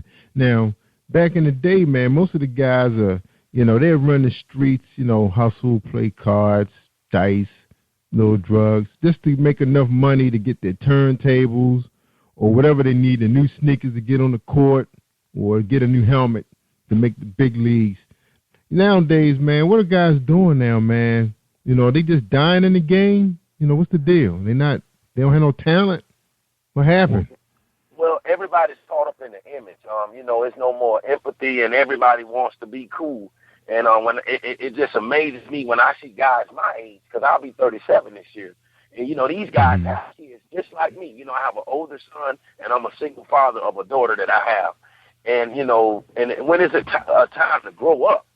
And that's what I want to show the community, that you can still be cool and handle your responsibilities without all that buffoonery and foolishness. Yeah, but where's the pressure coming from for these guys, man? Where's the pressure coming from? The pressure comes from no self-identity. Everybody wants to, long as, and it's a mental, to me, I think it's a mental thing. Long as it's being accepted, everybody's scared to be them. And what I mean by that is they thinking being them is copying something that they see, whether it's going out to buy, I'm going to use the Jordans for an example. Everybody want to rush out there and buy Jordans. But I'm the type of dude that I go buy me some Walmart shoes and keep that change in my pocket and do something for my kids before I just go buy for some $400 shoes when I know my lights, my bills and stuff got to be paid. And, and even we just got too many followers. And getting back on the community activist thing, I see, I always tell people somebody had to step in to get us to where we are today. And if our age group don't step up, us, if we don't step up, who's going to do it? Yeah, that's right. Yeah, because, you got to tune in to cable to find out what's going on YouTube or something. Now you do Straight Talk sessions. And where you having your sessions at? Okay, Straight Talk is in Manatee County, and that's 302 Manatee Avenue East in Bradenton, Florida. And we do it each and every month.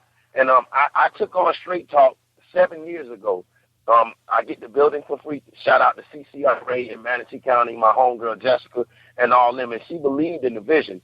And I came to her to let her know about Straight Talk. And I can tell you what that what Straight Talk is and what it's made for. Okay. Yeah, what is Straight Talk? What is it made for? Okay, Straight Talk is where we bring unity in the community. It don't matter who you are, whether you black, white, Hispanic, gay, straight, in the streets, got an education. We don't care. We are all God's children. And we bring people in each and every month to share their trials and tribulations and to tell their life story to help encourage young people and young adults to let them know to do better than them. Brother Jerry, we done had people selling dope. We done had people with HIV come in and talk. And I think a Straight Talk need to be in every community in the hood, man. It'll change a lot of things. Yeah. Now why you choose a venue in the face, not social media? Are you taping these sessions for social media? Yeah, actually, yes, I do take the sessions, and I take them off my iPhone. And what I'm doing is I throw clips up there. And if you go into my Facebook page, Wayne Gigolo Weezy Washington, and scroll down my videos, you will see some of the realest, hardcore videos. No scripts or nothing. People just speaking their mind and their heart.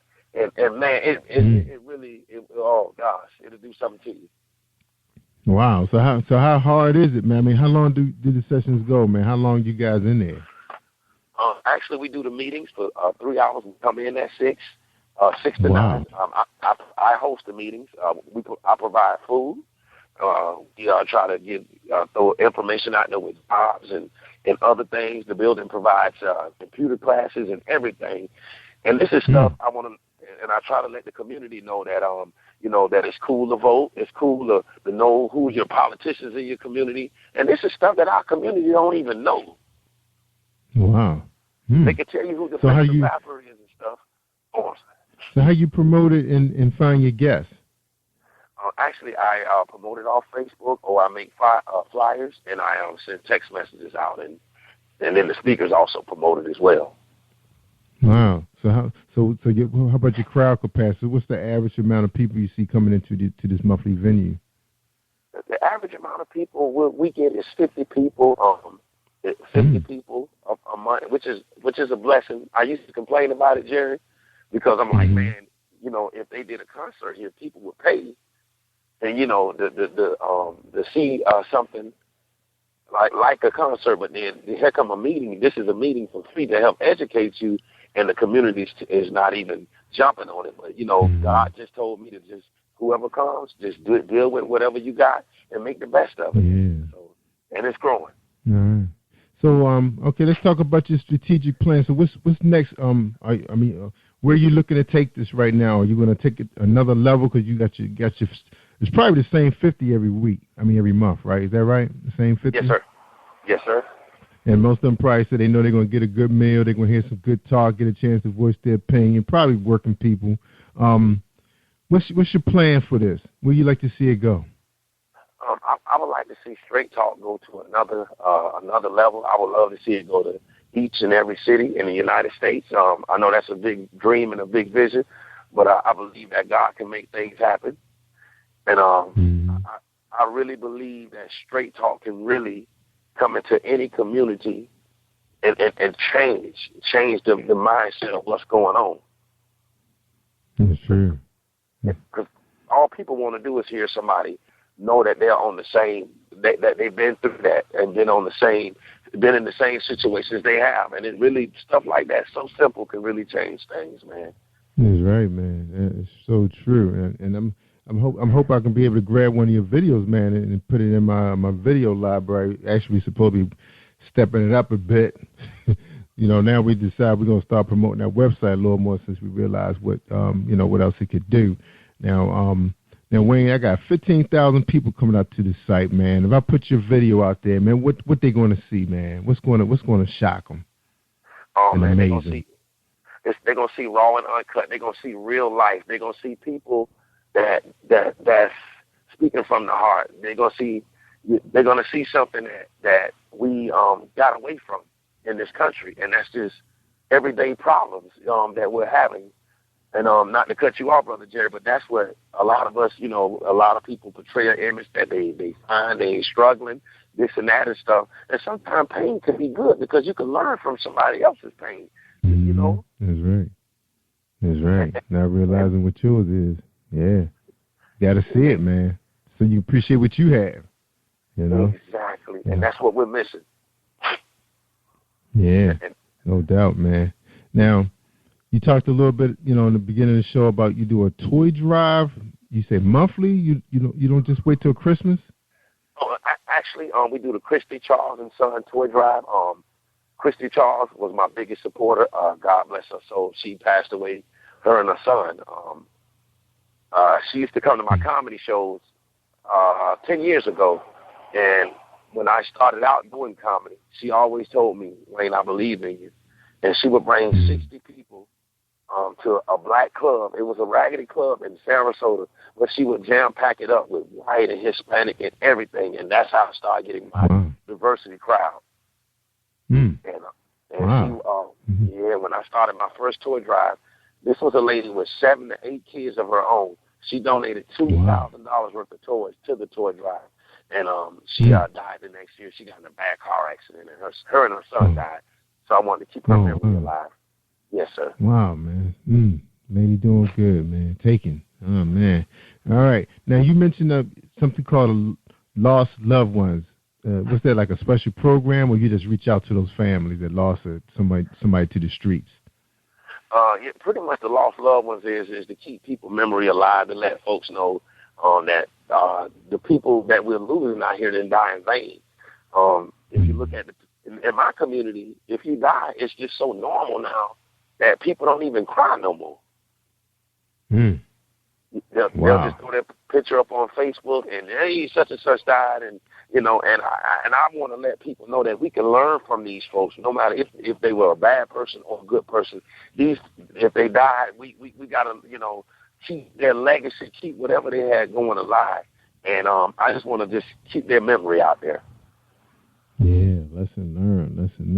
Now, by you being a comedian and everything, Wayne, do you see yourself taking Straight Talk to another level? Like, say, you know, people coming in to hear the session, but is any chance they might hear a spoken word artist or a gospel singer, something like that, or are you already doing that? Actually, I'm already doing that because what we're doing, with me doing comedy, I do bring the laughter to the Straight Talks, and yeah, I do. I do have a very funny side, which the people would love. But with the Straight Talks, we have the Unsung Hero Award show, and pretty much that's like a mixture and everything, where we're honoring people that do positive stuff from the community. And we bring everything to that, and that's actually that show is coming up in May. I forgot to tell you that as well. May 24th before Memorial Weekend.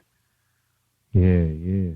Now 3 hours is a long time, man. Well, we're gonna catch the whole 3 hours on YouTube, or you just got it sliced up a little bit?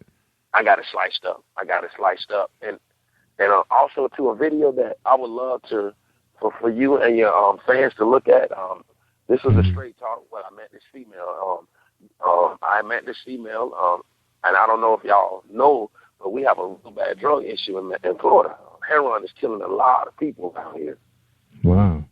And she's 30-something years old, and, man, when y'all see that video, I'm telling you, Brother Jerry, you need some Kleenex, man. Yeah, man. Definitely give us that, man, so we can play that, man. Yes, saying, for the world to see, because it's a problem everywhere, man. Everywhere. Nobody can escape that thing, man. All the cities are victims of heroin, man. I had a best friend that was caught up on that thing, man. All right. Now we're going to take a quick break, Wayne. When we come back, man, we're going to talk about your business, man, the comedy game, 15 years in. All right. So hold tight. Everybody, we're going to hear some messages from our sponsors. I hope you can support them. A lot of my sponsors have made the top 5 on Amazon, whether they're musicians, recording artists, book authors. They doing their thing. They grinding. We can learn from them. All right, check them out. This is my man right here, Reese Publishing. That's right. He sells everything.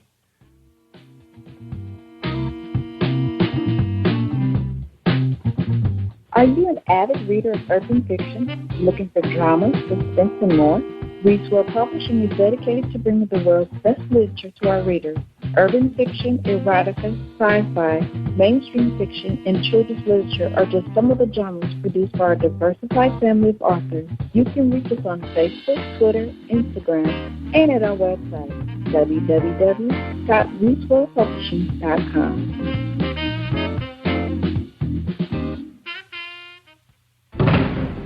Are you looking for the next great read? A book filled with love, passion, betrayal, and intrigue. The award-winning novel, Season of Change, by Tamika Patrice Kane, is sure to satisfy your literary sweet tooth. Check out this must-read book reviewers are calling uplifting and emotional, and exceptionally great read, deeply intense and thought-provoking.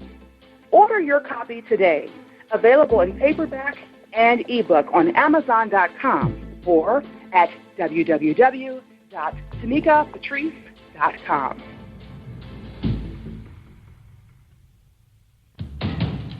Think you know how drugs get in those little brown bottles? Think again. Set in the green hills of western New Jersey, inside the gilded halls of power of a U.S. pharmaceutical company where decisions are worth billions of dollars and human lives worth less. Nicholas Harding, a young executive at Marshall Pharmaceutical, finds his career, family, and life in jeopardy. The Farmhouse, a suspense thriller novel by Bill Powers, published by Donna Inc. Publications, available at Amazon.com or DonnaInc.org. Go to Bill's webpage at www.author.BillPowers.com.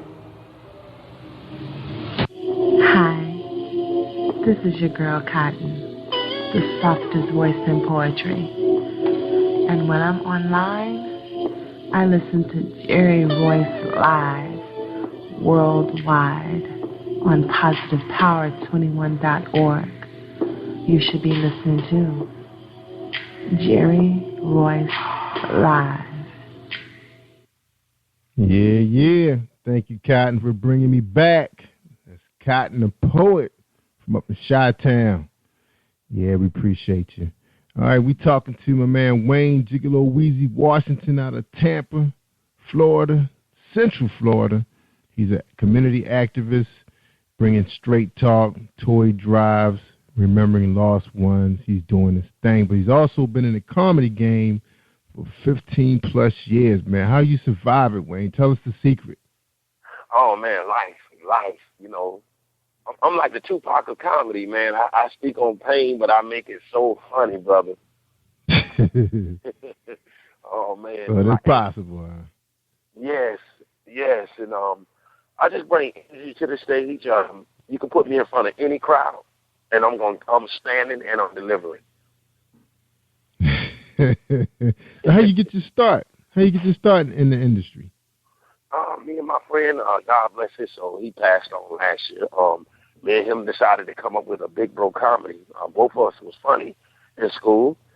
And we put some money together. We rented a venue, and we came up with the name Big Bro Comedy, which I adopted. And it's on the, I got the whole logo and everything. And we had put a show together outside, man, in the rain. And we had over 200 people come out and show love and support. And yes, sir, that was 13 years ago. That was our first independent show. Big Bro Comedy. So you still got that kick in the day? I mean, do you have any other acts that follow with you, or is just you? Pretty much, I put a lot of like local comedians in the game. My boy Gino the Garbage Man, Fat Pat, a couple of locals, and they start with me, and then they kind of venture out and do their own thing. And oh man, I just came back. Actually, I did a show in Tampa. It was a rap convention. I hosted that. I do church shows. I just did a show in Siesta Key.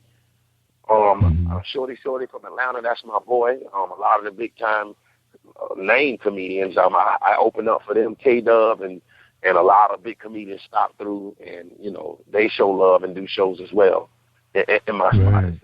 Yes, in the Tampa Bay, Bradenton area as well.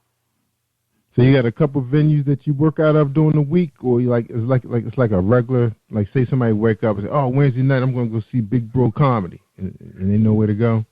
Well, actually, we do a show each and every month at the Touch of Class in Manatee County. That's my boy Tyrone's spot. And our next show is April the 2nd. It's the day before Good Friday. And if anybody that's in the Florida area, I would love for them to come out. It starts at 9 o'clock. And we do a show each and every month. That's my own show, but I do my own comedy independent if somebody hire me to do stuff. So yeah.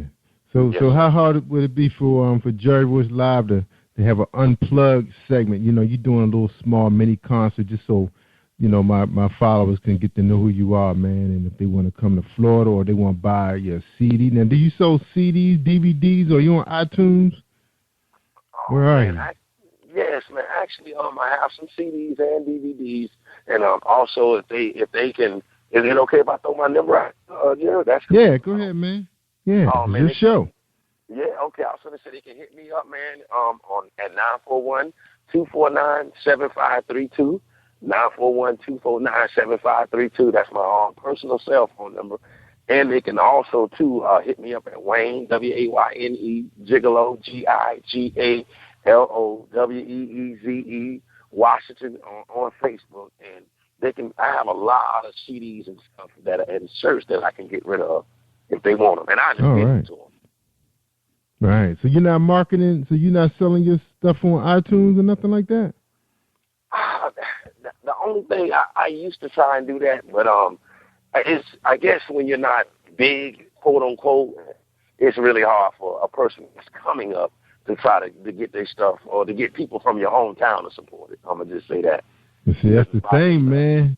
See, you gotta listen to my show before, man. The young lady just on the show said she had to separate her personal from her business because, you know, people don't take you serious sometimes when they know who you really are.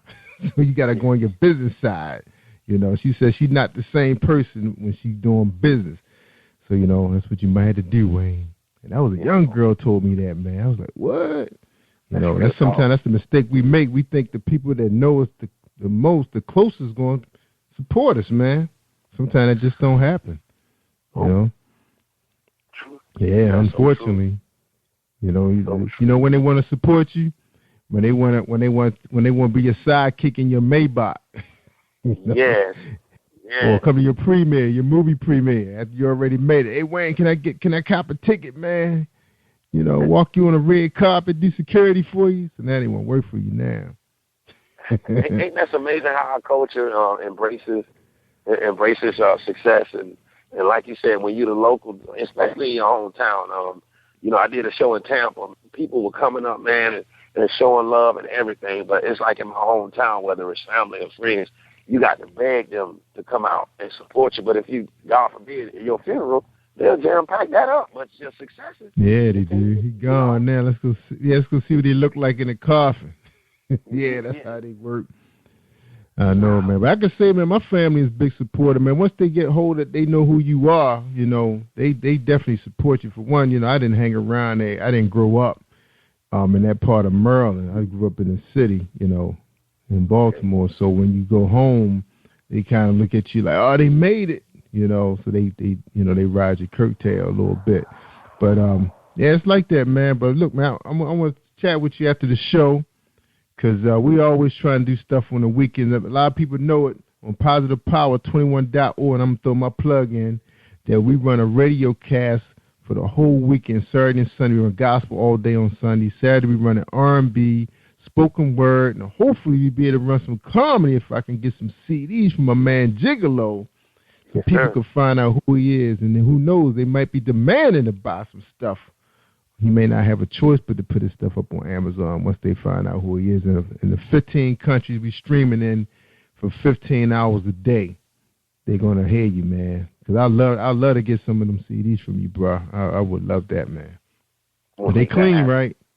They clean. I got some clean. The radio play? All right. Yeah, we're going to do some business, man. All right, Wayne. We're gonna take a quick break. When we come back, man, we want you to, you know, we want you to mentor to somebody right now who's listening, who's thinking about getting into the comedy game. You tell them how they supposed to get their start. All right, man, that sound good? All right, hold tight. We're gonna do this plug for this young lady. She was big supportive, bringing a big time group here to us, and I appreciate that. So I'm gonna go ahead and run her commercial real quick. Hold tight, everybody. This is Cassandra Thompson. How would you like to have a book that reflects your life? Hi, I'm Mocha Butterfly. I would like to tell you more about my latest book, The Reality of Mocha Butterfly. It's a poetry chapbook capturing my life that covers subjects such as self-esteem, anti-bullying, spirituality, family, friends, love, and heartbreak. You can purchase your copy online at twopensandlit.com/Thompson. To find out more about me, visit me on Facebook at facebook.com/M8CHA Fly. Thanks for listening. All right. That's right. Check out, y'all. She got connections in the poetry world. Cassandra Thompson, very nice book. All right, we're talking to Wayne Gigolo Weezy Washington, the community activist, straight talk session, toy drives. He remembers the lost ones. Man, big up to you, man. Big up to you. Now, Wayne, someone's listening right now, you know, whether in the UK, Canada, they funny, they telling jokes in school, no intentions of going to college, may not have the money, but they got a talent for making family members laugh. You know how hard it is to make family laugh. What's your recommendation for him, man? How would you mentor to that kid?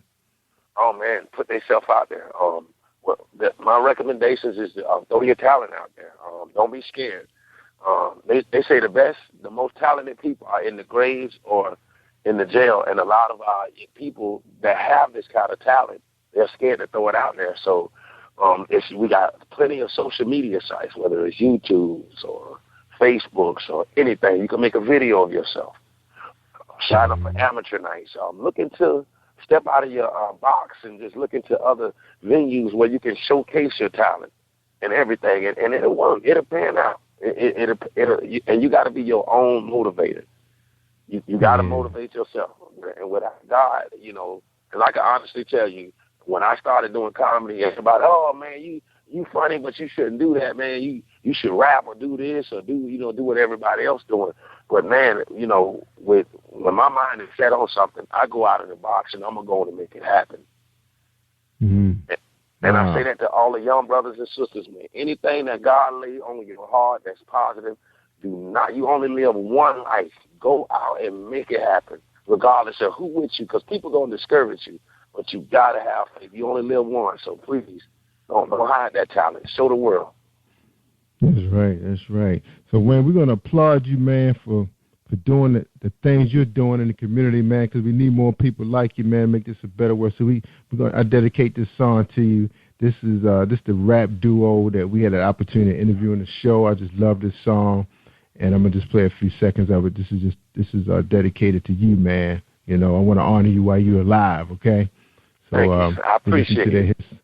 Their hit song Champion. All right, here we go.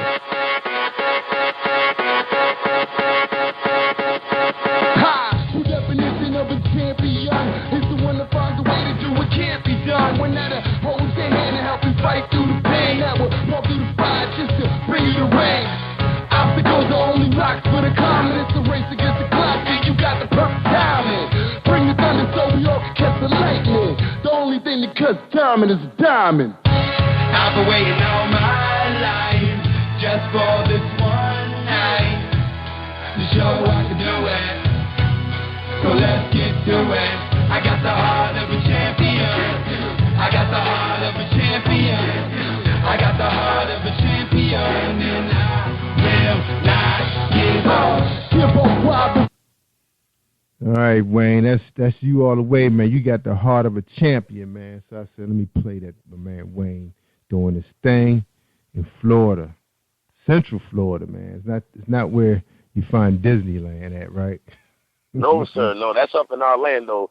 But this Manatee County, home of Southeast. Can I give a shout out to the state, if that's okay?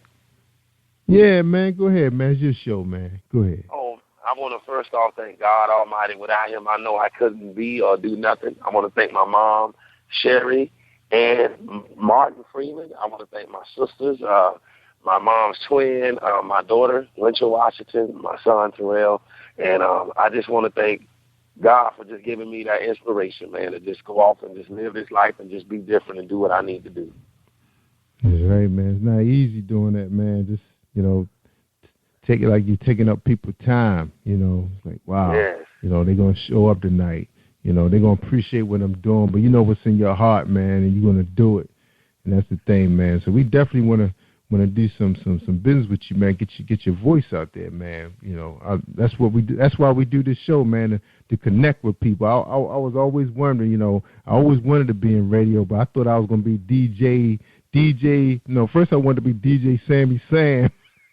Back in the day, remember my boys used to do mobile DJing, and I said, man, I would like to be on the radio. I remember one of my friends, this kid, was in that group called the Newmarks, and they made it big with this song that they had produced and wrote, and Nilly Vanilli took it worldwide, and you know, and then they ended up getting in the radio, and of course, you know, Kevin Liles is who he is today. He was a member of that group also, and I always envy that dude. Even though Kevin was the one that went off became the millionaire, I always envy this guy named DJ Spen, because he was actually on the radio.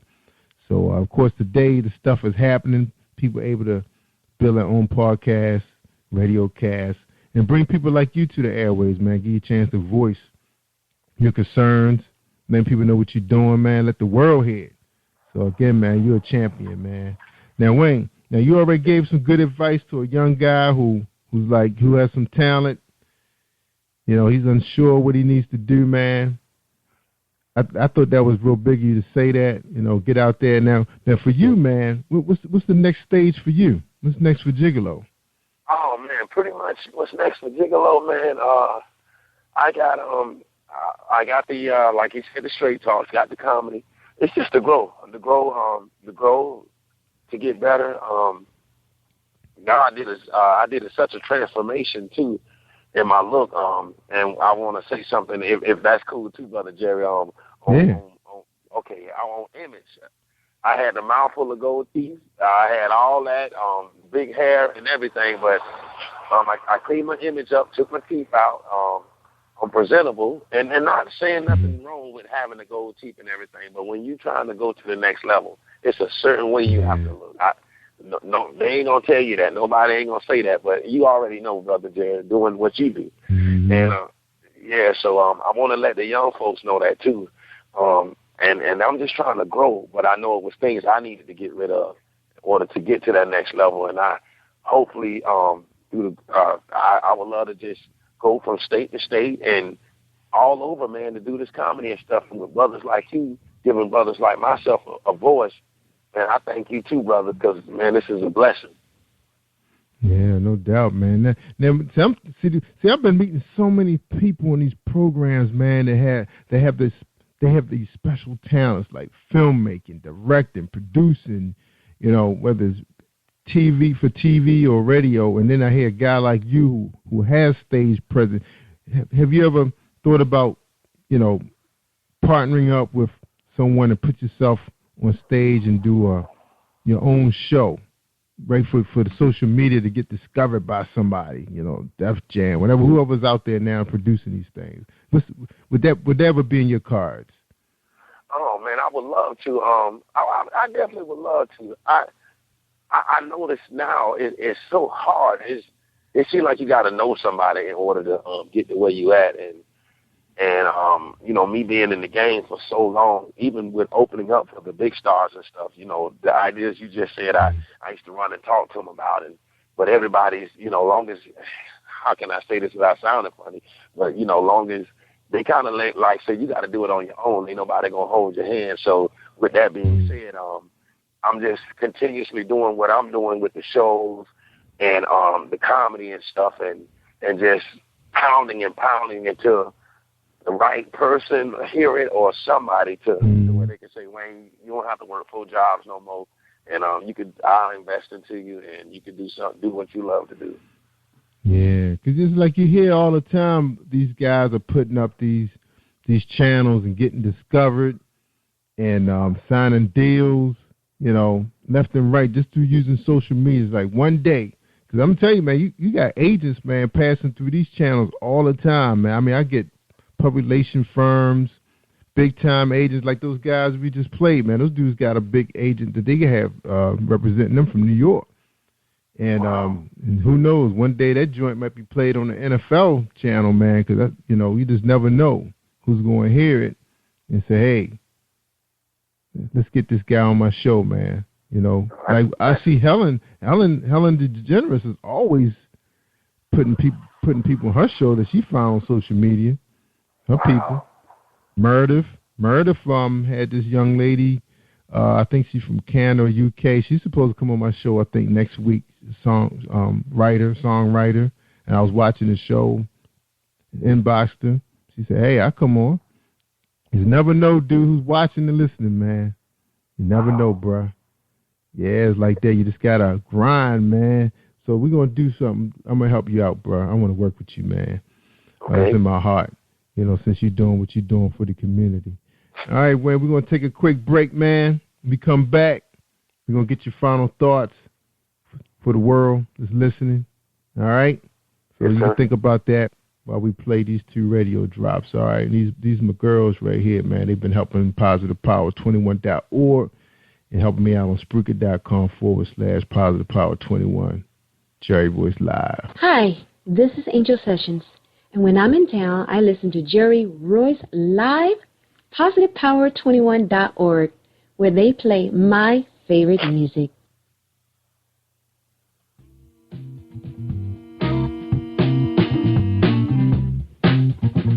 Are you an avid reader of urban fiction, looking for drama, suspense, and more? Readswell Publishing is dedicated to bringing the world's best literature to our readers. Urban fiction, erotica, sci-fi, mainstream fiction, and children's literature are just some of the genres produced by our diversified family of authors. You can reach us on Facebook, Twitter, Instagram, and at our website, www.reesworldpublishing.com.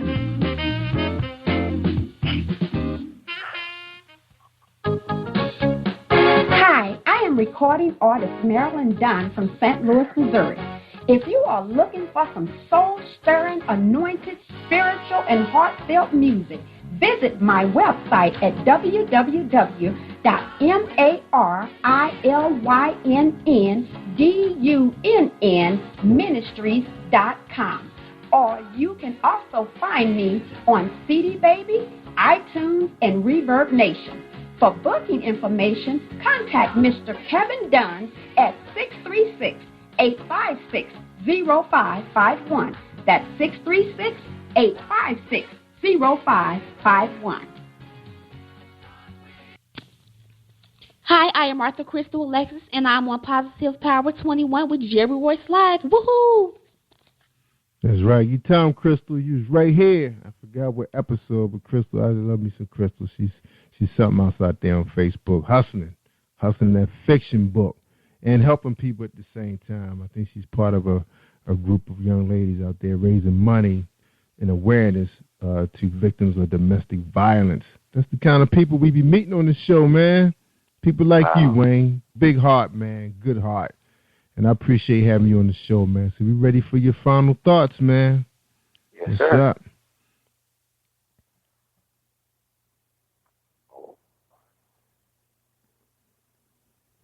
You had to get a prayer in, Wayne. Oh, okay. I'm ready. Okay, I'm ready to do my thing. Yeah, wait for you. My bad, man. Okay, all right. I just want to thank everybody, man. I really want to say from the bottom of my heart, y'all, thank you again.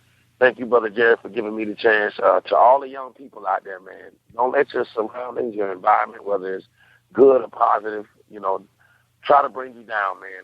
Just look to the sky. Stay positive, man. Please keep your head up. Keep your head up.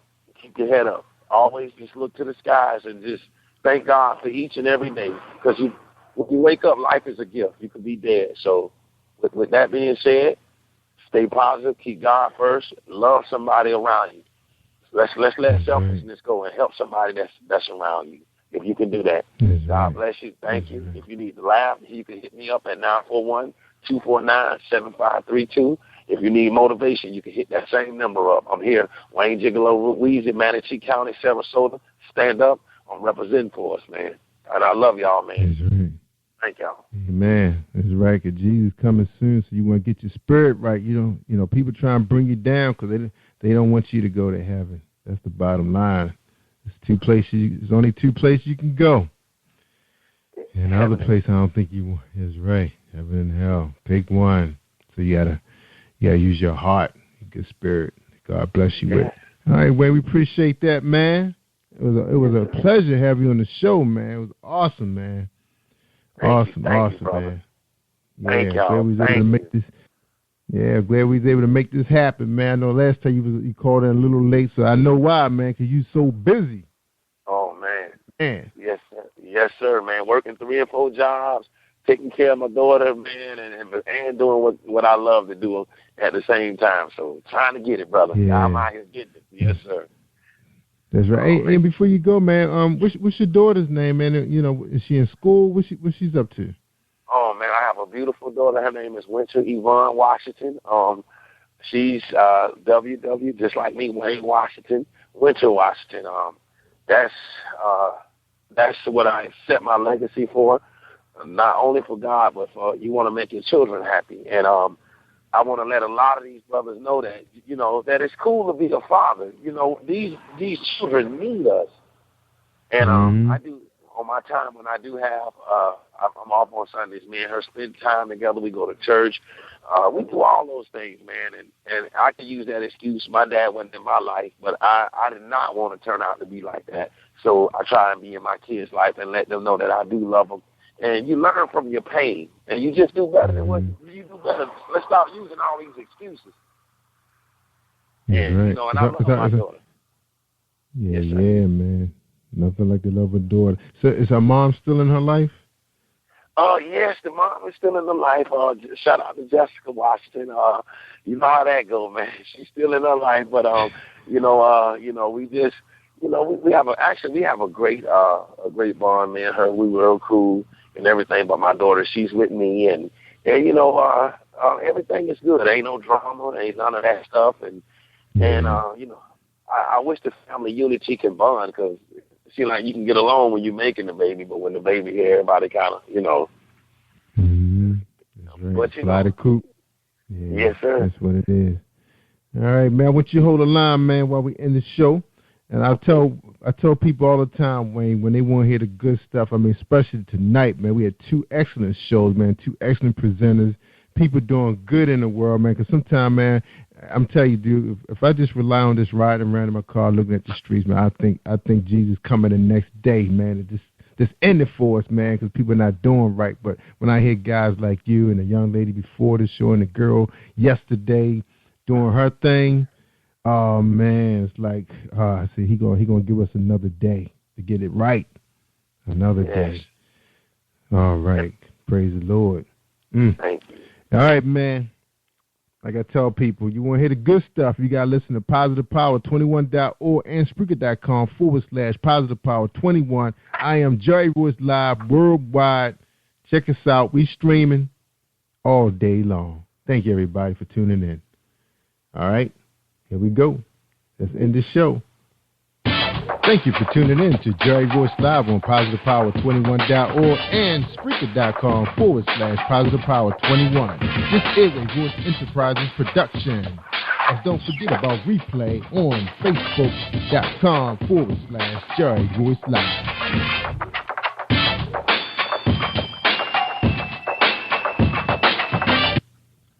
All right, that's a wrap, y'all. Y'all stay awesome all week long. Have you been hurt? Been backstabbed? Got a talking back team. Well, you're not alone. No. Escaping to another reality. Through Dominic Wilkins' good books. Good books, audio books, paperback, ebook, good books. Available on AuthorDWilkinsGoodBooks.com. This is Brandon Royce, and you're listening to Jerry Royce Live worldwide on PositivePower21.org. Hey, this is Mayshawn, owner and fashion designer Mayshawn Denise, also the host of Mimi Being Real, and I'm on with Jerry Royce Live worldwide. You are listening to PositivePower21.org with Jerry Royce.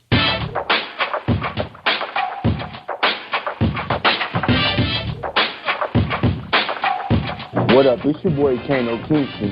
Hi, this is Angel Sessions. Hey, this is Pat. Hi, I'm Teresa Cowell. Hi, Jerry. This is Ira Sandro Carter. Hi, this is Phil Powers. Hello, this is Teresa Bobby with Jerry Royce Live. Hi, I'm Philip Barron. I'm live on the Jerry Royce Show. Hey, what it do? It's your boy Houston Saint. Peace, this is Dahlia the poet, spoken word artist. Hello, this is Lamar Marquise with Jerry Royce Live. All right, everyone. You got Robin Lynn, and I'm keeping it live right now on Jerry Royce Live. Hey, what's going on, everybody? What's up?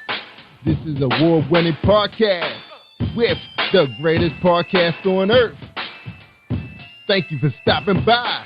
I'm your host, Jerry Royce Live worldwide on internet radio, where you get your positive on. So when it's all positive, it's all power. That's positive power. This is a worldwide podcast for growth, wealth, and success. Thank you.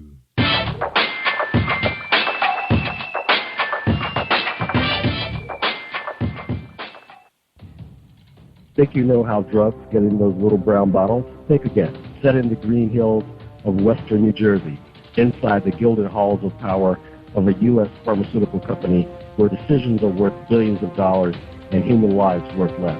Nicholas Harding, a young executive at Marshall Pharmaceutical, finds his career, family, and life in jeopardy.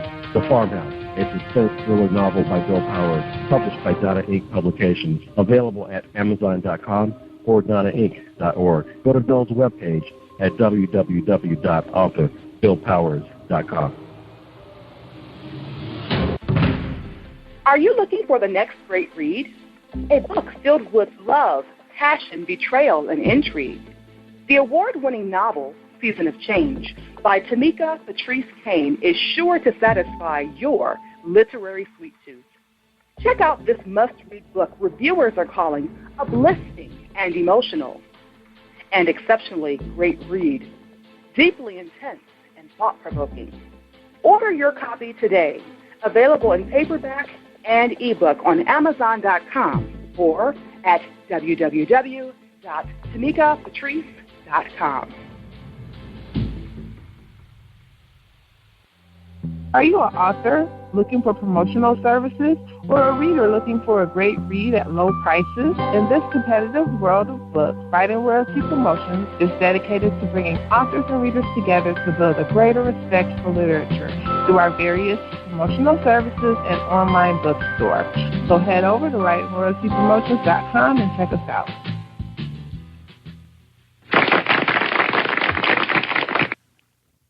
Thank you, everybody, for joining us, and welcome to Positive Power 21.org. I am Jerry Royce Live, and you're listening to episode 308 with fashion designer and host of her own show called Mimi Being Real is Mimi Holmes. And before we bring Mimi out, let's hear a word from our today's sponsor.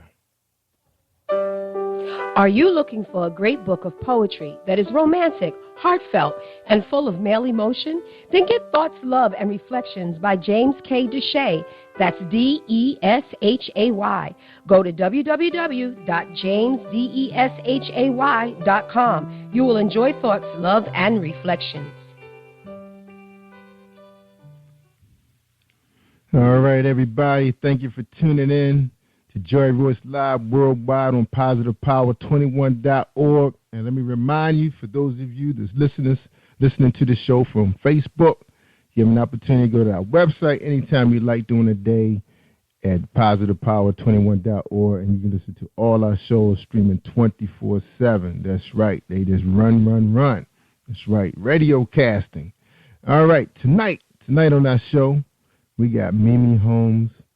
Mimi, pronounced Michonne, known to her fans as Mimi, is a fashion designer, host of her own show called Mimi Being Real on YouTube.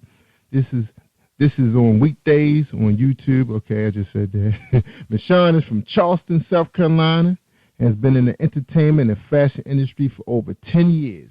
Mimi has done shows in California, featured international magazines, and won several awards for her clothing brand, Michonne Denise, and featured on blogs as well. You can find her in magazines like Fagor Magazine, you got Gishi One Magazine, and a host of many others. And if you want to check out, you can check us out on Spreaker.com/PositivePower21. We have all the links to where you can find her. Her Facebook page is Mimi Being Real. And again, you can find her on YouTube, Mimi Being Real, on Big Time YouTube channel. All right, Mimi, welcome to the show. How you doing tonight? I'm doing good, Jerry. Thank you for having me. You're welcome. Welcome to Jerry Royce Live. All is well? All is well. All is well. Good for you. So glad to have you. Now, the first question come out of the gates, and we come out fast, Mimi. The question is, who is Mimi Holmes? So, Mimi Holmes, she's your girl next door. I'm very opinionated. I'm very creative. I believe in, just being real with everything that I do. Whether it's my clothing brand or my show, I'm all about helping others and just basically just raising people up, no matter what economic status, class, or anything like that. I'm just that, person that you always go to for advice or just to get a good laugh. So I'm an all-around about person, both career-wise and personal-wise. Good. All right, so how did you grow up? How you grow up? Did you grow up in Carolina or California? I went back and forth. My mom was in the military, so of course I wouldn't say I was a military brat, but we did, go back and forth, but I mainly stayed here in the Carolinas. I love the Carolinas. I have no problem when I go to California. I'm like, yes, I've lived here, but home. And, I just want to make sure that everyone knows that, because I know when people get big, they move and they claim where they moved to versus where they lived. That's right. That's right. So you love the Carolinas. I've been meeting a lot of people from the Carolinas. All right, Charleston. So when you're in California, where can people find you? They can always find me in Moreno Valley. That's where I spent most of my childhood. But I go to Los Angeles and San Diego. But mostly I'm in San Bernardino, Moreno Valley, around that area. All right. Now, and since you kind of going back and forth, so how, what was school like for you, like high school? Where did you do most of your schooling? I did most of my schooling here in the Carolinas. Shout out to West Ashley High, class of 2005. That's my alma mater. That's my brothers and sisters' alma mater. Kind of started a trend because most of my family went to Burke High School down here, and I was actually the first family member to actually break away from that and went to a whole different high school. So, me and my brothers and sisters are now, proud Wildcats, and, that is the best high school to go to in my personal opinion. Yeah, so did you do sports? You sing, dance, cheerleading? I did drama. I definitely did cheerleading. I get that all the time. They be like, I know you did some form of cheerleading in high school, and I did. So I did cheerleading. I did, drama, but mostly, when I'm not at school or doing those activities, I've always been home sewing, creating. I even made my own prom dress my senior year at high school. Wow, good for you. So where did the excitement or the thrill come from, for fashion? What made you, what drew you to that? It actually started at a young age. I have my aunt and my grandmother and my mother. They always sewed. It was like you either was a model or you sewed, or you did both. Mm-hmm. I was fortunate to definitely get a chance to do both. I mean, modeling is cool, but, sewing is where I'm at. And my mom always tells the story about how I was 5, and she bought me all these Barbie clothes, over 300-something Barbie clothes, because I guess I was spoiled. I didn't feel spoiled, but from those who were older than me said that I got basically everything that I wanted. And she said that when she came in the room, I was cutting up the clothes. So, of course, typical, mothers, they're about to come punish you. But she said when she walked back in, she noticed that I was trying to piece the different parts together and make outfits for my dolls. And that's when she knew right then and there that's what I wanted to do. So as, I grew up, she taught me how to sew, she taught me how to draw, and then it just went from there. Now, is that important, getting into the fashion industry, that you can sketch? Is that important? I personally think it's important. I mean, some people are not really good sketchers. I mean, they can pay people to do that, but what I pride myself on is I'm the type of designer that I want to do everything start to finish. I want to draw my dream and then make my dream. Good. Now, my daughter studied a little fashion designer. She's not much of a sketcher, but, she can, take a pattern and make jackets, skirts. And she was only like 12, I think 11 or 12 when she got into it. Ended up making her own clothes for a fashion show, which I thought was incredible for a child competing with, older teenagers and women that was showcasing their garments. I thought that was really fascinating. Now, that young age, because you had to have at least 3 pieces minimum, and she had a jacket, skirt, and I think she made a pair of pants also. Yeah, she sure did. So I thought that was blazer. Yeah, it was a blazer. It's called a blazer for women, right? Right. Is that right? Yeah, okay, she made a blazer. So we thought that was, really something, real big deal. So anyway, we kind of got a little bit of taste of that. My brother, he was in the modeling for a couple of years, so we kind of got an opportunity to see that. But it was always store-bought stuff. It was a couple of shows he had done where it was local designers, so we got a chance to see what local designers can do. But that's a really interesting industry. How far in your mind are you trying to go with that, or you just want to stick to owning your own fashion company, or are you competing? Where are you right now with it? Okay, so right now, of course, I do have my own business, and of course I would like for, our brand to go into major chains, but for right now, because we're such a small and independent company, what I'm currently doing this summer is called a rapper series, and I'm, having a nationwide contest, and what it is I want, rappers, singers, to send me their best work as far as their music, and I'm going to pick 5 people. So I'm going to pick a group, 2 male solo acts, 2 female solo acts, and what I'm going to do is personally design for them for the summer. I want them to talk about the experience, do some lyrics regarding the clothing line, and just make it like a 5-part series. So that way it brings attention to not only them as artists, but also to my company as a whole. And then we're going to launch our spring and summer 2015 collection. And this collection is very dear to me because this is going to be the first time that I incorporate a men's line along with my, famously known women's line. So it's very exciting. Right. We have a lot of work ahead of us. Yeah, good. And like I told you earlier, we're going to really get into the business part of you right after our break. But I wanted the audience to get a chance to get to know you, your talent, where are you right now. And that is an awesome idea. So we're going to really get into that in the 8:30, after 8:30. Now, getting back to you, being a cheerleader. Now, I could tell you got that cheerleader in you because, it's like you stand up for people and you root them on, in your podcast. Why are you like that? Why you take on that challenge? I guess it started from home. My mom, shout out to my mom, she's awesome.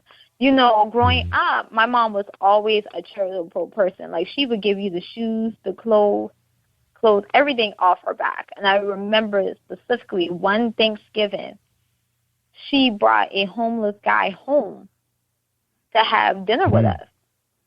And then that Christmas, she brought him home as well. I think his name was Frank.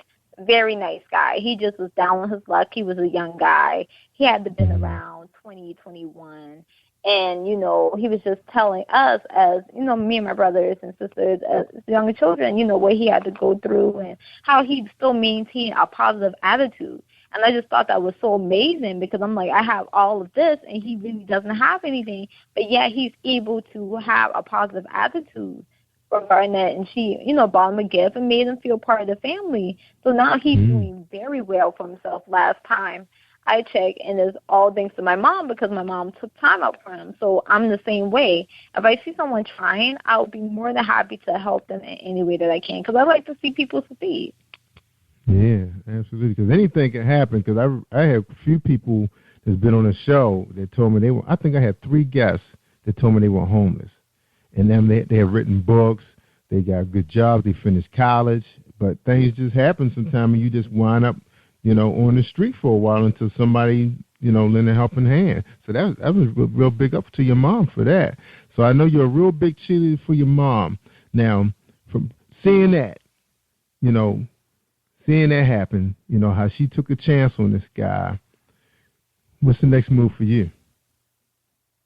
Well, I always, and I've said this when I was in college, at the Art Institute, my main goal is to definitely be a philanthropist. I definitely want to do that. And one of the main things that I always and still have my heart set on, I want to create this big place where it would just be a center for homeless veterans because a lot of people, and I've had many friends who died, serving our country, and some have come back with no arms, no legs, not able to get a job, sleeping under the bridge.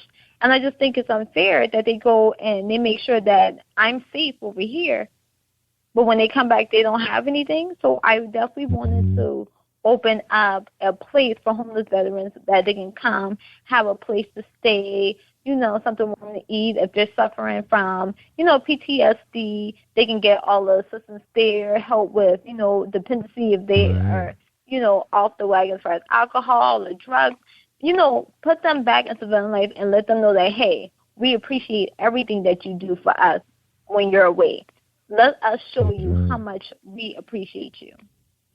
All right. So what's the goal? What's the strategic plan for that? Hopefully, in about 5 years. I do want to open the Daniel C. Johnston Veterans Center.